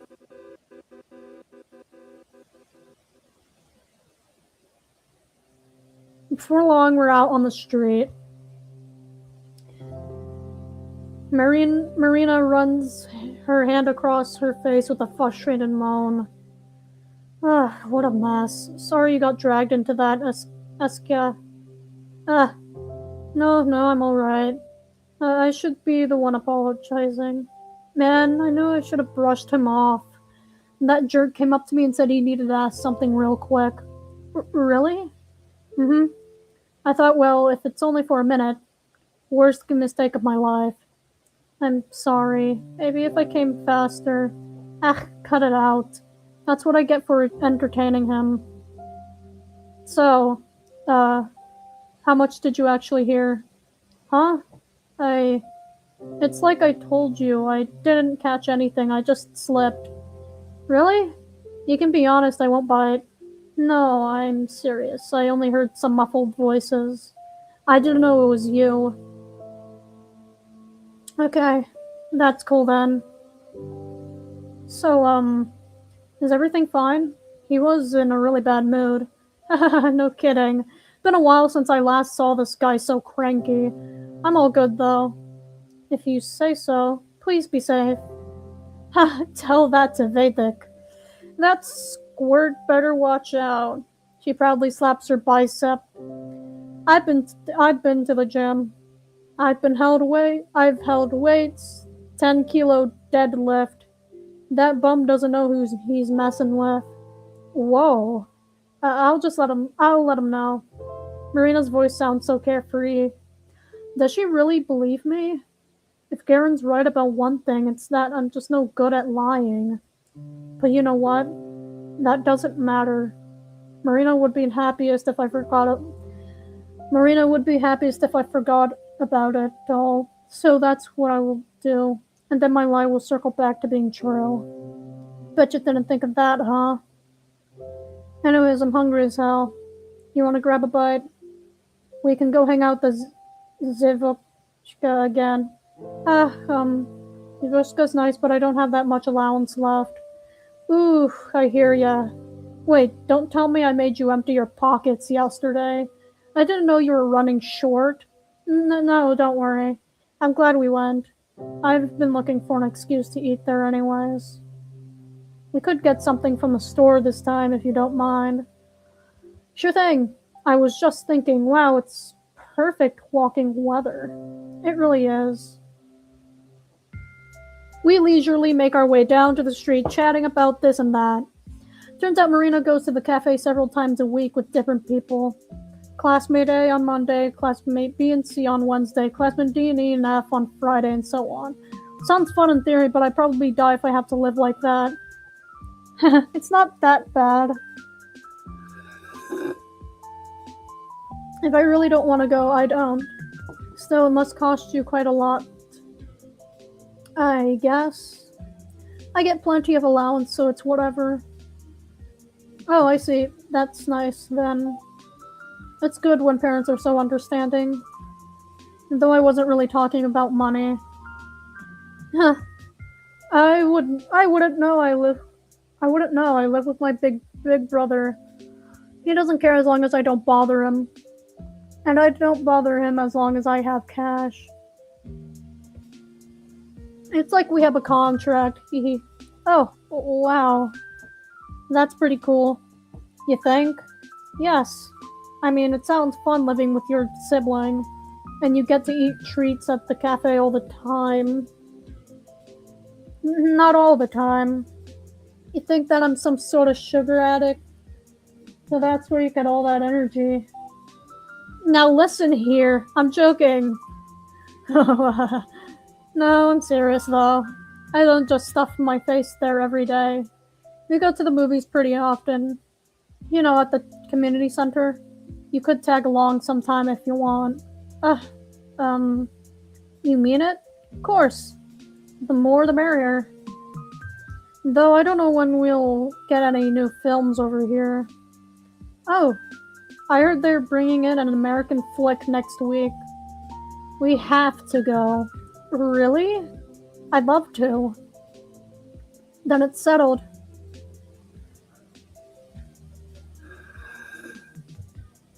The whole time Marina and I are browsing through the aisles of the department store, I can't get this invitation out of my head. I'll go to the movies. We'll go to the movies. To a Hollywood film, no less. I'm so happy it's Saturday. A new week can't come soon enough. Isn't that funny? I got the same kind of invite just earlier this morning. But everything about that, even if those boys were only joking, everything about that made me feel disgusting. Funny that. Man, I can't wait to get out of here. The store? The city, dummy. Whew. Really? Well, you don't? Well, I like it here. I think it's very pretty. Can't argue with that. I wish there was more to do, I guess. I know they're planning to expand the place. They'll take the barracks down in spring to build new blocks. And then there's talks about a new sports complex. But that stuff will take freaking years. I'm bored now. Oh, I had no idea about the barracks. Really? You really live under a rock, don't you? It sure seems like it. Well, now you know. Point is, there's jack all to do here. Can't wait until I'm done with school. Just a year and a half left. Do you know where you'll study already? No clue. I'll see where life takes me. I'm a person of countless talents. Who knows which one'll be my calling. Whoa, really? That's pretty amazing. I don't have that many skills, I think. Well, it's all about the mindset. I'll make a bank anywhere if I just put my mind to it. As long as it's not math, or bio, or English, or chemistry, or physics, or Russian, or history, or literature. Wait a second. So how about you? You got any plans yet? Well, I'm only good at writing essays. So probably something in the arts. Oh, I thought you were like a top student or something. No, not at all. I do my homework, but when the teacher asks me to do something in front of the class, it's like my head goes empty. I don't do very well on tests either. Huh? That's surprising. You look pretty brainy. Thanks? No problem. Both of us end up getting fruit juice and sausage rolls. For a while, we walked down the main street and I listened to Marina tell me funny stories. I don't contribute much, but at least she seems to enjoy making me laugh. I probably come across as boring. Perhaps I'm way too easily impressed by mundane things. I look into her smile. It's lovely, and I'm not sure I see anything behind it. Marina is a very nice person. With nice people like that, it's hard to tell. Maybe she thinks I'm lame, but doesn't realize it. Maybe she's stifling that feeling out of the goodness of her heart. Maybe one day I'll become too heavy, too unbearable, and that's when she'll explode at me for all the times I've had a stranger look too ugly next to her. That day is getting closer with each passing minute. It's rapidly approaching, and she's none the wiser. But that's fine. I know it's coming, so I will prepare. Until that day, I'll enjoy my time with Marina to the fullest. The small repose didn't come out of nowhere. I understand. Ira, who was supposed to be here until the tail end of December, went away. The same era that came as an answer to all my prayers. Bringing her to me probably cost the world a lot of effort. And when all that effort was cut short, well, Garen called me a replacement at the cafe. Maybe that's true from his perspective, maybe even from Marina's. But from where I'm standing, Marina is the substitute for everything Era stood for. My hope, my shield, my happiness. It makes sense she appeared as soon as Era vanished. In fact, it all lines up so perfectly I'm surprised I didn't notice it right away. Of course, that's what it is. But then I'm not certain why it isn't working like it should. It's not Marina's fault. It's not the fault of the universe either. That leaves only one other suspect. Me. Something in my brain just refuses to connect. It feels amazing to have someone like Marina to go out of her way to talk to me, even if it's only because Zara is missing. Nevertheless, I can't appreciate it fully. I can't get lost in it the way I'm clearly meant to. As if it's not enough. As if I still keep thinking about Ira all the time. It's only been 2 days since I've last met her. 2 days are no reason to panic. Of course I saw her crying, but it's probably okay, right? Her taking some time for herself is nothing new. And she's really tough, so she'll be fine. Of course she will. Everyone's being so blaze about it. Her vanishment seemed vapid, but when you look at it objectively, the situation isn't that alarming. I'm just being a crybaby like always. Then again, that is a harmful way of thinking. If I believe the universe has let something bad happen to someone like Ira, then I'd be doubting the world's senses of justice. Not only that, but I would also be rejecting the privilege I've been given. I want to draw an APT comparison, but all the metaphors are falling short. Maybe. I'm like a child who was gifted a doll, lost it, and then started to pout whenever the replacement wasn't identical to the no. See? That's what happens. I start comparing wonderful people to toys. What's wrong with me? Even when I'm trying to explain how ungrateful I'm being, I find the most despicable way to do so. I really don't know if I have a soul for that, for all of that. Are you okay? Marina looks at me expectantly, holding her hand up to hot air steam. In our aimless strolling, we've reached the warm vents next to the back entrance of the research center. The snow around the chutes has melted, forming an uneven splash of dark soil lovingly sprinkled with months-old cigarette buds. Ah, yes, why? You look kinda down. If you're tired of my blabbering, you can just say so. I can get a bit carried away. No, I was listening, really.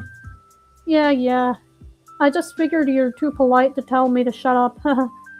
I wouldn't. I like listening to you. Honest? Yes, honest. Your stories are fun. And you have so many friends, I'm surprised that, I appreciate you making time for me at all. Please, am I supposed to sit on my butt eating cake while Ira's gone? I mean, just yesterday. We actually have important stuff to talk about. And heck, it's nice to break off from the schedule every once in a while. Variety is the spice of life, yeah? Ah, right. I kinda put a damper on your plans. Sorry. Dude, I just said it's cool. I like talking to you. It's like relaxing. Relaxing? Yep. It's weird saying that with the disappearance and all. But when I discuss this stuff with you, it doesn't feel so scary. That's amazing. I've actually felt that way since yesterday. I thought talking about such things should make you anxious, but it doesn't feel that way at all. Right? Now that's scary. What kind of therapy is that? It's pretty strange. Speaking of which, you wanted to ask something? Right, yes. There's this rumor going around and I don't know if I believe it. Maybe you know? Was Ira seeing some, older man? Ugh, this. Figures you heard it eventually. Yes, I thought it might be true at first that Ira could have eloped with that person or something like that.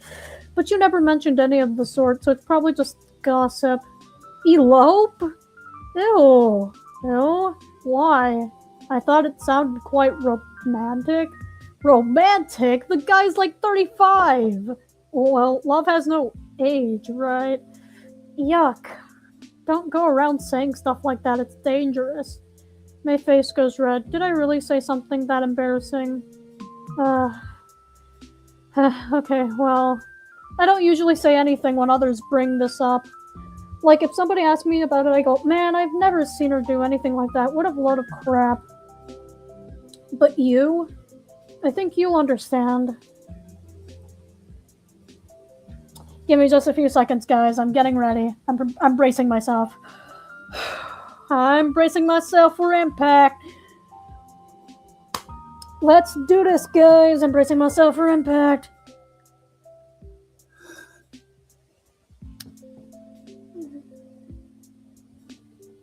Bracing myself for impact. Let's go. Eh? That's my brother. Oh. Huh? That guy? The old guy. It's my bro. So Ear and your brother are... No. They're not like that at all. Gross. She sticks her tongue out as she's about to gag. That bad? I would literally die. Oh no. But, what's going on then? If you don't mind telling me. It's fine. I think if anyone should know, it's you. Really? I can trust you, right? You're not gonna run and tittle-tattle the first chance you get, right? Yeah? Of course. I mean, of course not. Thought so. Anyways, alright, let's lower. My brother Lev, he works in the labs, like the ones at the research complex. He's been helping Yura. Helping? With what? I guess you could call it managing her stress. Huh? She has a kind of neurotic condition. Sometimes her head just goes haywire and there's nothing she can do. Lev says it's some brain chemistry stuff. I can't say anything more than that. So when she got angry at her classmates... Now that's Ear at her soundest. You can believe it. Oh. You know it when you see it. Sometimes she just can't focus on anything, any sound, any person. Sometimes her mind gets tangled and she starts to panic. Things like that. I see. You think she was, tangled up the day we saw her? Yes, absolutely. It hasn't been that bad in a long while. Not even a year ago when she just started treatment. All along, this whole time I had zero clue. The more I learn, the stupider I feel. Just picturing her going through all that makes my heart ache. Poor Ira. We're lucky, really. I mean, I don't know where she'd be if Lev refused to help. There's only so much I could do. But he got Ira the meds. Meds? Some pills to keep her head in check. They're not the type you can get from a pharmacy. You mean illegal drugs? What? No! Don't make it sound so scary. Sorry, maybe I misunderstood. Geez, it's nothing that bad. It's just a new type of pill. It's hard to come by. Oh, wow. Well, anyways, I doubt Ira followed Leb's recommendations to a T. But at least she got better for a while. That's incredible. Your brother must be an amazing person. Both of you. Yeah, stop it. I didn't do much. Probably annoyed her more than anything. I'm sure you were important to her, too. Eh? You think so? Mm-hmm. Well, who knows. Ira rejected the therapy after all. What? She was just flat out refused a month ago. Stopped taking her pills, stopped coming to our place. And well, you saw what happened. But why? She was feeling better, right? You said it helped. Marina solemnly shrugged.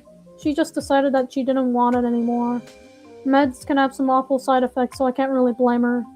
Still, I wish she talked it out with us. Without the pills, those little states will only worsen. Why didn't you say of this anything of earlier, huh? Why'd you keep this to yourself? why wouldn't you tell anyone? She might be in danger. What if she gets injured when she's in that state? Are you seriously asking me that? I told you why we can't go around telling people she has issues like that. Think about her kid brother for a second. Think about Ira for a second. You really think that her family reputation is worth more than her safety? That's not right at all. Jesus, Essia, I'm not saying that. Look, let's say I told the police about Ira's problem. Let's say I told Lev was helping her. What then? What would that change? Would it point them towards a location? A culprit? Maybe give them a motive. Yeah, I guess there's that. But so what? What do you mean, so what? They'll know she didn't run away just because she was rebelling or throwing a fit or anything silly like that. Then everyone will understand it's serious. Everyone will work hard to find her. Maybe the whole city will. Marina's bitter laugh is sharp enough to sting. They'll take it seriously? Band together? Asya, you should be on TV or something. Listen, Asya. Asenka. That's not how it works at all. You mean the police? The world. You think everyone will suddenly feel bad for her? That's cute. Let me tell you what people will actually say. People will say, oh, that makes sense. I always thought there was something off with her. That's right, she was totally messed up in the head. Yeah, this was bound to happen. Sick people can just snap.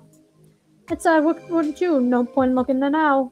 Betting at 10 she killed herself in a ditch. Betting at 100 she froze to death. Shut up. Don't say that. Stop lying to me. I'm not lying, damn it. That's how it's gonna go and you know it. They'll turn it into an excuse to gossip more. And they'll turn it into an excuse to brush her off. Her life, her choices, her disappearance, everything. Even if Hira's really gone, everyone will remember her as that. She'll be the basket case that always had it coming. Does that have a nice ring to you? Gah. That's just not right. That can't be right. It's a hard pill to swallow. Marina, be mad at me all you want. You have no idea how mad I am. But if I portrayed Eros just like that, I'd never live it down. I'd hate myself for the rest of my life. So why are you telling me this? Because she told me you looked up to her. So I believed you would understand. Maybe I was wrong. You think Ira would want us to tell everyone about this? You think she'd come back and thank us? Send a blessing from beyond the grave? Don't talk about her like that. Huh? Come on now. Asuka, you gotta face reality. You know how everybody will react when... No, that's not what I mean. I wiped the tears and snot that I apparently had been pouring down my face. Don't talk about her like she's dead.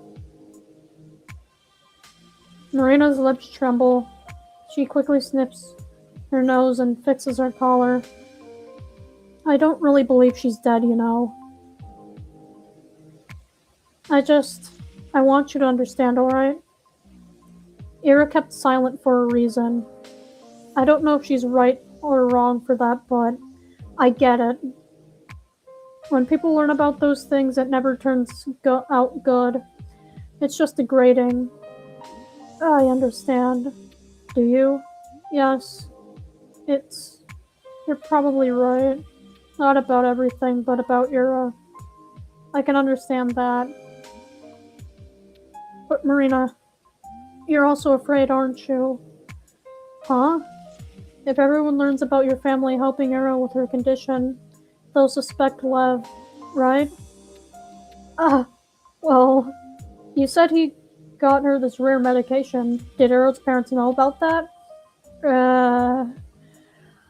No, but I don't think you're allowed to do that. Are you? Marina, you're a little selfish, huh? No, I'm just... It's okay.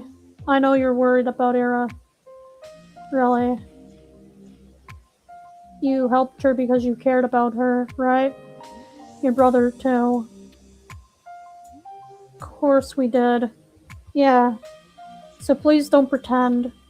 Don't pretend you're keeping quiet only for her sake. Or for the sake of Tulik. I mean, I'm not pretending. I know. I just wanted to say, I don't think it's bad that you're also worried for yourself. That's all. Yeah, sure. Why not? I'm scared to get in trouble. There. You don't have to say it like that. What? I'm saying it. I'm putting it out there. I don't want to get in trouble. I don't want my brother to get in trouble. I don't want him to lose his job. Is that what you want to hear, Asya? Marina, please. I don't want to fight with you. You're the one who started screaming at me. I don't want to fight either, you know. I'm sorry. I shouldn't have yelled. Please, forgive me. Jeez. Why so serious all of a sudden? It's not a big deal. Maybe. I thought it was important. Sorry. God, don't apologize. I feel like a total bully now. Oh, sorry, I'll stop. No, cut it out. Don't look at me like that. Don't look at me with those puppy dog eyes. Alright, I'll look away. You. Yeah. For crying out loud. Marina chuckles and lowers her head. Her smile was wry and tired, but for some reason I don't feel sad looking at it. Something about her defeated expression makes me feel hopeful. That doesn't sound very nice when I put it like that. Sorry. I got carried away as well. Oh. Oh no, not at all. You weren't rude or anything. No, really. I'm not usually like that. I don't talk like that. I know. And you're right. Oh. I said it in a nasty way, but you're right. I can come up with 100 of these knowable excuses.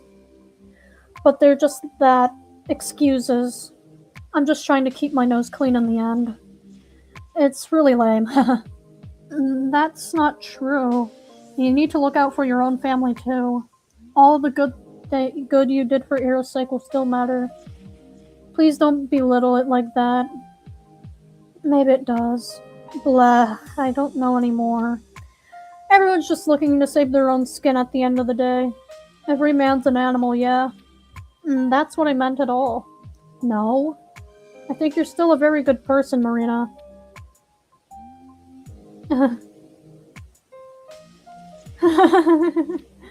You're a funny girl, Asya. Oh, really, I don't know what to make of you. I don't know how it works, but I just want to trust you. How to explain? It feels like you'd never judge a person. Really? At first I thought you were, like, really innocent. Not dumb, but maybe a little dumb. Sorry. I don't think that's really true, though. I don't think you're naive. You know, I can usually make an easy read on people. With you, though, well, maybe it's because I only met you yesterday. But you're really nice, Asya. Nicer than I could ever hope to be. No, please don't say that. Nice is meaningless when applied to me. I'm not really charitable. I'm not really kind. I'm not really honest. I've been nothing but a hypocrite this whole conversation. Marina says all these things so genuinely, I don't have the strength to shut them down. It's like that love letter, only the other way around. Her kind words aren't really true. This time I'm aware of that, while Marina herself has no idea. Does that diminish the value of those words? No. Marina didn't choose to be wrong. Kindness can be misguided, but it still deserves appreciation. Real or not. It deserves gratitude. Thank you. I'm not sure if what I said counts as a compliment. Of course it does. I look into the world. A world where everyone is kind to me. A world where every sight is beautiful. An unjust, lovely world. Its kindness is misguided on a scale I can't even fathom. But calling it misguided is an insult to the universe itself. What do I know about what's worthy and what isn't? At most, I'm a conceited gnat. I shouldn't even try to understand what's and whys. The only thing I have the right to do, the only reasonable thing for me to do is say thank you. So I will do just that. I will say it. I'll say it as many times as it takes to get my feelings across. In other words, I'll say it endlessly. Thank you, thank you, thank you, thank you, thank you, thank you, thank you, thank you, thank you, thank you, thank you. Thank you, thank you, thank you, thank you, thank you, thank you, thank you, thank you, thank you, thank you, thank you, thank you, thank you, thank you, thank you, thank you. Ow. Sorry. It's not enough. My life is finite, but so is my gratitude. It will never be enough, even if I keep living until our dying sun swallows the earth. It's a promise I'll never fulfill. So I'll retract it. I apologize. I need to try a different approach. The number of gratitudes I can express will always be finite and meager. But what if the gratitude itself becomes infinite? An expression of endless gratitude. Is that possible? Does it sound right? I can repeat my thanks for as long as I live, like a pulsar emitting wave after wave of electromagnetic radiation. Yes, just like that.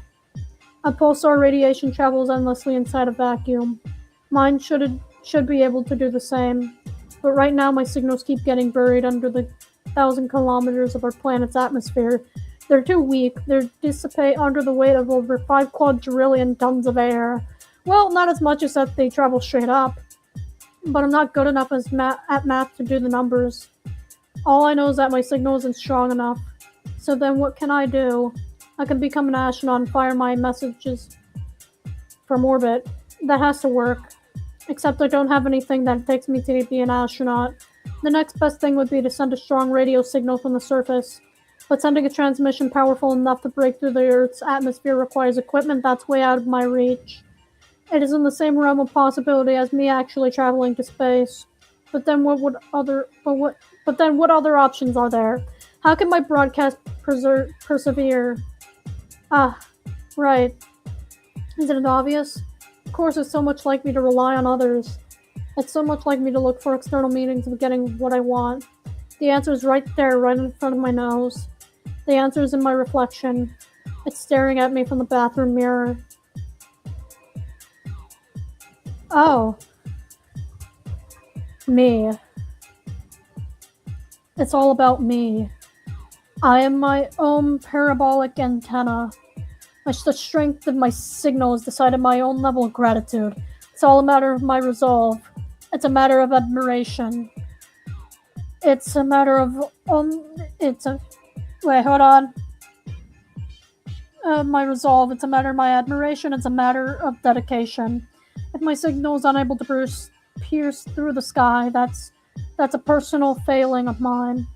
That's something I'm responsible for fixing. Can I do that? I can, naturally I can. Any point I'm made against will be an excuse. I just need to work hard. I need to work hard so that I will feel much more grateful.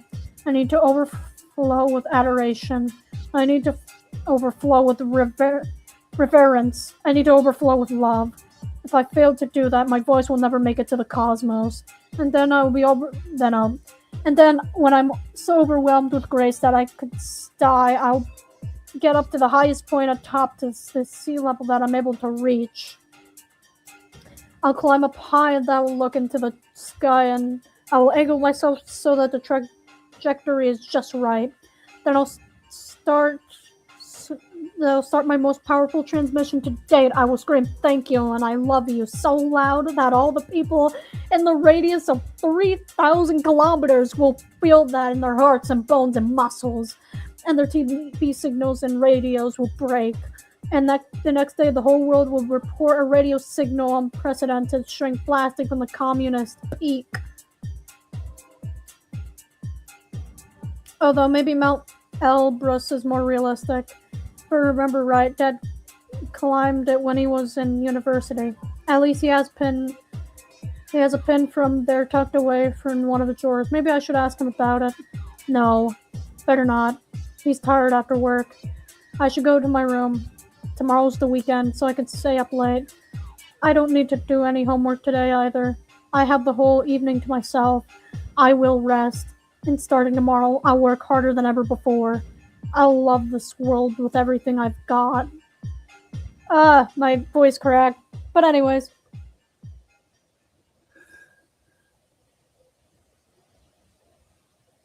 Hmm.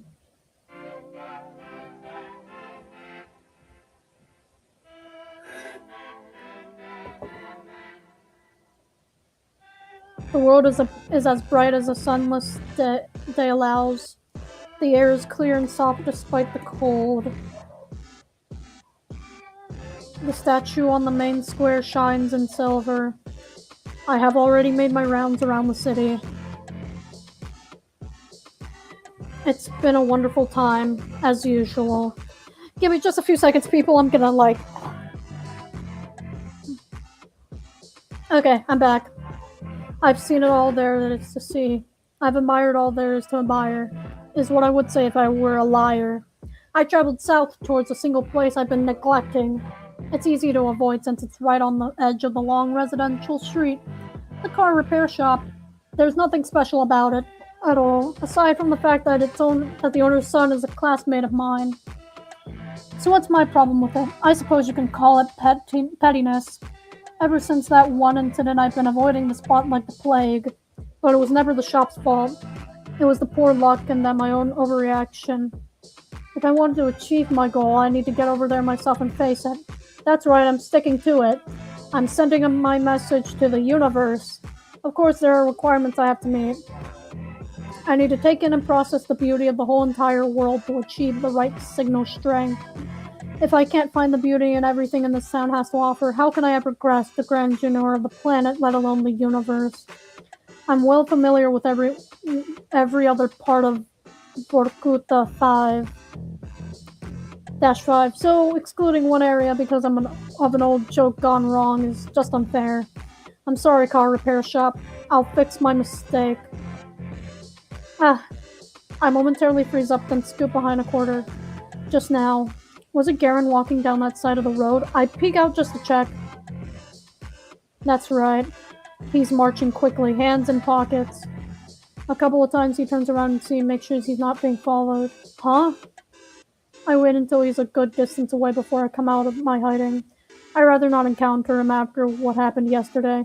Yeesh. He's never been this crude with me before. I mean, there are plenty of people on the streets, so maybe I'm being overly cautious. But better be safe than sorry, right? The road ends.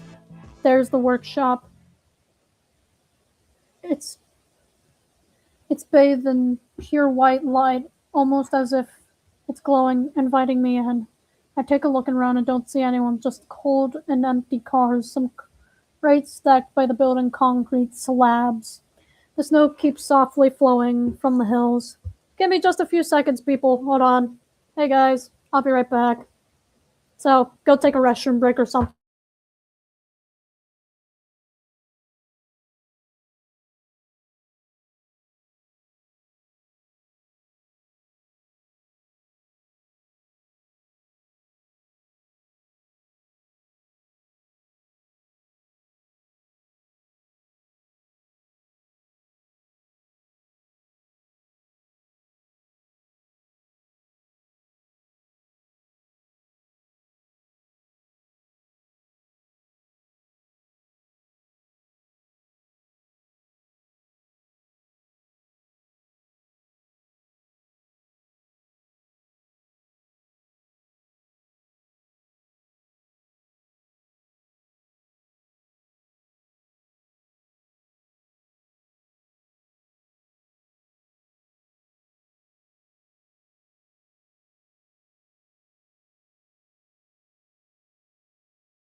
Okay, I'm back, and damn, it's been 5 hours.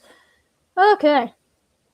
I mean, taking breaks, obviously, but let's get back into the game. Let's get back into the game. Okay, the snow keeps softly flowing from the hills. It's quiet. I take a peek through one of the windows, but the only thing I see is my reflection. They fixed it. Then, is there really nobody inside? It's not like I particularly wanted to enter, but I thought that might be the best way to go about it. Have a quick glance, see how normal everything is, then leave. Nice and simple. It looks like they're closed today, though. I was certain they worked on Sundays too. I should just check the schedule at the door. There. A scratched up metal plate. Let's see.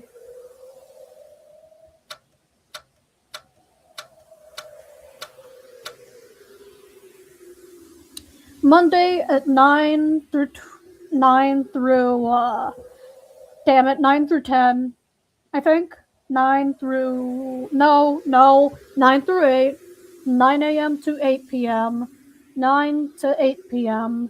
9 to 8 p.m. So basically Monday through Friday it's 9 to 8, 9 a.m. to 8 p.m.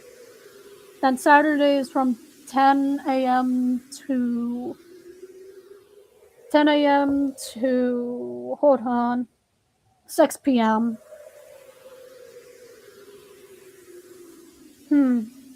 Should be open. It's Sunday, just past 12. I knock on the door, then give it a tug. It won't budge. I give it another tug and then a push. That's strange. Maybe it's not the time yet? But when, if it's not today? Would the universe really hold me back like that? No. Let's not jump to such conclusions. The mechanics are probably on lunch break. Oh no, I'm feeling it something. I'm feeling something. I don't know if I'm actually feeling it, but I know there's something gonna happen. Of course. Though I don't believe they had it listed. Did I miss that?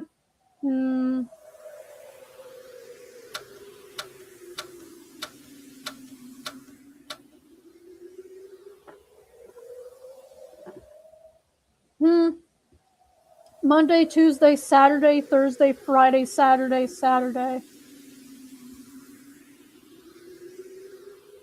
No lunch break. So it's not being me and inattentive. Then why? Oh, maybe it's some sort of holiday today. I'm bad at keeping track of things like that. Still, shouldn't be their notice or. Wait. I look over the metal plate again.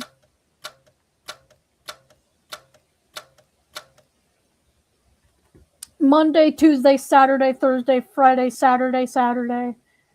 Holy shit, what the hell? What the hell's going on with the fucking time? And the days as well. What the hell's going on? Are you okay, man? Huh? Monday, Tuesday, Saturday, Thursday. Yeah. Wait.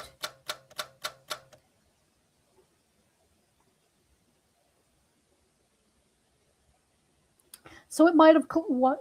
That doesn't seem like. What? I rub my eyes and blink intensely. Did I not get enough sleep? I'm just not seeing straight. I shouldn't have read so much before I went to bed. I need to focus. Focus, focus, focus. Okay.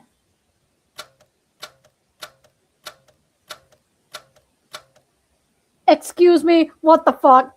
I think she. Monday, Tuesday, Saturday, Thursday, Saturday. Excuse me, what the fuck is going on with this thing? What the hell's going on? What the hell's going on? Huh? It's Saturday, possibly. Match 2, third, sat. I don't. Sat. Oh, it's Saturday. Monday through Sat. Sunday and close and deaf. What does down and oh my fucking god, what the hell's going on? Hello? It's okay. I got it. I know what this is. I shut my eyes. It's just a dream. I've seen these things before. I come to my apartment door, but the number's all messed up and wrong. I need to make an urgent call, but the rotary dial wraps into a spiral. I'm running through my school and I can't find the right classroom because the number I need doesn't exist. In times like this, I need to firmly close my eyes. I need to understand this isn't real. Then, when my eyes open, I'll be in my room. I'll see the morning light beaming in through the window, projecting a bright square on the wall. I'll look into the sliver of the sky outside, and it'll be a soft hue, pink and blue.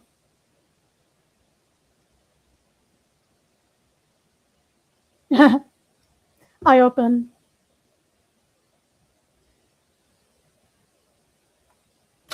Monday, Tuesday, Wednesday, Thursday, Friday, Saturday, Sunday. Oh, shit. Josia's faces. I see. That's what it is.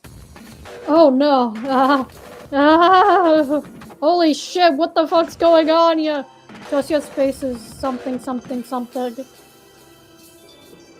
What? I stumble back. What is this? What's going on? My vision clears. I look around. It's all the same. I feel like there's no one here. This is Brinton. Karen. Yes, it's him. It's on the nervous. He was walking on the opposite. He was looking around because it's both on. Wow, this is quite a break. You sure outdid yourself. How did you set it up? How did you know? And I wonder how you did it. Please tell me. I can't figure it out. Maybe from a trick game. That's really amazing. You're amazing. Please help me out today, Z.A.T.O. Today I've set out to fall deeper than before. To fall deeper and whoa! Oh my god! But look up here, damn it! Today I've set to fall deeper than before. To fall deeper in love. Right now I'm so full of love. I feel like I'm gonna vomit. So grateful my fingers won't stop shaking. Thank you, Z.A.T.O.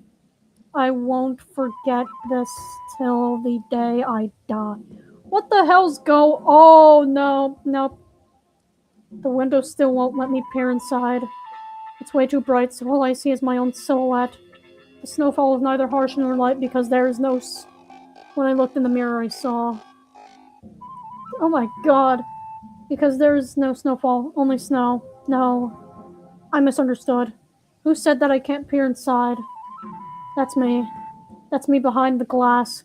I'm looking in and I'm looking out at the same time. I'm looking in and looking out the window. I see. What do you see, Asia? What do you see from the inside of a sealed body shop? The same thing you see from the outside, Asia. The same blue sky. The same infinity. The same unfashionable coat. Oh, what was that? That's jammed signal C. Oh.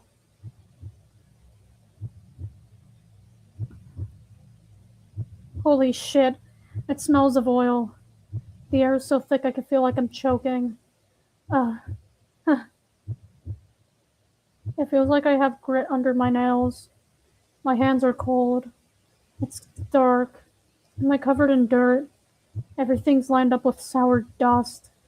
As if the void sticks to my skin and coats the inside of my mouth and lungs. It's almost enough to make me puke. Come take you some to nickel on that. He did me.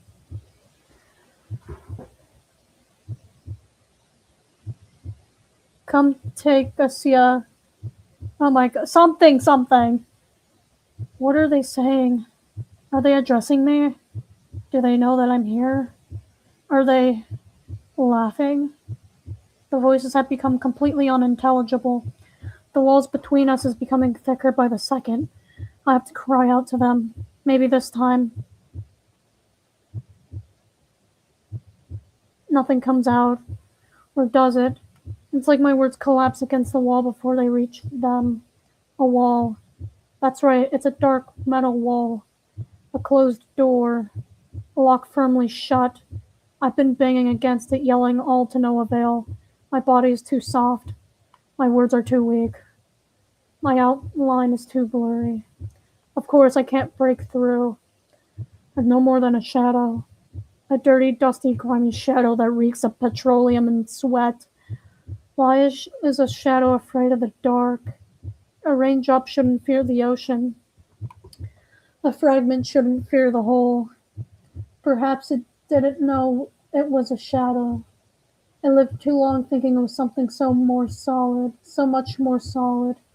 It believed the notion of agency existed in its world. What a naive little shadow that was. The time has come for it to face the truth. The blurry shadow slumps down, head against the wall. The voices are a muffled mess, but there's no need to pay it any mind. Soon the shadow won't have the ears to hear them with. Soon the shadow won't have to concern itself with anything. The smell of oil is sharp, but soon there won't be anything to smell it. The floor is cold, but soon there won't be anything to touch it. The pain is piercing, but soon there won't be anything to feel it. It's a good deal, isn't it? The shadow doesn't resist anymore. The void opens its maw. Get out. Huh? What? My head tilts upward. A clear voice. So clear it's like the words are spoken right into my ear. Who? I spin around.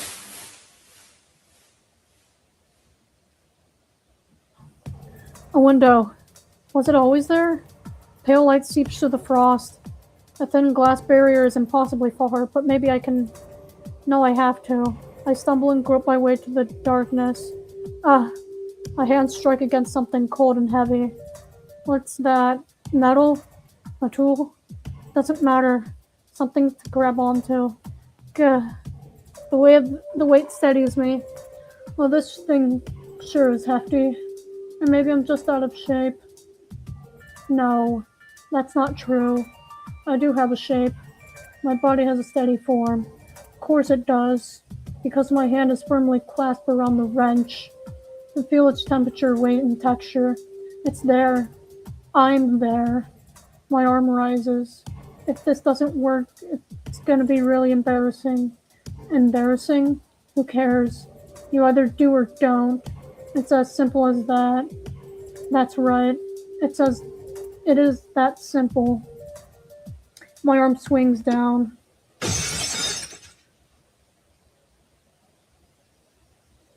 Excuse me, what the fuck just happened? You. Who are you? Sia? Jammed signal C and...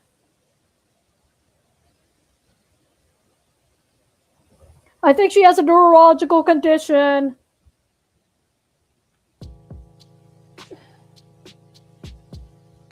Man, the constant dark is making me depressed already. I hate this time of year.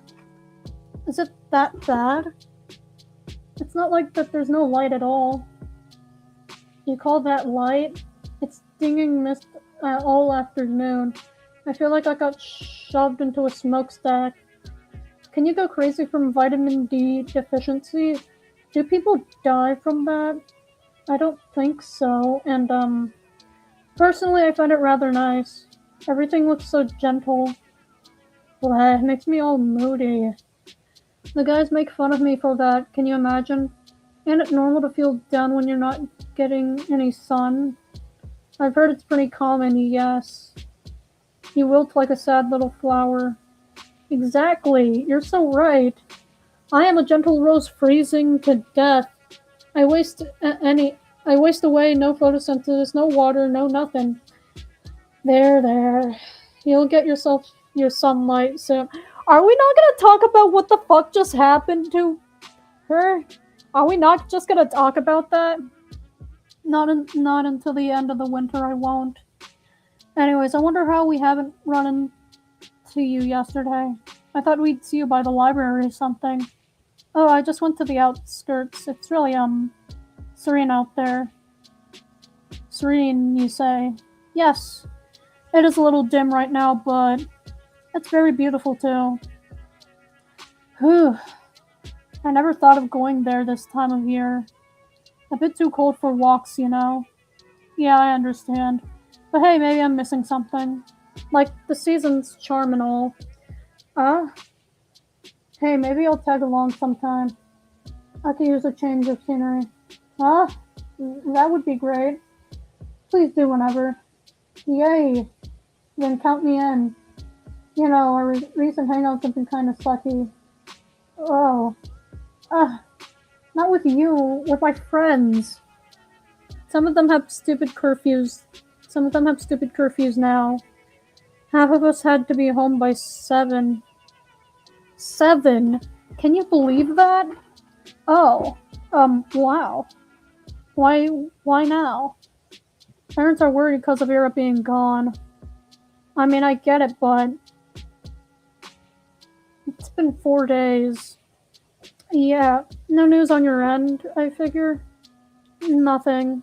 Marina's face darkens. She sighs. The adults organized a search party this weekend. And I'm wondering what the fuck just happened to Asia. Like, what the hell happened for her to end up like this? Maybe you've heard? No, my dad was home. Mom too. I see. Well, my brother went, and she shakes her head. As expected, if the search party found anything, it would already be the talk of the town. It's comforting in a way. If they found Hero's body after so long. No, I'd rather not think about that. You know what I've been thinking? That she left the city? No. She has to be at someone's place. Huh? Of course, this possibility has also crossed my mind. All the arguments in its favor sounded either too morbid or far-fetched. Do you mean she was kidnapped? I don't know. She could be staying on her own accord. But where would that be? Guys, I'm feeling really weird. I know. I haven't even been off the screen for like 5 frickin' hours. I know. It's crazy. It's crazy. I'm crazy. Hold on. Give me just a few seconds, guys. Oh my god. Oh my god. Woo-hoo. I haven't even... Maybe it's because I drank this second coffee or something. I'm feeling this. Holy shit. Hold on. Oh.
Sorry about that, guys. Oh my shit, Lord. I feel so fucking weird. Oh my god. Anyways, but where would that be? I can't think of anyone Hero would trust that much. Well, there's the 2 of us for starters. Huh? We're the last 2 people that saw her, right? Who's to say one of us ain't guilty? But we weren't even that close. Indira, she's not in my apartment. How do I know if you're telling the truth? Marina, I don't like this joke. Sorry, I'm just speaking from the point of view of the investigation. Ask me the same thing, I'll stumble the same way. The only means to prove my innocence would be a house search. I kinda have a theory on what might be going on. You do? Yep. It's more of a hunch, but the more I think about it, Marina looks around. I don't like whispering about stuff like this at school, though. You know what? How about I call you later? Oh, like in the evening? Yeah. Can I have your number? Yes, of course. I pulled out a scrap of paper and scratched the digits into it with a dull pencil. Thanks. I have some plans before that, so I'll dial as soon as I'm back. Won't it be too late with everyone getting dragged home at baby hours? Does 8 sound good? Sure. I'm going to the library anyways. Have fun out there. I'll sure as hell try. You have an enriching experience. I will. Thanks. Marina runs off. Man, now I have to wait until evening to find out. I wanted to wind down a little after school, but now I'll be all restless. Well, maybe not. I haven't visited the library in a long while. Maybe that's why I've been so stressed in the past months. It's always nice and quiet there. I'm sure that'll help me relax. I make my way back to class. Hey, Shubina. Hey, did we have no homework? Your notebook's empty. Oh. No, we did. I'm pretty sure. Well, where is it? Nowhere. I didn't do it.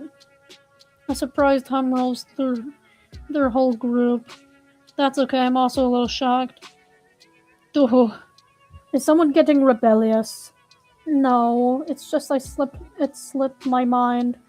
Ah, classic. Right. Taking some time off for yourself is great and all, but you got to come up with a better excuse. I'm serious though. Hmm? Really? Yes. Ha. Well, that's good. Would be pretty selfish of you to start ditching homework altogether. Huh? We all rely on you. Yeah, you're the best. You're so smart. What we would do without you? Hear that? People need you, Shubina. Okay. We'll forgive you this time. But don't get used to it. Anyways. Lakin? What? Pass the notes. The Russian ones? No, fucking Japanese. You're supposed to be smart, aren't ya? Oh, okay, there. I really did forget. After yesterday's prank, my head was all over the place. Really, school was the last thing on my mind. Although that does remind me. I turned towards the boys who were preoccupied with copying Lincoln's homework. Nathan? He clicks his tongue. Oh no! Oh no! Oh no! Oh no! Oh no! Oh no, I don't like the sound of this. Guys, I do not like the sound of this. You see, I'm busy. Yes, but shut up. He briefly glances at me. If you want something, ask me later. Okay. The bell rings right as Garen finishes notes, so I didn't get the chance to ask him, not until the lesson ends. At least the teacher doesn't check my homework. She's used to me always having it prepared.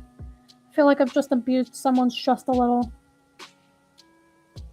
After the lesson is done, I catch up to Garen in the hallway. What? I wanted to ask you. Oh no, fuck no. No. No.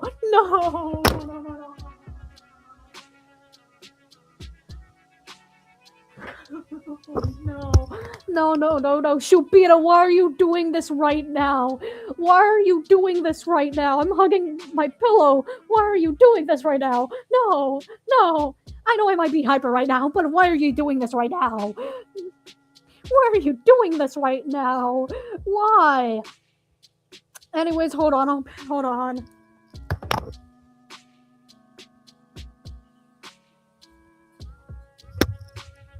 Damn, I'm so freaking shaky.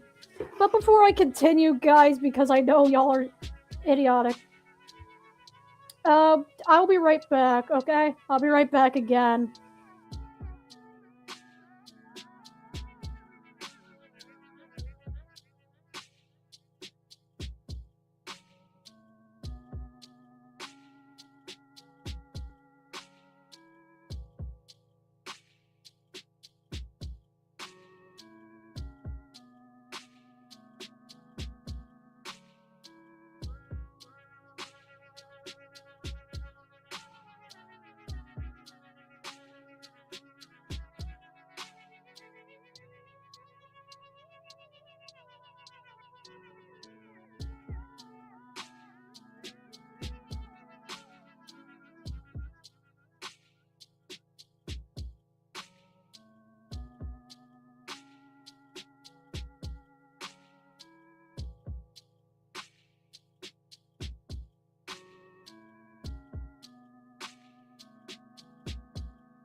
Hey guys, I'm back, but actually I'm not back. I feel hungry, so I'm gonna find something downstairs so I can go eat something. I think this is why I'm this shaky right now. I haven't eaten anything. I apologize. Okay, I'll be right back.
Hello, I'm back.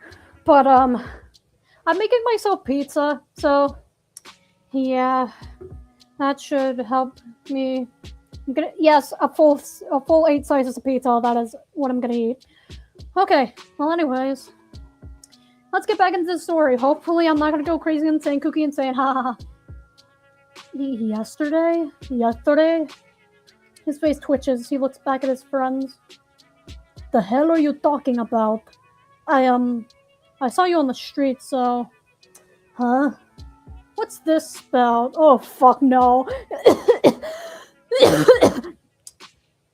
I'm gonna give it to 58, like 4:58 my time to check on the pizza. So yeah, anyways.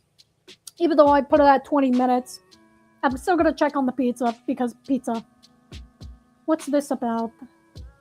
Uh, it's whatever. You go on ahead, guys. Alright.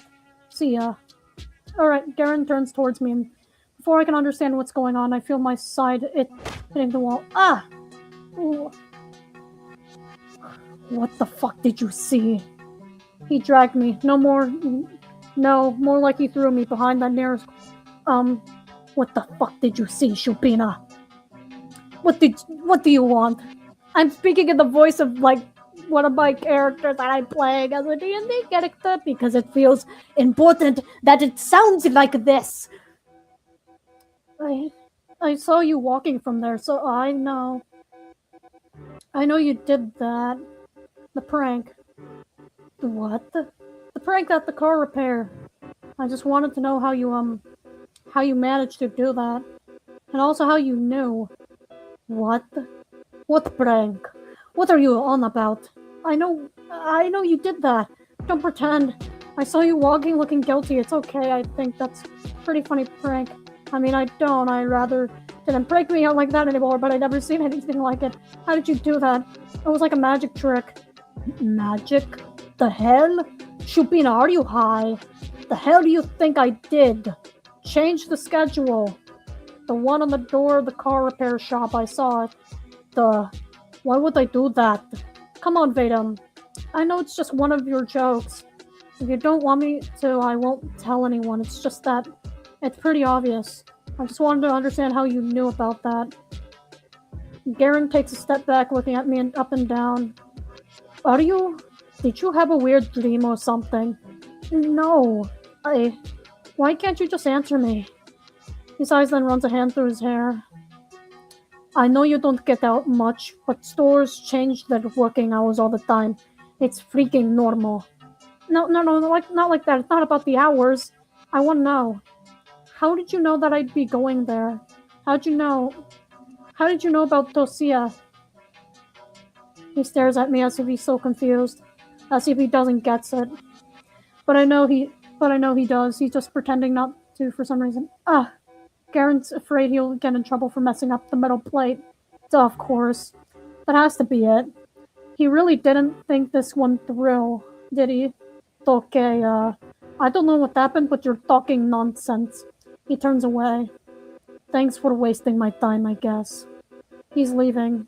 He's going back to the hallway. No, he can't go. Wait! I grab onto his sleeve. He shakes me off. Damn it, get off me! I said I have no clue what you're babbling about! But Tosia's... I don't know any fucking Tosias! He walks off hastily as if I were contagious. Why? This doesn't make sense. Garen has never had any issues admitting to a prank. Did he take pride in pulling them off? If so, he managed something so elaborate. Shouldn't he brag about it to the boys? Why is he so dead set on playing dumb? It sure seemed like he had something in mind when I mentioned seeing across the street, so it's not like I made anything up. Even if he's scared of being charged for defacing the timetable, he's going a bit overboard with the whole oblivious act, isn't he? No. Maybe I'm looking at this from the wrong angle. I'm being too cynical. I'm expecting too little of this kind of beautiful world. Garen might not be thinking about himself at all. I didn't even consider this possibility. But what if what he's feeling isn't fear? What if it's regret? It's never happened before. He's never been one to show remorse, and why should he? It's all just harmless games. But maybe he realized that yesterday was a little too much. So when he saw how scared I got, he chose not to tell anyone. He thought it would be better to act like it never happened. Just like those boys did. Of course he'd never apologize, there's nothing to apologize for. But not gloating about it. For Garen, it's good as saying sorry. Garen. It must have been taking so much from you. Is that why you look nervous? You were already doubting yourself, forgetting your actions as you fled the crime scene. I'm sorry. I didn't understand what you were feeling right away. I didn't get why you denied it all so fervently. But it's okay. I see it now. I didn't hear this conversation with Marina. That's a false statement. But if it's true, I don't do anything with that information. I don't change the way I see either of them. Then it becomes reality. It cannot be objectively disproven. Nothing happened at the car repair shop. If both me and Garen believe that, if both of us act like that is the truth, it will become just that. That's incredible. I never would have thought he would do something like that. I didn't know he understood such things. I'm still not sure how he learned about Tosia saving me. Or how he knew that I'd go there again. I'm sure he heard about the incident, but I suppose stuff like this is not important anymore. You offered me the option to do what happened yesterday. It's very special coming from someone like you, and I appreciate the sentiment. I won't refuse. Thank you for that, Vadim. Thank you so much.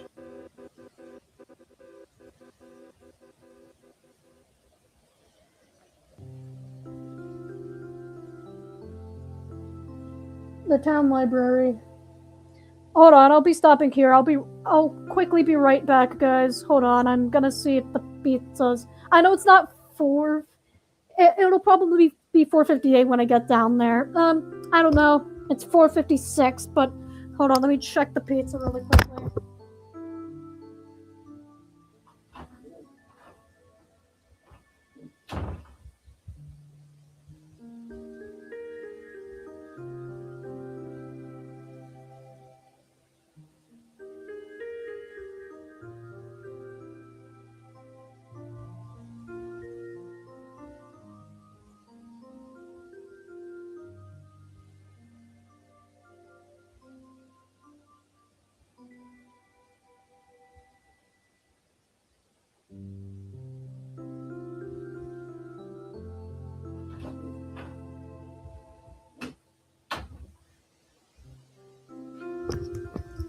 Okay, I'm back, but I know it's not like that. But anyways, I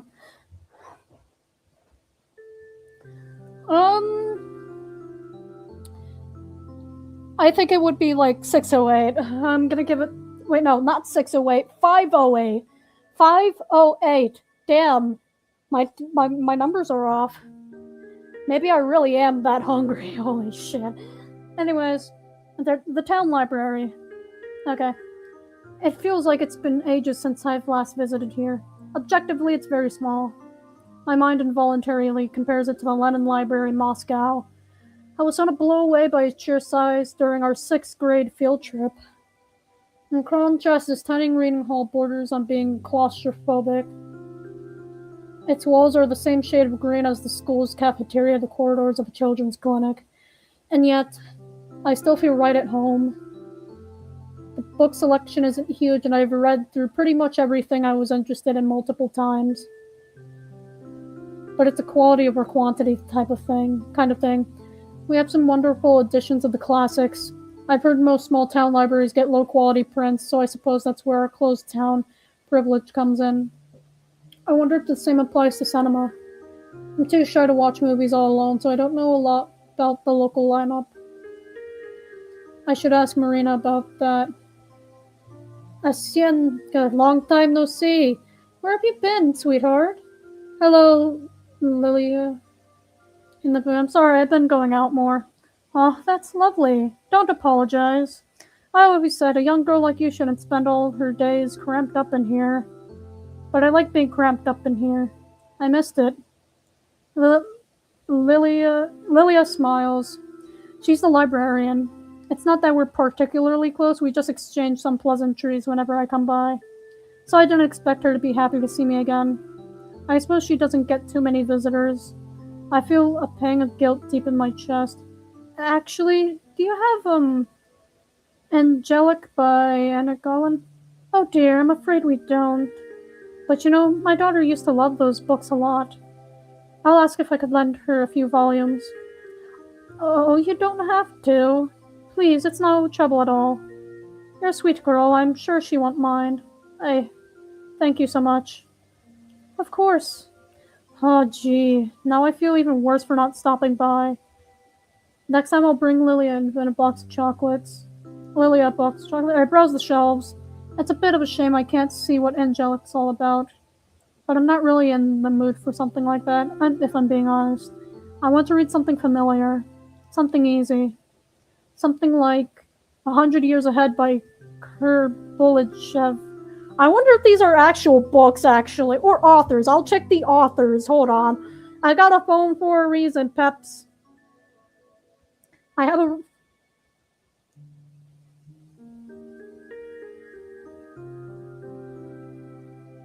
Okay, yeah, they're. You know what? Yeah, they're actually going off of real authors. That's awesome. That's really, really awesome. Yes, they're going off of real authors. I think. Yeah. Perfect. I set up my usual spot. It's probably embarrassing to read children's books at my age, but I don't want anything heavy today. I don't want anything sad. I've read this one so many times before. If I were um, caught by them, and the only way to live was to recite a passage from this book, I'd probably survive. Why would they want that? Listen, it's a hypothetical situation. Why would the swastikas? Yeah. Why would the swastikas want that? Listen, it's a hypothetical situation. Alright, there was this adaptation made last year. Everyone really liked it. I thought it was okay. I mean, it wasn't bad. I'm glad more people saw the story, but that's not how I imagined the stuff from the book at all. And another annoying thing, now I just keep imagining the movie version as I read. Crap. I need to keep the way I've always pictured it in mind. I need to really focus. My concentration increases with each flip of the page. I need to keep the futuristic tech in mind. I need to keep the future world in mind. I need to keep the present world in mind.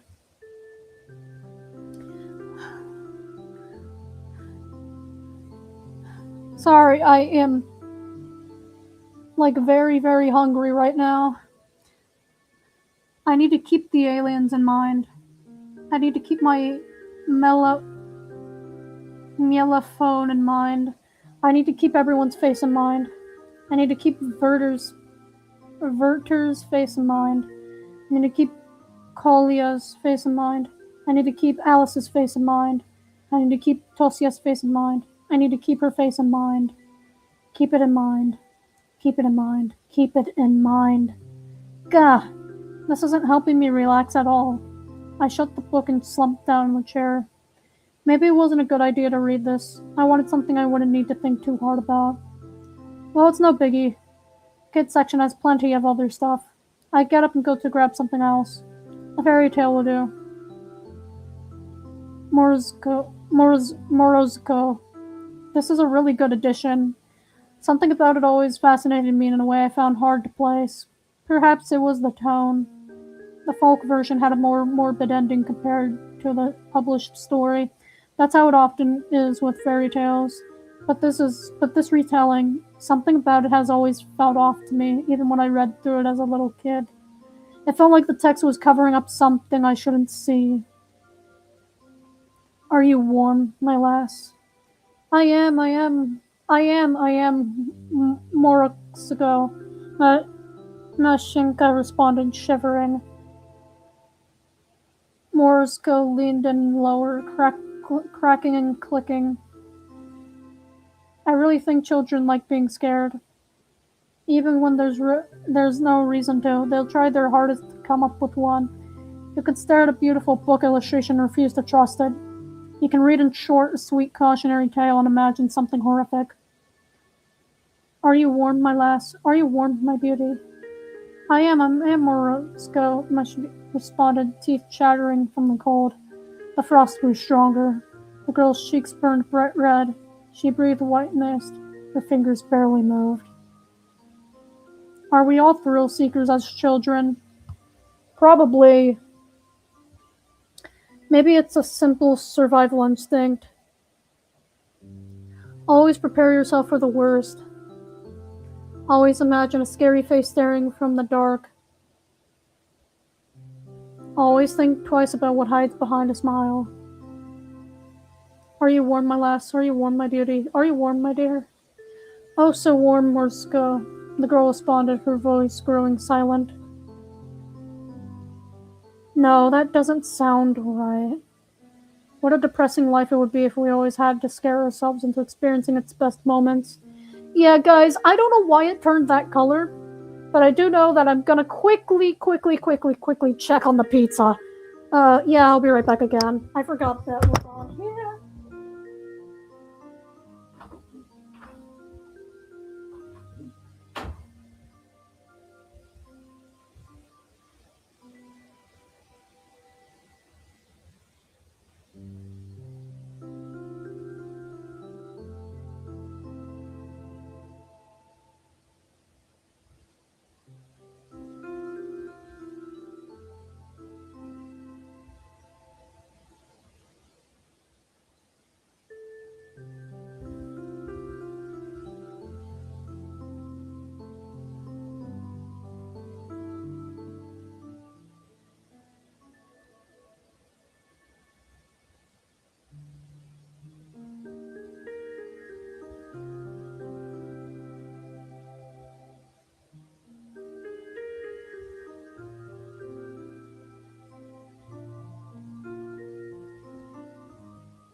Okay, I'm back. Give me just a few seconds, guys. Oh my god. Okay, what a depressing life would it be if we always had to scare ourselves into experiencing its best moments? At least I'm not like that anymore. I don't imagine scary things where there are none. Because I know the world better than that. I know there is way more to love than there is to despise or fear. It's not some impulsive emotional choice, no, it's the only rational conclusion to everything. Then Morizuko took pity on the girl. He wrapped Mashikana in a heavy fur coat covered in a blanket of snow and warmed her up. Right. I'm flipping through one stunning picture to another. Why is it going red? Or like pink? I don't know, this is far more enjoyable than the original. The folktale is predictable, it's so simple and crude, it's underwhelming. The good girl respects the rules of the ritual and lives. The bad girl breaks the rules and rides back to her mother as a frozen corpse. That's an interesting piece of folklore. But the idea of it, I'm not sure what a modern kid can glean from that. Maybe Garen was right. I am getting rebellious. Although, if we look at Morsko, the entity as if he were the extension of the universe, well, oh, I think I'm getting it. The real meaning. Of course. That's what it is. Morsko is the natural order. I'm gonna go check up on the pizza now. I'll be right back again.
Okay, I'm back. Sorry it took me that long. Oh my god. Finally, I got some pizza. Yay! I had to cut it up and stuff, but yay! I got pizza. With my favorite thing on it.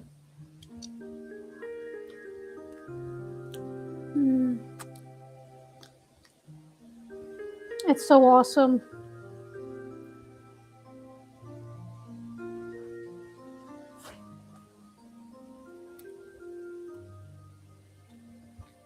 Two lessons to learn. One, make sure to have food. Two, do not drink two caffeine drinks at the same time. Also, I have my light on now. Because I feel like it. Anyways, Morixo is the national order. It's the will of the world. Yes, you may fear it. You can find yourself in a situation with any positive feeling towards it may seem impossible. But you must gather all your strength to love it still. And then you will surely be rewarded. Yes, yes, yes. How have I never noticed it before? It's been beating over the head all along. Now I see. In that sense, it's an incredible story. In that sense, every child across the world has got to read it. I look down at the page I've never seen before. It's Morixo and Mashenka and every other character's face smiling wide and looking right at me. I did it. I got the message. The lesson you've been trying to get through me all these years. I finally understood it. This is my little celebration. This is my acknowledgement. Today I've realized something very good and important. I stare at the page, this never-before-seen page, and I am filled with gratitude. I know that it's just for me and my eyes only. Nobody in the world but me has seen those smiles. What an incredible honor. I'm such a lucky girl. Goodbye, Lilia. Oh? Goodbye, Esya. Stay safe. Of course I'll be safe. Because I've got this amazing blessing, this acknowledgement on my side. I'll be okay no matter what.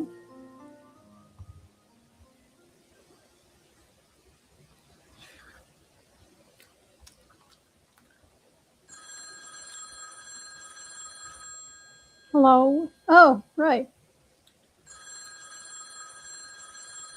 Ring ring, bitches.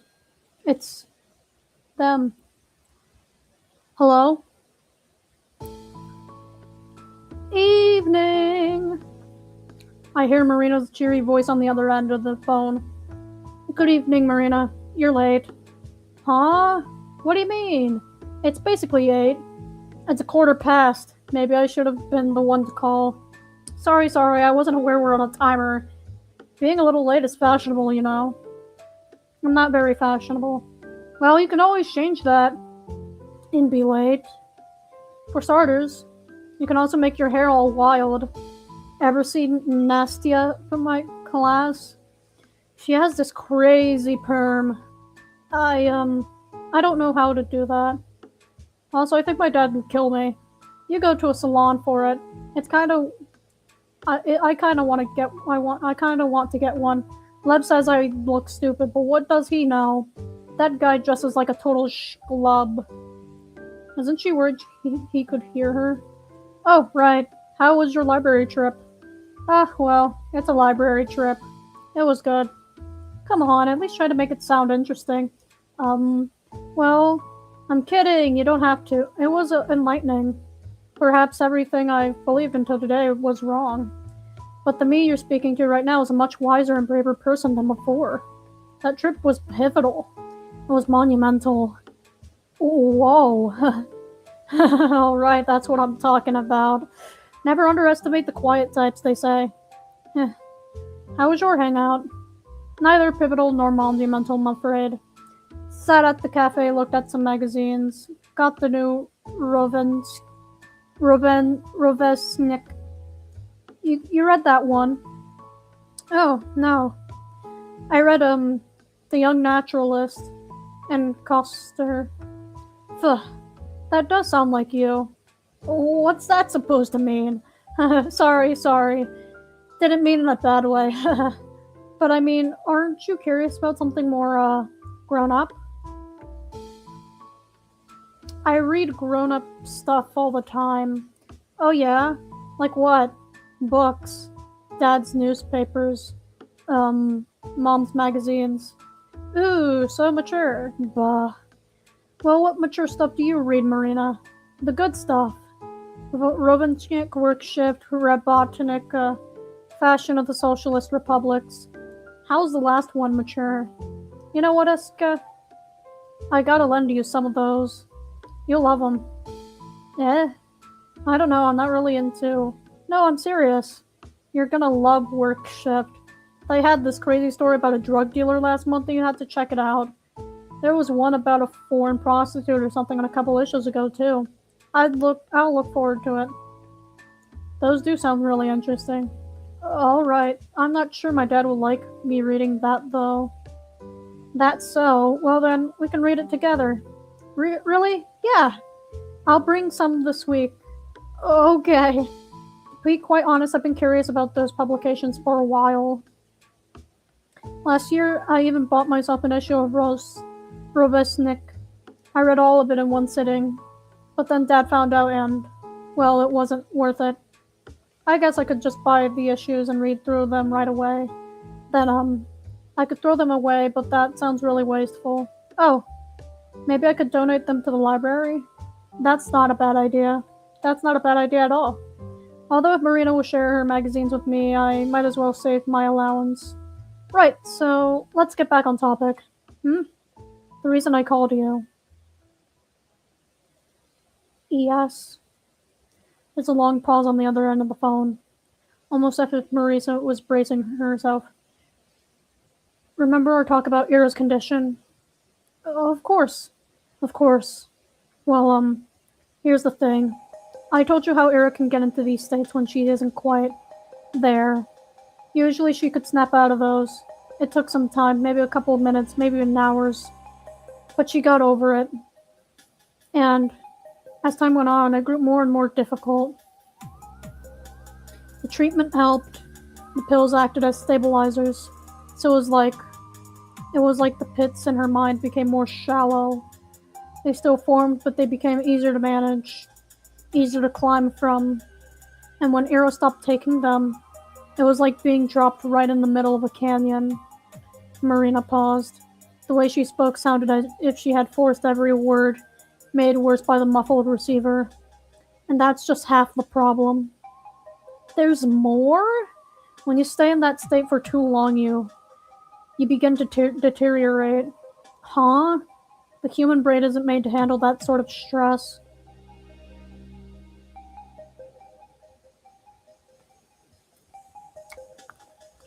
I love my ranch-topped pizzas. Sorry. Human brain isn't made to handle that sort of stress. So as a result, our consciousness, our higher functions start to decay. Well, in other words, we gradually lose what makes us human. I don't know if it's irreversible, but from all I've heard, that's how it is. I feel a cold lump in my throat. Higher functions deteriorating, losing what makes us human. Just what the hell kind of illness is that? When we saw Ira that day, it seemed like she'd been out of it for hours. So there's a high chance that if she didn't snap out of it sooner after, her consciousness began to fall apart. But here's the thing. She couldn't have run off in such a state. Finding a place to hide would also be extremely difficult. She wouldn't be capable of coming up with a covert hiding spot, at least not anything that multiple search parties would manage to overlook. So what do you think she did? She went home. Yeah. You know how walking home can kind of feel like an autopilot? Can feel like autopilot? It's not something you need to actively think about. So even if Ira became completely dazed, it's very possible she still found her way home. Although it must have taken her a while. I don't get it. She was declared missing that same evening. She came back, why would they file the report? I think they really did believe she disappeared. I told you, it could have taken her a very long time. Hours even. Ira's mind was in tangles. She likely had no clue how long it took. So, what you're saying is, Ira's parents filed a missing report when she didn't come home as usual? That was probably late at night. Yeah, the report was filed somewhere after. Report was filed somewhere after 11 p.m. Then after they already called the police, Ira returned. Yep. So why wouldn't they call off the report? Well, that's the nasty part. Huh? Let's say Ira showed up a couple hours later at 1 p.m., maybe 2, maybe something like that. Consider the state she would be in by that point. Consider how Ira kept her condition secret. How she avoided both her home and public places.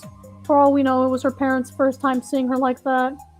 And if it wasn't that extreme a state, head hanging, low blabbering nonsense, legs unstable, well, at first they probably thought she was drunk or high.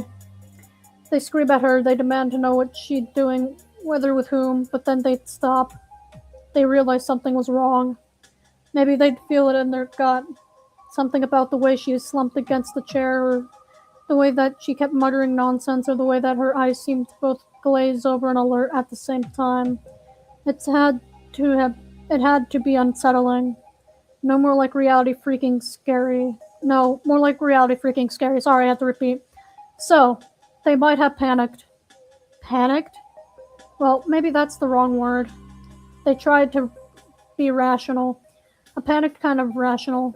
Do you remember our talk at the cafe? Yes. Their family had a reputation to uphold. Whatever remains of it, at least. Their daughter's already the problem child. The difficult, the unstable one of the bunch. What do you think people would say to Ira coming home looking like she shot God knows what substance? Or better yet, returning way past midnight mumbling like a lunatic?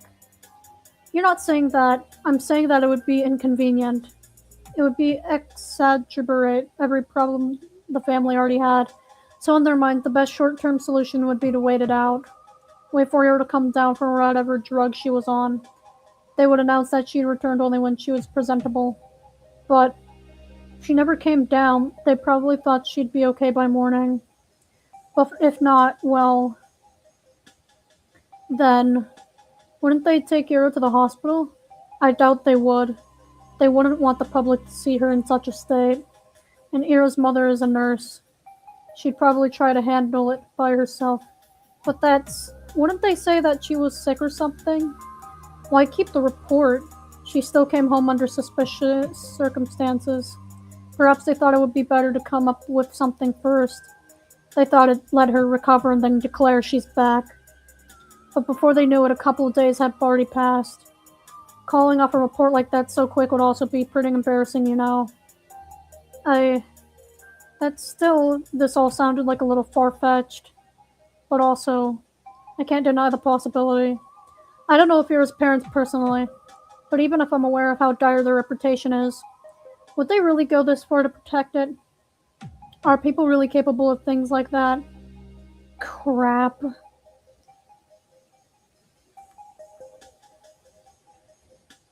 I love my pizza.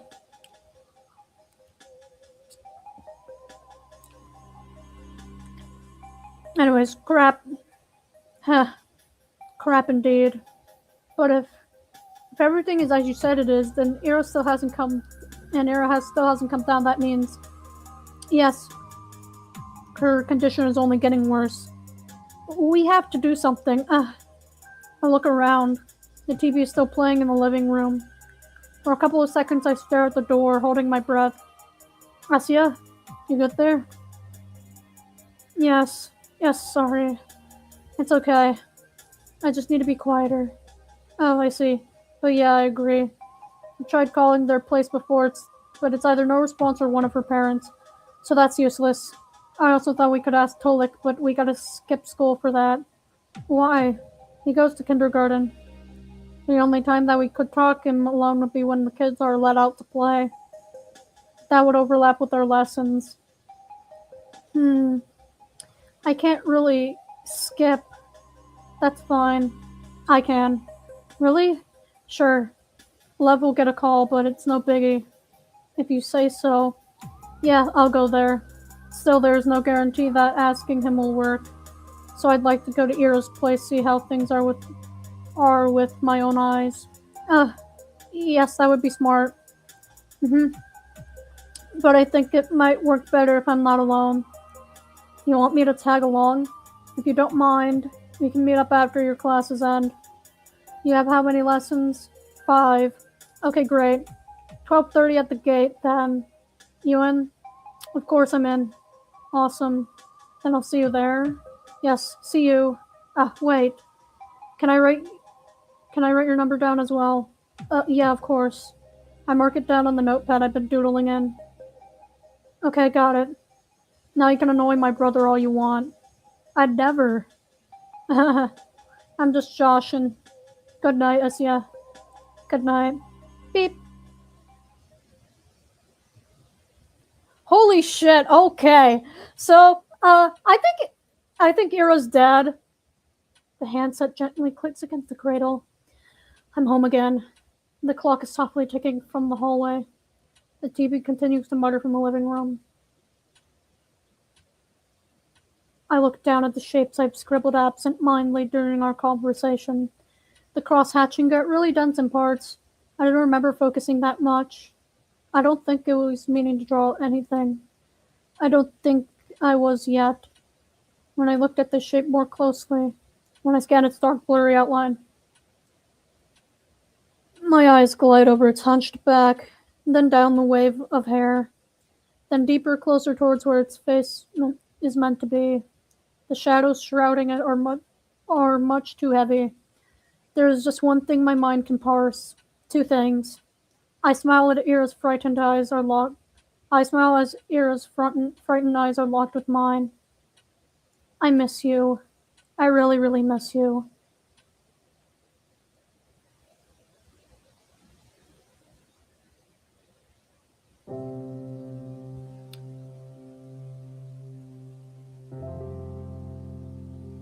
The sky hangs low. Give me a few seconds, people. A few seconds.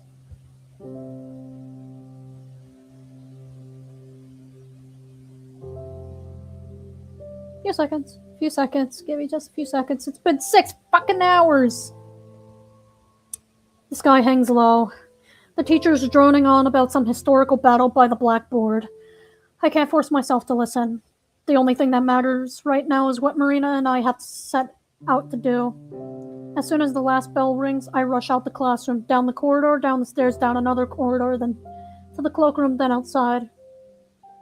A wave of cold hits my defenseless face, so I hastily tie the scarf that I have left hanging loose from my neck. Asya! Marina's waving at me from the gate.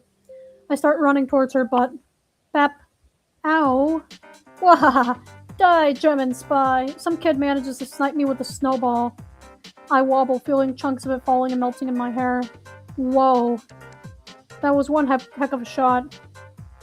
Whoa, nice throw. Okay, maybe don't praise it. I mean, who the hell do you think you are aiming at the ladies like that? Ladies? What ladies? She's with the spy. Get her. Huh? A barrage of snowballs flies at Marina, though unlike me, she successfully covers her head. What the hell? Gleb Danya, I'll tell your moms. They don't like you anyways. Grr. Asya, let's go. Grab my hand. Yes, let's. We run across the yard, our poor sides catch the brunt of artillery fire. Geez, where did they learn to throw like that? Honestly, it's pretty amazing.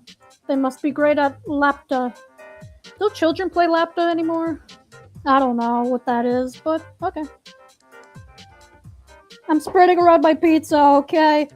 It needs all the sauce it needs of ranch, bacon ranch. I know I'm weird like that, guys. Pizza with bacon ranch, ew.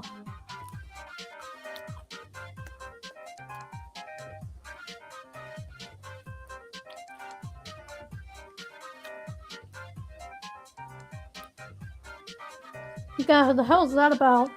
Stupid kids. When I get their asses, Marina helps slapping the snow off her battered coat. I do the same until a rather unpleasant laugh sounds nearby. Nice running, you hens. Huh? Garen walks through the schoolyard to us, completely unfazed. Marina grits her teeth. Vedic? Hey, you there. Why aren't you firing at him, huh? Oh yeah, why aren't you, guys? Say it louder and clear. 'Cause you're our boss. Hey, hey. Hear that? What? Are you like their nanny? Their boss. Clean your ears. A boss? What does that mean? We have a contract going, is what I mean. A mutually beneficial agreement. Capitalist pig. Asia, let's report him. Contract? It's simple. I let them see some of my hottie's card deck. In exchange, they give you two a little workout every time you cross the yard. Great show, by the way. What kind of card deck wouldn't you like to know? It's like normal playing cards, but with sexy chicks printed on them. Excuse me? I'm gonna throw a snowball in this guy's face. I'm gonna just grab some snow and just throw it in his face. They're naked ones. Excuse me, sir. I don't think you're old enough to... Actually, they are old enough, but what the frick?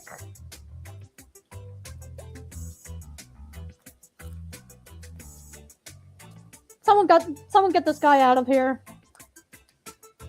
Please, someone get this guy out of here. Not when I'm eating ranch on pizza, please.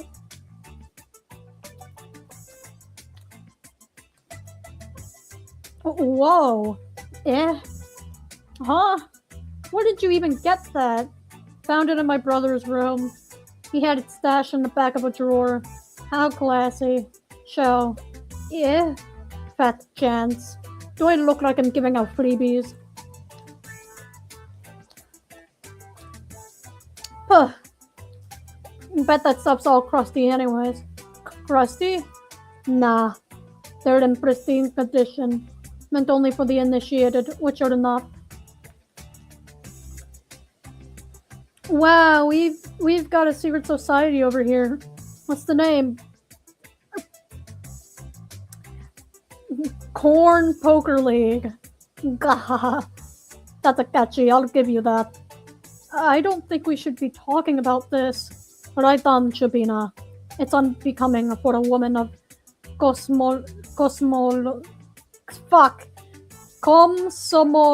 to use such expressions.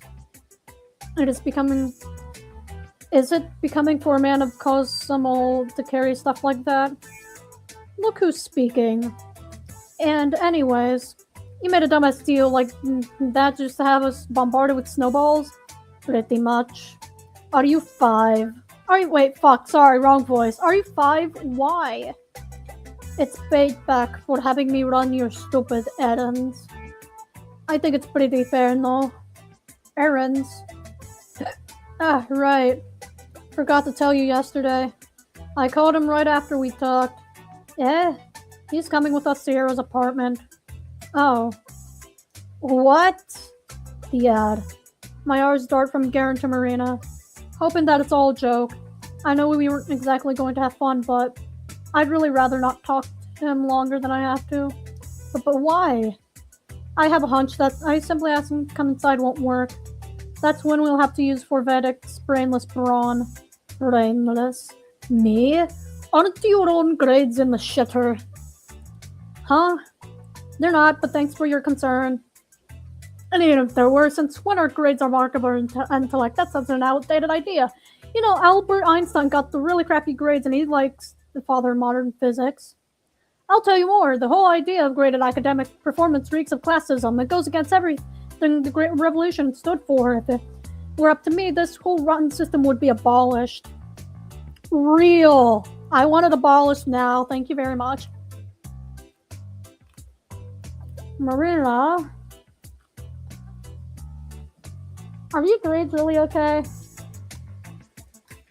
Let's go to Ero's place. Yeah.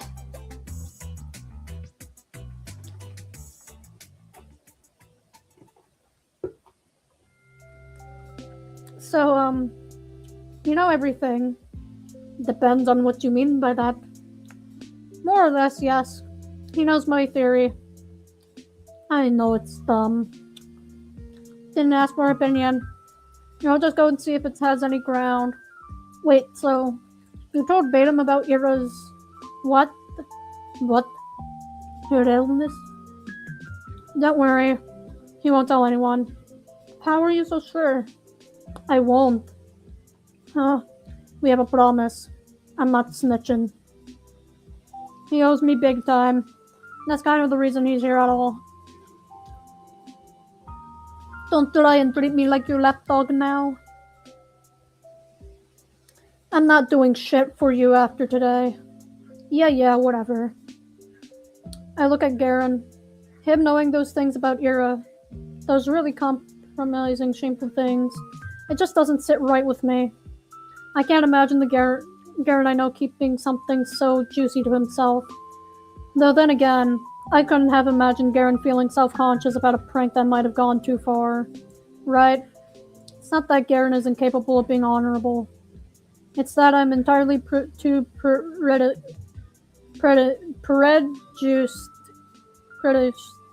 And anyway, I always knew that chick was a psycho. So she's a different type of crazy now. Big deal. If that's how you want to spin it.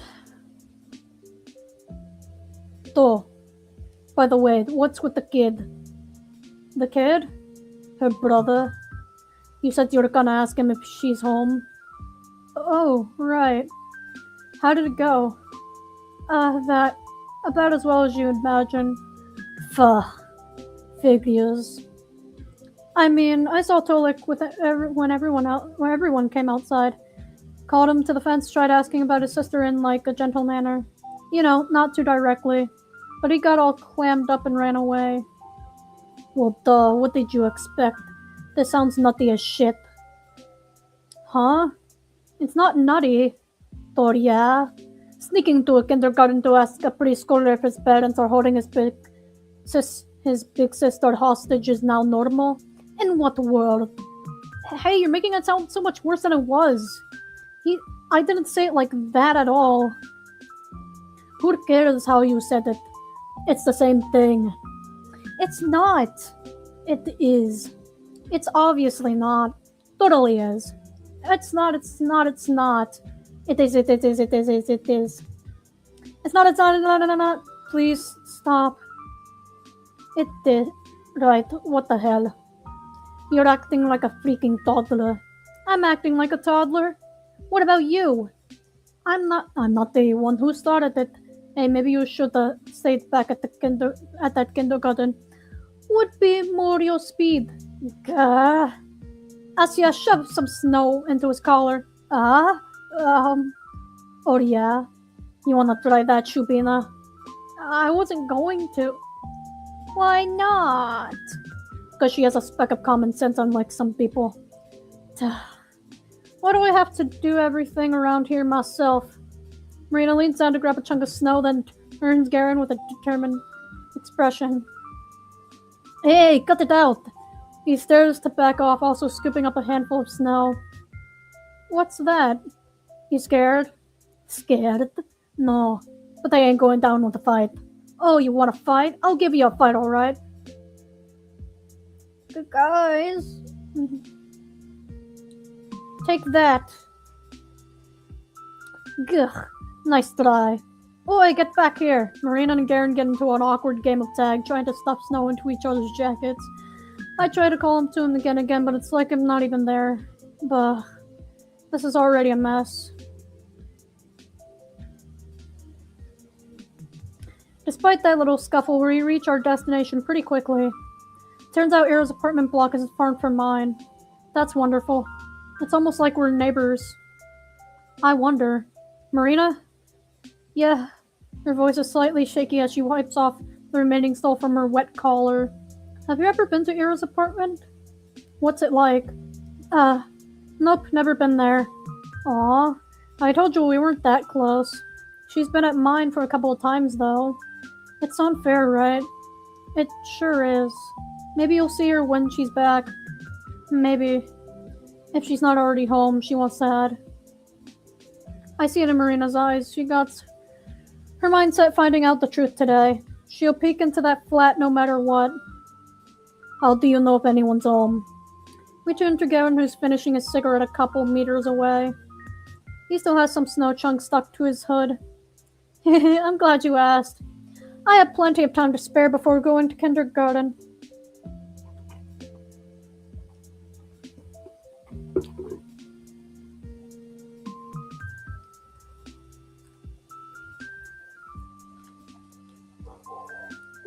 Yummy pizza. Sorry, I like pizza. Okay. Pizza with bacon ranch.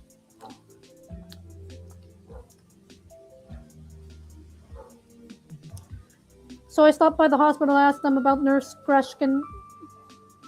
So she works night shifts? Better. She hasn't come to work since Zero disappeared. Huh? Hear that? Looks like my theory isn't so stupid anymore, huh? It's still stupid. Marina sticks out her tongue. Why do you keep calling it that, Vaden? I don't think that's dumb. You're serious? She came up with a batshit conclusion, then twisted everything else to match. The hell? That's not true. Yeah, I felt a similar way. Asia! Sorry, Marina. But it does sound a little bit like that. Still, I wouldn't call it a batshit. Even if it is a little out there. Out there, huh? You know, if there's even a 1% chance she's in there, I had to try. I don't care how dumb it sounds. I agree. You never know until you check. Shubino, you can say that about freaking anything. You can. But incredible things happen all the time. So, I don't believe we should be calling bold ideas or stupid or crazy or anything like that. Bold ideas, please. Aliens crash landing in Tunguska is a bold idea. This is some cheap twist she got from a detective novel. I think both of these are rather bold. Though I believe it was a remote energy transfer. And Tunguska, or the Z.A.T.O one, seems far-fetched. I read some eyewitnesses reports and nothing else suggested electricity. Well... Electrical explosions and fires of that magnitude won't look too different to an outside observer, I think. And it doesn't have to be electricity, right? There are other forms of energy out there. Nikola Tesla could have given something else a try. Please, Tesla is the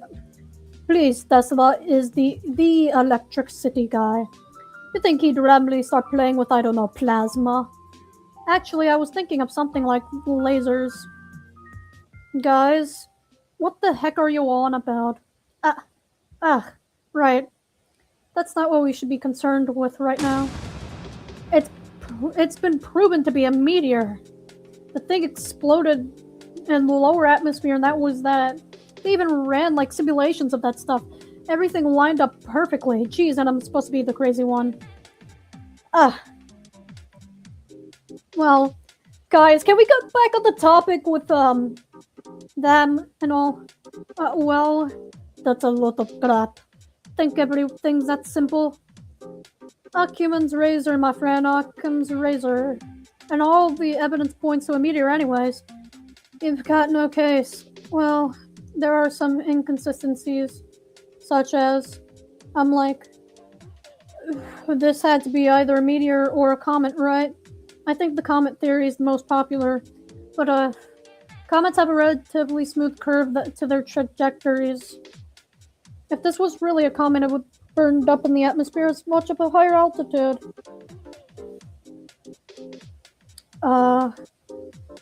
Well, it could still be an asteroid. The name's literally the Tunguska meteor. Then where's the debris, genius?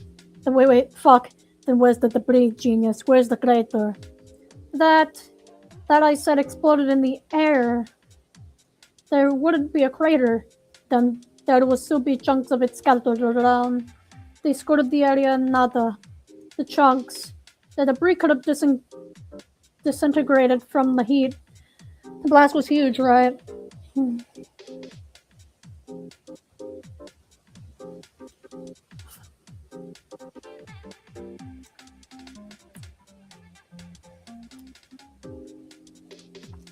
Sorry, I love eating pizza. Okay.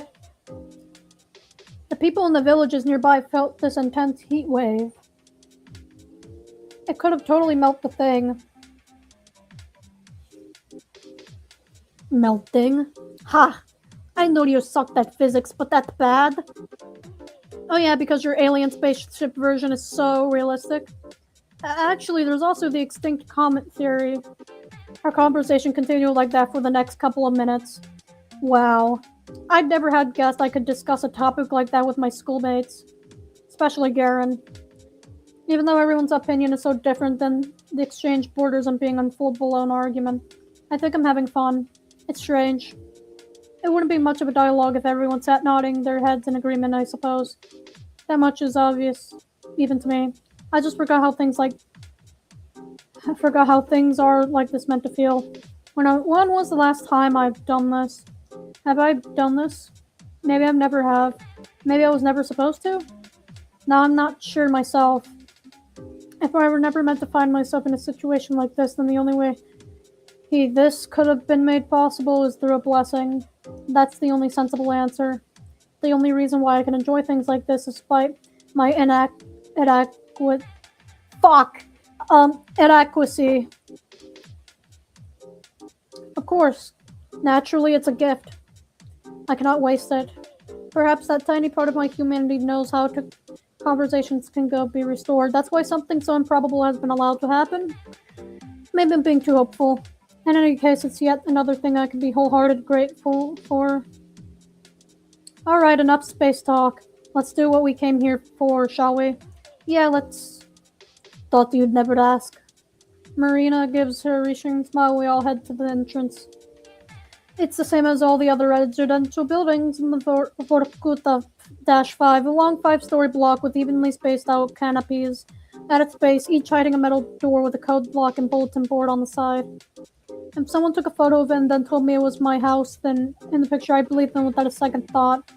Nevertheless, stepping closer to it, looking at it, knowing that this is the roof under which Ira grew up, slept, and dined, it almost fills me with a sense of reverence.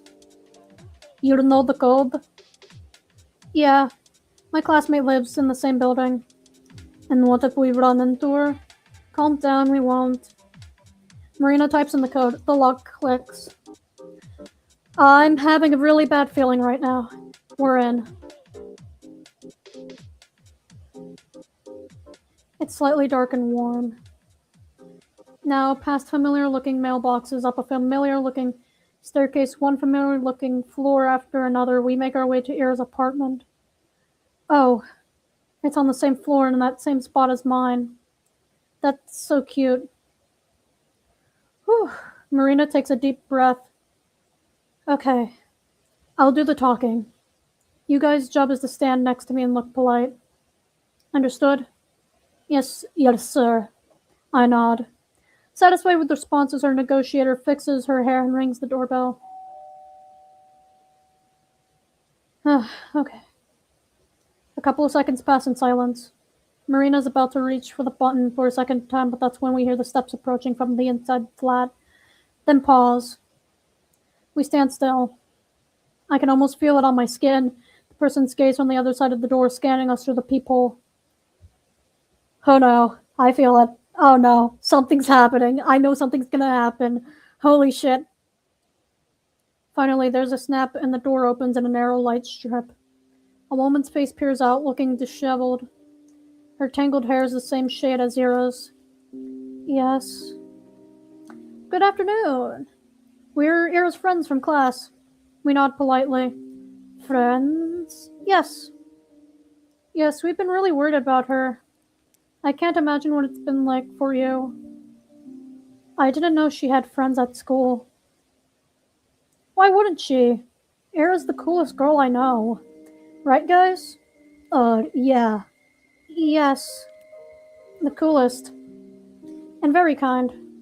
Agree. We went to the cafe like all the time. How come she never told you? Ahem. In any case, I apologize if there's any inconvenience, but I promise it won't take you long. Last Monday I lent Arrow one of my brother's books. If it's not too much trouble, I would like to have it back. He needs it for work. Sure. What's the name? On the Stability of Closed Systems. It's a paperback. On the stability of... She read things like that. I was surprised too. But it seems like she has been interested in such structural dynamics for some time. Wish I had her passion. I'm just too dumb for stuff like that. Best I can do is share some studies. I see. Something softens in the woman's eyes. Okay. I will go look. Oh, that's alright, we can... The door slams shut and we hear the sound of a turning lock. And then the steps retreat into the apartment.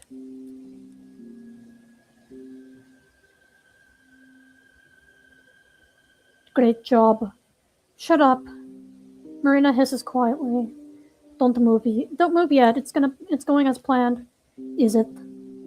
To me, it looked like we just got the door shut in our face. She said she's gonna look. Just wait. When she comes back, she's here empty-handed. We offer a search for ourselves. She closed the lock just to go inside for a couple of minutes. Think she'll let us in all willy-nilly. My theory's right, she won't. That's when we'll have to force our way through. I'm counting on you, Vedic. Are you serious? What's that? Can't push a fragile little lady? Course not. It's just... Hush. She's here. The door opens again. The woman peeks out. There you go. Huh? A hand emerges from the slit door, holding a small, soft-cover volume. Your book. Your book. Marina's gaze slowly between the tome and the woman's face. She reaches out and carefully accepts it. Thank you. Thank you for being friends with her. Okay, something's going on deeper. We need to find this out with Sir Vadim and Marina. It's almost time. The door shuts.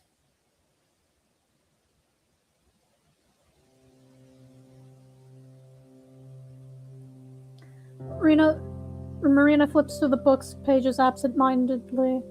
So, did you actually lend Ira that book? No. I don't think so, no. You don't think so? She shakes her head. She gives me the tome and starts digging through the bag for what must be the 4th time already. Damn it. Where is it? What the hell? I look down at the Stability of Closed Systems in my hand. Just like Marina said, it's a small paperback and worn out one like that. At that, the year of issue says 1966. I open the book on a random page. If we are to arrange the components in order of cognition, the list goes as follows, starting from the highest: moral belief, prejudice, subjectivity, objectivity, the desire to create, the desire to change, the desire for happiness, the desire for status, ambition, confidence, self-esteem, self-image, the desire for kinship, the desire for family, the desire for intimacy, the desire for a healthy body, the desire for stable income, the desire for plentiful resources, the desire for shelter, food, water, sleep. Not saying that word. Procreation, excretion, breathing, homeostasis, soul. The exact sequence remains a subject of debate. That being said, the soul is ubiquitously accepted as the root of all cognitive function at the time of writing. Each subsequent component follow the root is the result of varying degrees of deviation, but the base code which... Are you digging for gold in there? I took our copy with me to show her mom in case we ended up searching the room. But it's... She goes silent, her movements slowing to a halt. Marina? It's not here. Oh. She stares into her empty bag with an expression I've never seen before. Then she lifts her head and takes the book from my hands. The way Marina looks at it, as if she's trying to compare the item in front of her eyes to the memory of the one she held this morning. Could be a different copy. She softly shakes her head. I don't know. Maybe you did lend it to her? Marina doesn't respond. I look at Garen but find myself unsure of what to make of his expression either. He wouldn't miss an opportunity to make a joke about this, right? Marina looks so lost it would be a very cruel... No. It would be a very Garen thing to do. And this serious face. Seeing him with a face like that is oddly disconcerting. So it worked? Huh? Marina quickly slips the book into her messenger and turns to us, wearing her usual chipper grin. Guess old habits die hard. I'm the same old airhead. Eh? You caught me, Asya. Hehe. Looks like I got some things mixed up with all this weird crap going on. Well, that's okay. It happens to me too sometimes. Right? Took you this long to realize that you've got mush for brains? I guess the people around you were too nice to point it out. Aww. Well, thank God you're here to tell me how it is, Vedic. And anyways, that sure was something, huh? Yeah. A whole lot of nothing's what it was. We didn't learn shit. Wrong. Did you see how her mom was acting? If you ask me, it's a little suspicious. You think so? Don't you? She was dead set on not letting us see a sliver of the flat. Why do you think that is? I understand what you're implying, but she might just be a private person. Ugh, ain't it obvious? She's sick of random people asking about her daughter. You two aren't wrong. I'm sure both of these are big contributing factors. But even then, I don't know about you, but to me something about her behavior seemed a little too paranoid. I doubt her privacy is all there is to it. I suppose. I can see what you mean. What I'm saying is even if it doesn't confirm my theory, it certainly doesn't disprove it. Sure. Cool. Can I go home now? Stop right there. Who said you're off duty? Duh. Man. What else is there to do? Contact Ira directly, duh. That's what you've been here for. That's what you're here for. Huh? I thought my job was to push past their mom or something. Nah. I didn't expect a direct approach to go smoothly. We just had to get that part out of the way. Now, comrades, this is where the real action begins. The real action? Yep. Oh no. Follow me. I can hear Garen's sigh behind me. Marin leads us right around the building, stopping on the side that looks out to be the neighboring apartments block. And what are we supposed to do here? She walks to the small playground wedged beneath the buildings, leans down and starts cleaning out the snow with her hands. Marina? This woman. Oi! You're gonna stand there and do nothing? Come on, help me out! With what? Geez, you guys. Use your heads. We're throwing rocks at Ira's window. Oh, okay. Okay.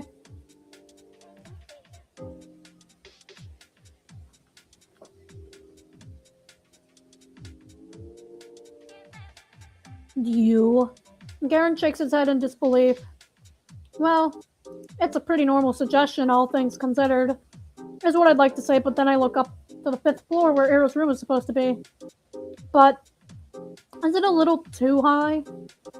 Asya, that's what we call a defeatist attitude. If we're the greatest patriotic war, I'd have to shoot you on the spot. What? It really is high, though. Think you can throw that far? No harm in trying. I'm kind of betting on you to make the shot. Or will that to be too hard for you? Of course not. I was talking about your noodle arms, not mine. Marina lets out a smug little laugh. Meanwhile, Garen cautiously looks over the building. So which window was that again? Should be the one over there. See with the teddy bear? Ah, I frantically scanned the apartment complex. A teddy? A teddy. Oh, found it. Right there, right where the window to my room would be. There it is. Lyra's window. That's the window that she was looking out of every day. The window that she chose to put a plushie on. She did that so that when she looked out of the window, she also sees her teddy bear. Maybe sometimes she'd hold up in her hands and squeeze it. Does the bear have a name? It has to. I wonder if it's something classic like Misha or Winnie. I suppose Ira could be the type of girl to call the toy the first thing that happened to pop into her head. That does sound like her, but something tells me she didn't do that. I really think she spent time picking a name that would be the perfect fit. Perhaps the name she went with in the end turned out to be a little unconventional. But it must have felt so right she couldn't imagine choosing anything else. I can totally picture it. God, that's so cute. So freaking cute. It's too adorable. Ira, you're too adorable. Oh my god. Yep, she's a lesb. Yep. Azia's a lesbo. How do you know it's that one? You said you'd never visited. I mean, I've called her outside a couple of times. I see. Then Garen walks back trying to calculate the best possible angle. His face doesn't look all too confident. Marina, having dug up some pebbles from the ground, runs up to him and drops a few into his hand. Looks like I'm next in line. I don't think I'll be any good at this. Nonsense. What did I say about your defeatism? Bah. 3 small rocks land into my mitten. They're wet and dirty, and the dirt gets tangled in the wool. There is something charming about that. I look up to see Garen catching a pebble in his hand. He's eyeing Ira's window with the intensity of a boxer gauging his opponent from across the ring. Well, what you waiting for? Piss off, I need to aim. Haha, right. You're not solving a freaking math equation. Just go for it. That's how the pros do it. Oh yeah? Gonna lead by example? With pleasure. Marina gives both of us a challenged look, then turns to face the block. She takes a couple of steps back, gripping a pebble in her hand. Then she exhales and... Pep. It lands in the snow. Ick. That's not even close. Shut up!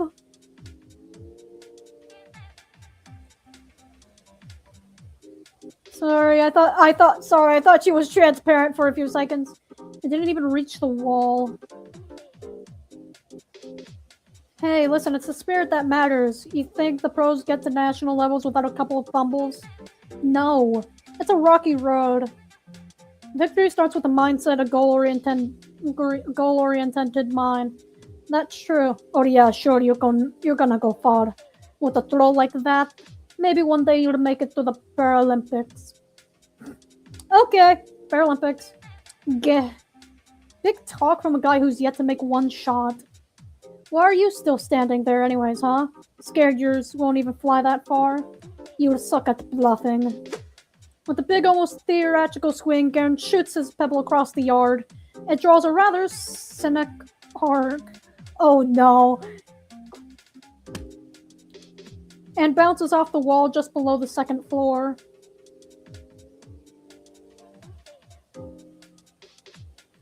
Oh, that's it? Better than your set excuse for a throw. It's nostalgic. Oh, it's nostalgic. Years pass and you still pitch like a toddler. Zip it, Kaplan, or you're catching the next rock. Oh no, we're on a surname basis now. He's serious. You bet your ass I am. Listen here. First one to hit the target wins. Loser by soda. Huh. Sure you're on. Asya, your turn. But do I have to? It's pretty far. Come on, it's just for fun. Can't do much worse than me. Well, if all three of us are playing, how do we choose the loser? If the winner is the one who ends the game. We can't have two losers, right? Whoever hits the lowest or whatever. Just shoot already. Oh shit. I'm really no good at this. I'm always the last one in PE. I look up to the 5th floor. Man, hanging out with the Marina really is gonna run my wallet dry. Bye-bye allowance. No, she was right. That's a defeatist attitude. I can't let it bring me down. I've heard stories of people lifting cars in times of crisis. When it's do or die, us humans can pull off athletic feats that should be impossible. So can I. I just need to channel that. I just need to get into the zone. Let my inner warrior out. My inner warrior. Yeah, that's right. I come from a long lineage of humans. The blood of prehistoric hunters flows in me. The ones that hunted mammoths, ones that chased their prey for days on end. I think I'm feeling it. I can feel the adrenaline popping. Someone's looking determined. Yeah, that's what I like to see. Show us how it's done. I take my swing. I'm sorry, Marina. I may not reach the 5th floor, but I'm not gonna come last. Not this time. This time I'll... Oh my god. Blink.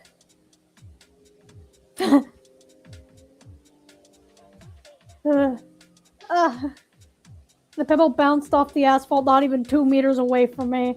I stand frozen in place. My ancestry. Well, everyone's off to a great start, it seems. This is just sad. It really is just sad. It really is. It really is just sad. Can I just drop out? Please. Marina takes my pitiful look and sighs. Yeah, maybe set this one out. Winning against you will feel kinda cheap. Right, no fun in that. Out of the way then. Kaplan, ready your wallet. My Olympic self-esteem in shambles, I scoot to the side. It's okay. Some people are not made for this. I'm not made. It's okay. Whoosh, whoosh. Whoosh, whoosh, whoosh.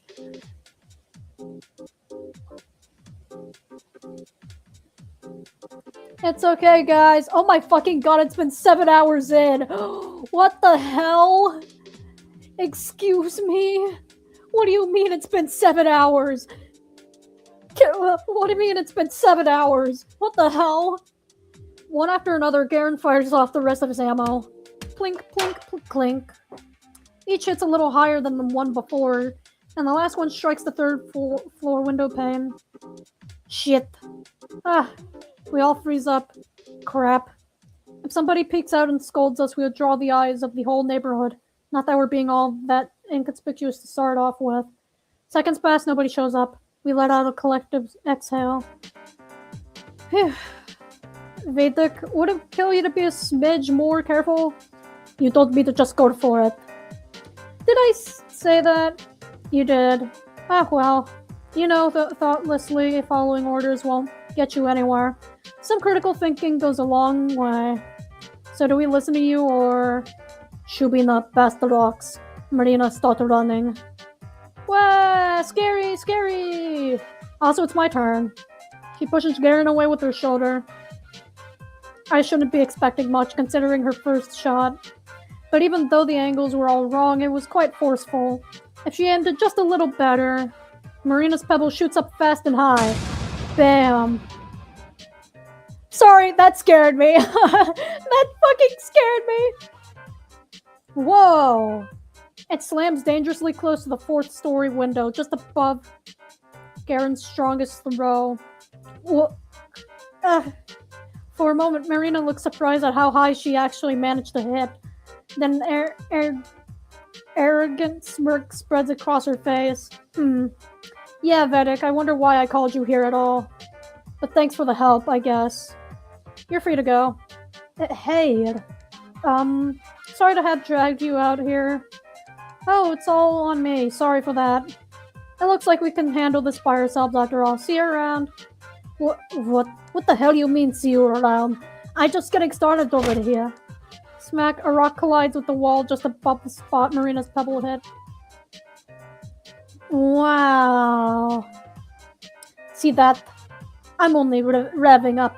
Hey, guys? I point to the ground where I've etched some lines into the snow. Here. Scoreboard. Ooh, nice. Way to make yourself useful. Hey, can you draw me a little higher? Draw mine a little higher. Boy, not playing favorites. Yeah, sorry. No cheating, Marina. Jeez, whose side are you on? I like fair games. Same, me too. And I believe in you. Bleh. Bleh.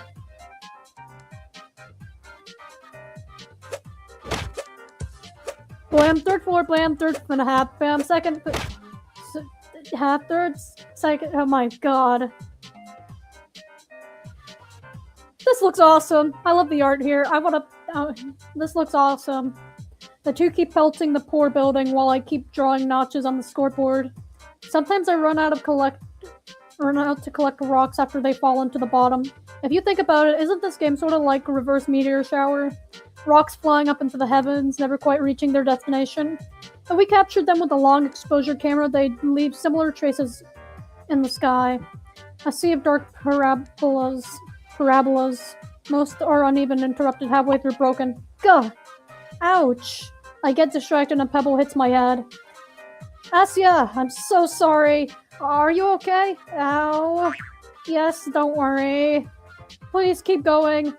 Geez, Shupina, watch where you stand. Sorry. Whoosh, whoosh. Looking at it now, yeah, Marina's aim isn't the best. Really, it's kind of a coin toss between sending her rock really high up or straight into the snow. I really love this art style. For some reason, I really love this art style. For some reason. Okay. Still, she puts a lot of force into those throws. Garen can see that. In spite of her flawed technique, Marina truly is a worthy opponent. Third and a half, third, fourth, third and a half, third. Oh my god. Guys, you're almost there. Yeah. Watch this, kid. I'm gonna knock Ira's window right out. Please don't. Who are you calling? Who are you calling, kid? Make way. Make way. Bam. Damn it. Whoa. You almost got it. Seriously. Next one's gonna be it. Count your prayers, Kaplan. And your cash. I take cream soda, by the way. Cream soda? Really? That's pretty cute. How is it? Whatever. Actually, it's not very fair to you, is it, Asya? Huh? Well, what do you mean? Vedic, we can't leave the squire out. Squire? The loser buys 2 drinks. One of them for the winner, one of them for Asya. If you're so eager to spend more money, be my guest. Oh, yeah, well, I like Duchess. Heard that? Sure did. And for your information, I'll be having Tarhoon. Course you will. I'm so lucky. No matter who wins, I'm getting a free soda. Being a wimp has finally paid off. Alright, my shot. Get going, Vedic. The store is right around the corner. Just throw already. Marina gets in position. I haven't missed one in a while. I got a good feeling about this. She swings her arm back. Wait, what did she just say? Haven't missed one in a while. Marina's aim is all dumb luck. Much like in gambling, it's best to quit while you're still riding high. Otherwise, Marina, careful! Oops. The rock flew fast and high, went straight into and right through the 4th floor window. Oh, fuck no. Okay, well, we know the outcome of this situation. We know the outcome of this situation.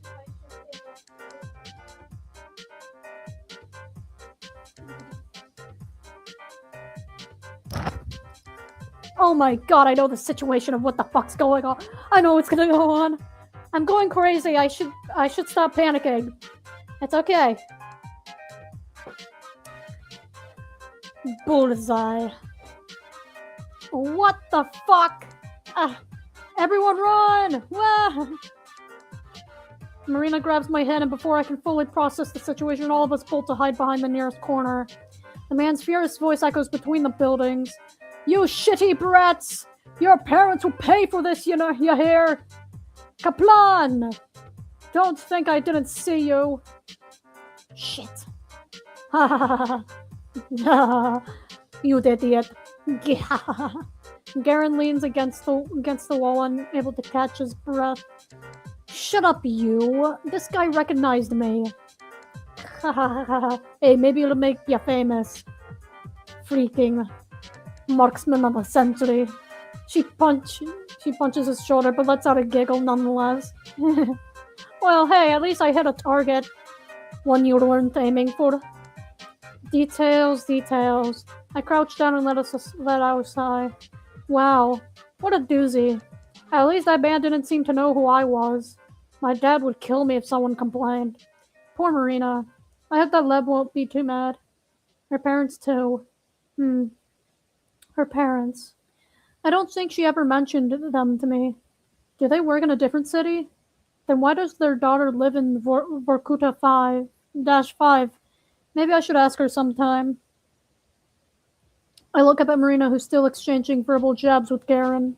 I'm not sure if I should interrupt, but... So, what do we do now? Their smiles falter. Maybe I shouldn't have said that after all. Good question. We're all done here, right? Aren't you eager to go home? Sorry to disappoint you, but I still have my plan C. Plan C? This whole throwing rocks at a window strategy isn't exactly foolproof. Even if we reached our floor, people don't usually respond after just one rock, yeah. It's true. So we need to hit that high at least a couple of times. That would be difficult. And even if Era is there to hear us, who's to say she would respond? If she's really kept in there by force, you'd think she'd be screaming out into streams the first chance she got.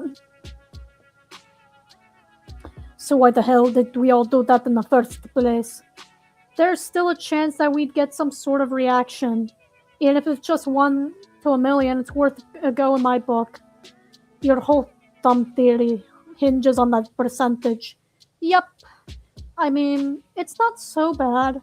If we believe Era's at somebody's house here, then, it would be more likely 1 to 6,000, right? Exactly. See? No, even less. Most of the apartments here house 2 or more, so it's at least 1 to 3,000. Oh my god, Shubino, Hurkez. Good thing you barely talk in glass.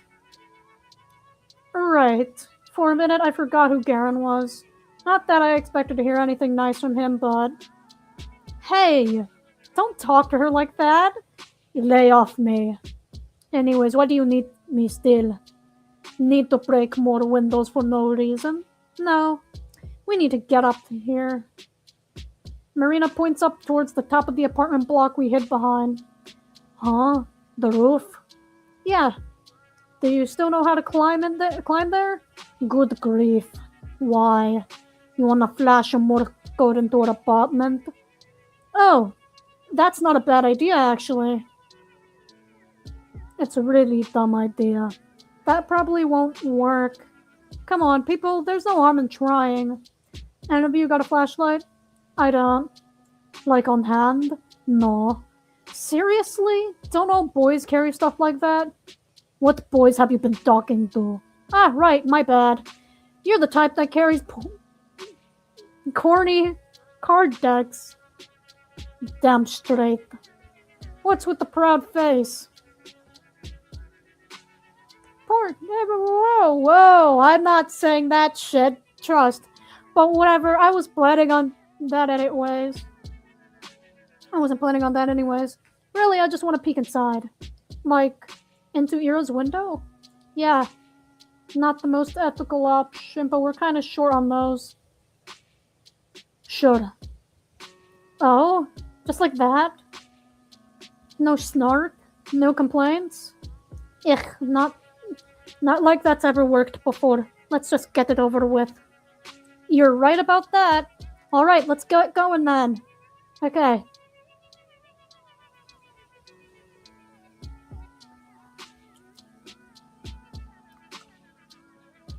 Apparently some years ago, Garen checked this access to nearly every rooftop in the city. Not counting the barracks and garages, only a few residential blocks had their unlocked. Coincidentally, the building opposite of Heroes was one of them. The little door creaks open on the 7th bush. We hear the howling of wind and Garen peeks his head out the opening. How is it? Can you climb outside? No, better not. The slope is all slippery. Oh man, can you see anything over there? Nope. The light's not even on. Let me look. He slides back down the ladder. Marina climbs next. Whoa, what a view. Pretty cool, huh? No kidding. And Arrow's block looks so close. Do you think we should take some pebbles with us? Should be a pretty easy shot from here. Oh, I can go down and get some. Stop right there, Shubina.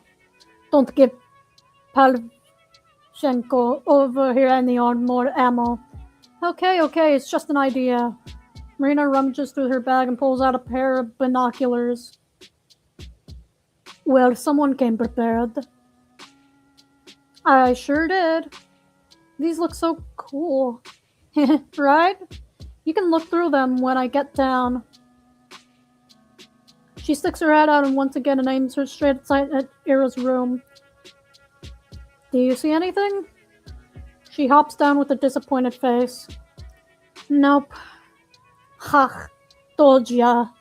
Here you go, Asya. Ah, thanks. I take the binoculars and make my way up to the ladder. When I peer out, a gust of wind ruffles my hair. Ah, I see now. The dusty purple sky covers the whole world like a blanket. The cold, duvet-like fog is so low and so endless, it feels like you could touch it if you stretched your arm out far enough. It's nothing like the summer dome that's so beautiful, so tall, and so bright it hurts to look at. I think I much prefer this kind of sky. I reach my hand out. Hey, Vedam? Diad? Is this the tallest roof that you can climb? Kinda. It's as high as our residential buildings go. The tallest one we have here is the research complex, cause it has that tower at the top, but no one's gonna let you go up there. I see. I put up the pair of binoculars up to my eyes. Not sure I'm seeing much. Adjust them so it's not blurry. Oh, okay. I tinker with the angle and the focus wheel until block in front of me becomes more clear. Wow. It really feels like I'm staring at it up close. Technology sure is amazing. Never mind that. I need to find Ira's window. The one with the teddy. Teddy. There! Aha! There it is. Light brown with a blue little bow. Oh, it's so cute. Hi there, Teddy. Although, I don't see much beyond that. The room is pitch dark. I want to say I see something. A mess of tangled hair. Bright eyes, sad or angry, maybe scared. Or maybe happy because someone's out there has finally seen her. Maybe she's looking out at me. Maybe she was looking out at Marina too, but Marina couldn't see her. Maybe I can, so I have to try. I try really hard. Well, enjoying the view? I am. Nothing in the room? No. I lower the binoculars. There's nothing for me to look at there. Staring into that darkness feels wrong anyhow. I climb down the ladder, still trying to understand the human shape that sat still by the curtain. The person in that window, the one I struggled to see, the one Marina missed. The shape of Vera's mother still sitting in her daughter's room.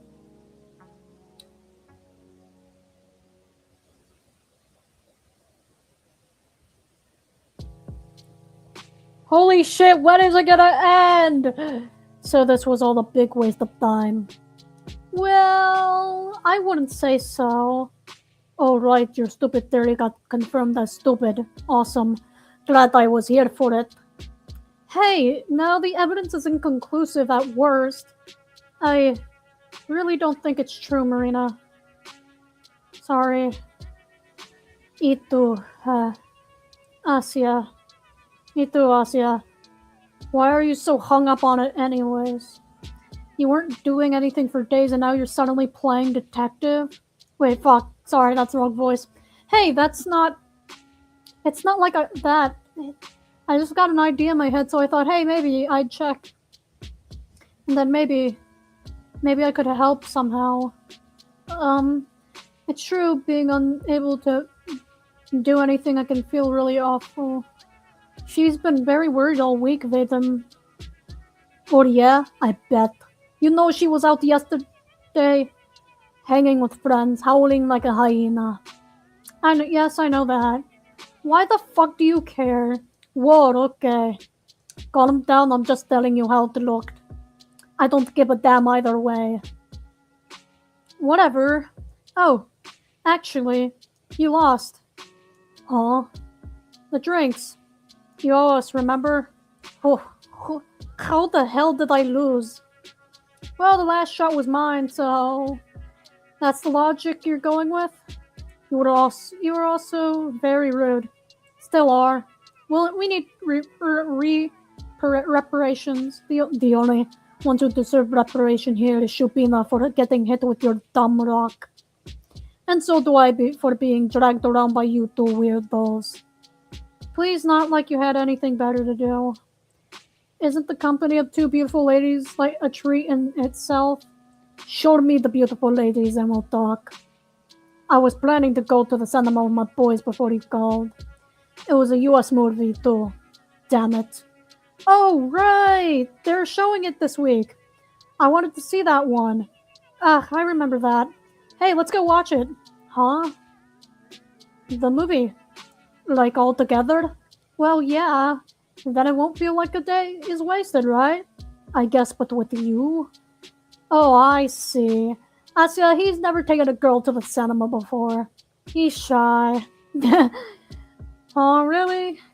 I've been to the cinema with girls, alright. I just don't want to be stuck in a room with you two. I'll catch the crazy. Better start avoiding your house if that's what you're worried about. Oi. Well, whatever. We're going to have a gay old time without you. Taking it out of context because, gay. We're gonna have a happy old time without you. But also... Oh my god. Anyways. Who needs a guy who can't stick to his word, right, Asya? What freaking word? Your win condition makes no sense. Oh, right. I was really looking forward to the soda. Yeah, I bet you were, you freeloader. You're getting one no matter what. How's that fair? It's not. Marina demonstratively turns around and beckons me with her hand.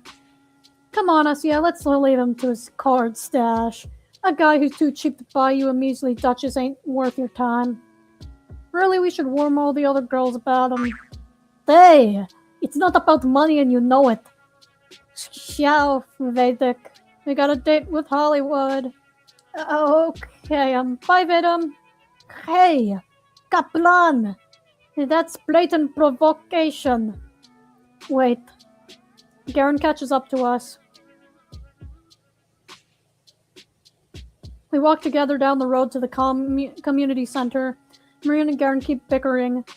Sometimes they laugh, and so do I. It's not that I have any illusions regarding this. Tomorrow's things will be the same as they've always been. Garen will still be the same Garen. And Marina, after Ira's situation fades from our collective mind, she had no reason to talk to me anymore. It's only natural. I understand that the moment I'm living now, this brief glimpse into what livingly correctly is supposed to feel like will soon end. So I should appreciate it for what it is. I'm not sure if actual friends are supposed to be rude to each other, but this is good enough for me. My memories certainly cast all the interactions of today in more favorable light. So we'll correct the small unpleasant parts. And what will remain is... Careful, don't spill. I'm trying! Marina passes around the package of corn pops she's smuggled in. Garen is holding on to our communal bottle of cream soda, the result of a begrudging compromise. I still wouldn't have preferred Duchess. By the way, do you know what this one's about? Oh yeah. Asa, do you? It's about some superstar lady? Judging by the poster. You got half of that right. Marina leans in and whispers.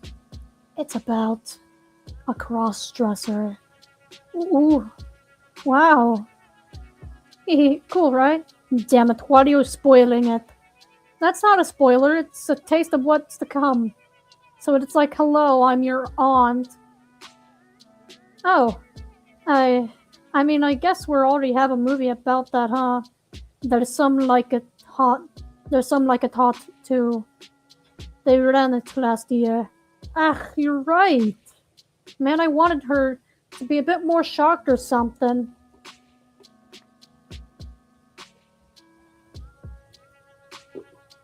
Please, guys in dresses are old news. My brother watched this movie that had a totally naked chick on screen. A movie, huh? I'm serious. Like a real Hollywood film. They showed them doing it too. Excuse me? I'm gonna go explode. Cool. That's very brave. Don't look at me like that. You girls just don't get it. I get it. What was the film? Crap, I don't remember. The Stuntman? No, maybe not that. It's starting. The lights dim and the regular pre-movie roll of Z.A.T.O starts to play. I don't find it especially funny, but Marina's giggling by my side makes me smile. And then the film begins.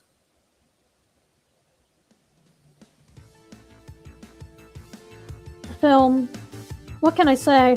I've seen a couple of foreign films before, but American ones? They're in a whole different league. So bright and shiny like a glossy magazine, as if the fabric of that world is made from a material that's so much more refined than ours. How much of it is real? I wonder.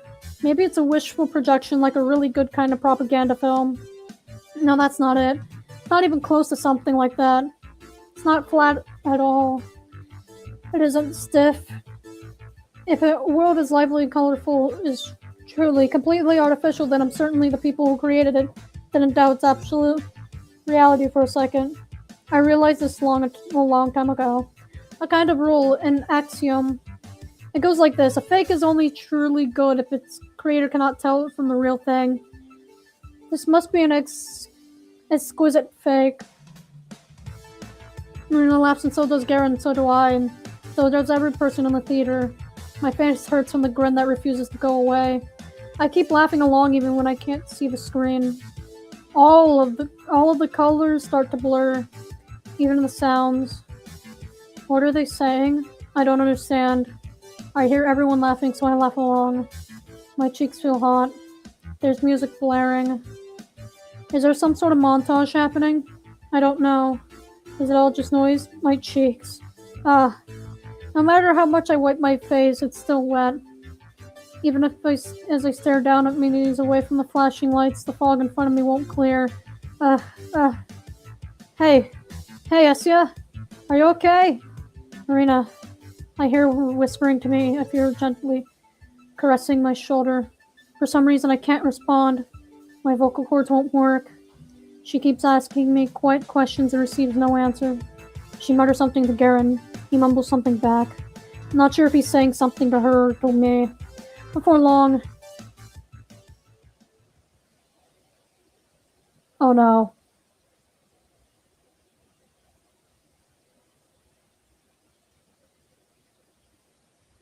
Before long, I find myself in the foyer, in Marina's arms. She slowly pats my hair. I don't know how long we've been sitting here. By the time I hear Garen's voice, my throat feels totally dried out. What's going on? Does she feel sick? Something like that. Shubina, hey, you're alright there? Something hurt? Be quiet for a minute. I, uh, I, my voice. I can't form a sentence. I throw a rock into a lake, but the splash makes no sound. It just ripples, ripples, ripples. It's okay. It's okay. I shake my head, now more violently. Marina leans away and lets me sit up properly. Garen stands next to us, looking befuddled. Why is he here? The movie's still going. I sniffle in an attempt to catch my breath. Tissue? No, thank you. If you want something to drink. No, no. My surroundings come fully into view. The community center, the muddy sky outside, the thin electric light. It's been 5 days. Right now. What do you think she's doing now? Do you think she wants to go home? Do you think she misses her mom? Asya? Do you think she's crying? No, probably not. It's been too long. Even if I couldn't cry for so long. After so long, I think that everyone I knew had just forgotten me. They'll find her. The investigation's still ongoing.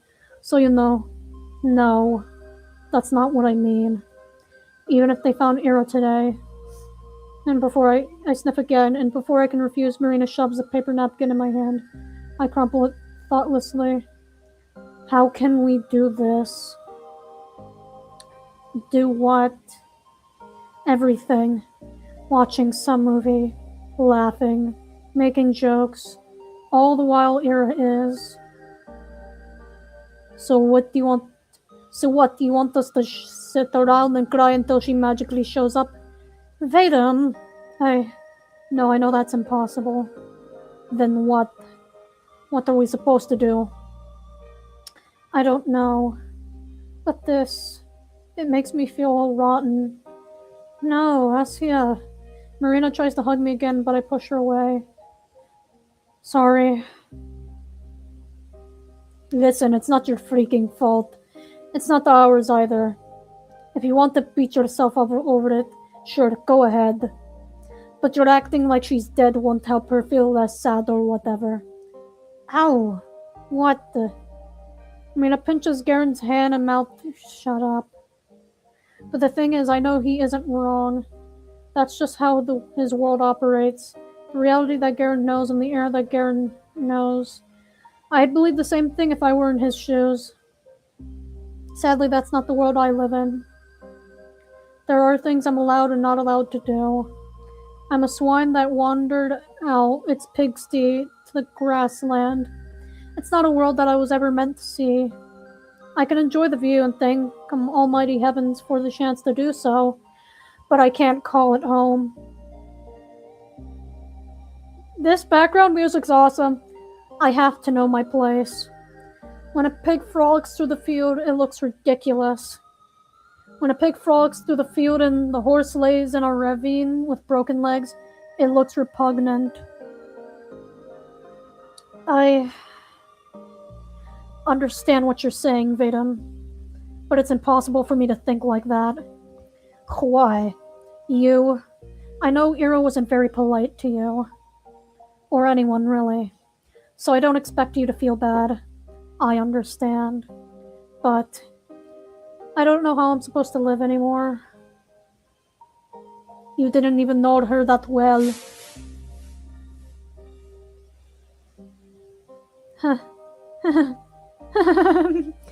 That's right. He's absolutely right. Well, isn't this embarrassing? I have no argument. You've done it again, Garen. You've driven me into a corner and now I don't know how to respond without making myself look like a fool. Feel free to laugh, you've earned it. It's a good one. Come on. Why aren't you laughing? Go back to the theater. What? You heard me. Leave us alone, okay? Alright. Whatever. He puts the soda bottle next to me and throws his jacket on. Huh? You're not finishing the film? With a mood like that? I'll pass. Oh, no. I'm sorry. Forget it. He walks out into the snow. Marina and I stare at the door in silence. After a couple seconds, Marina picks up the cream soda and takes a big swig. Damn it. She smacks it on the bench the same way a middle-aged would. Slapped an emptied glass of vodka on the table. And here I thought I was on to something. Huh? Forgive me, Asya. I'm an idiot. No, you're not. Don't say that. It's my fault. I shouldn't have dragged everyone out here. No, I shouldn't have reacted like that. I just ruined it for everyone. You didn't. I felt the same way. I know it's all stupid. I just thought, wouldn't it be great if I could change something? Or do something like that really helped, you know? I knew I had no chance from the start, but I kept telling myself, hey, what if it works? It's dumb as hell. Sorry for pulling you along like that. No, please don't be. Even if it turned out like this, I still had fun today. Oh, so fun's allowed now? I mean, I'm just messing with you. Marina sighs. She gets up and loosens her ponytail. You're a very forgiving person, Essia.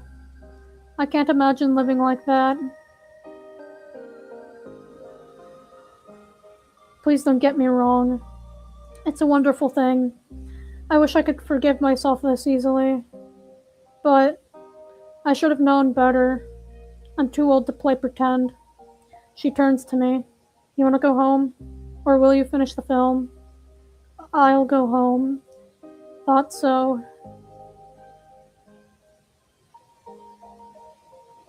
The day that seemed to have gone on forever finally came to a close. That's putting it nicely. It came to a screeching halt. Not that I'm sad. I knew what it was from the start, a nice illusion, a peek at something distant and unattainable, an American film, a dream you will inevitably wake up from. But did it really have to end that way?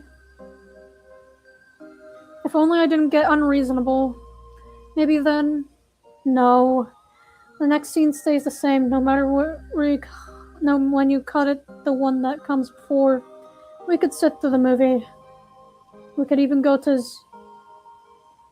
that place right after, cafe right after. We could walk around all evening, talk and have fun. But tomorrow will be the same old me. Tomorrow Garen will be the same old Garen. Tomorrow he'll find a new reason to make fun of me. Tomorrow I'll hear the same old jokes from my classmates. Tomorrow I'll look up at the ceiling and pray for Ira to come. She won't. Ira. She could probably throw a pebble up to the 5th floor, no problem. Well, maybe not completely without effort, but she threw a chair. That's not as easy to do as it looks, you know. She'd totally win. And then she'd get a free drink from Marina. Oh, what would her favorite flavor be? Maybe, Baikal? I can see that. I like Baika too. and then we'd all go to the movies. Ira had probably seen a bunch of American films already. I can imagine her going up to the cinema all alone. She had no qualms about that. Going together would be so much fun. Today's film was hilarious. I bet she'd be laughing all the way through. I'd like to see that. I think I got some snow in my boots. Crud. It's my fault for coming up with the idea so late. Well, in all honesty, I thought I would. Looking down from the roof opposite of to Ira's, I just got swept in the conversation and forgot to share. Also, dragging Marina back there after she got noticed would be rather risky. It's nothing I can handle by myself, though. I don't exactly believe Marina's theory. Even Marina herself never actually believed in it. Frankly, this kind of speculation was plain disrespectful. But even then, there was something I still wanted to do. Snow piles on fast, so the lines need to be as deep as I can make them. I dig up all the way to the ground. As far as I legibly go, nothing beats a black text on a pure white canvas. Guys, I'm gonna save, like, right about now. It's been a little long.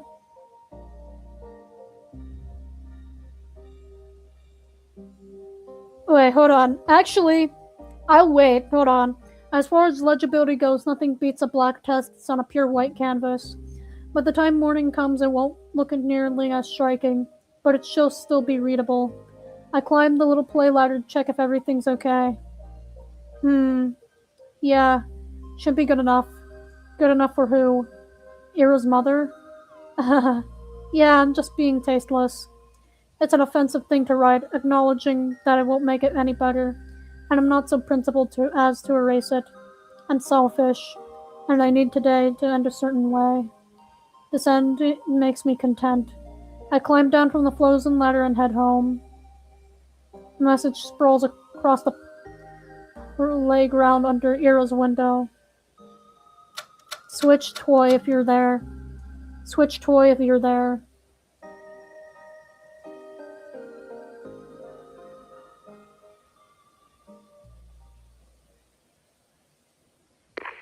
Jam signal B.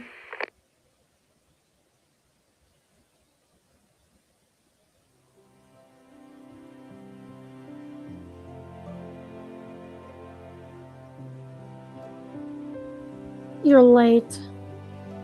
Sorry. You could have waited inside, you know. I was smoking. Marina was out with friends again. Doesn't she get sick of that? She looks around and conspicuously sips something into my pocket. I don't need to check to know what that is. Next one will be in 2 weeks. So use sparingly, Kay. You think I'm popping these like candy? I don't know. You're the one with an addictive personality.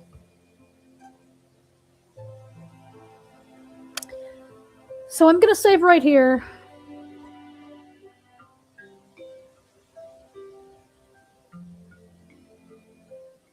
I'm gonna save right here.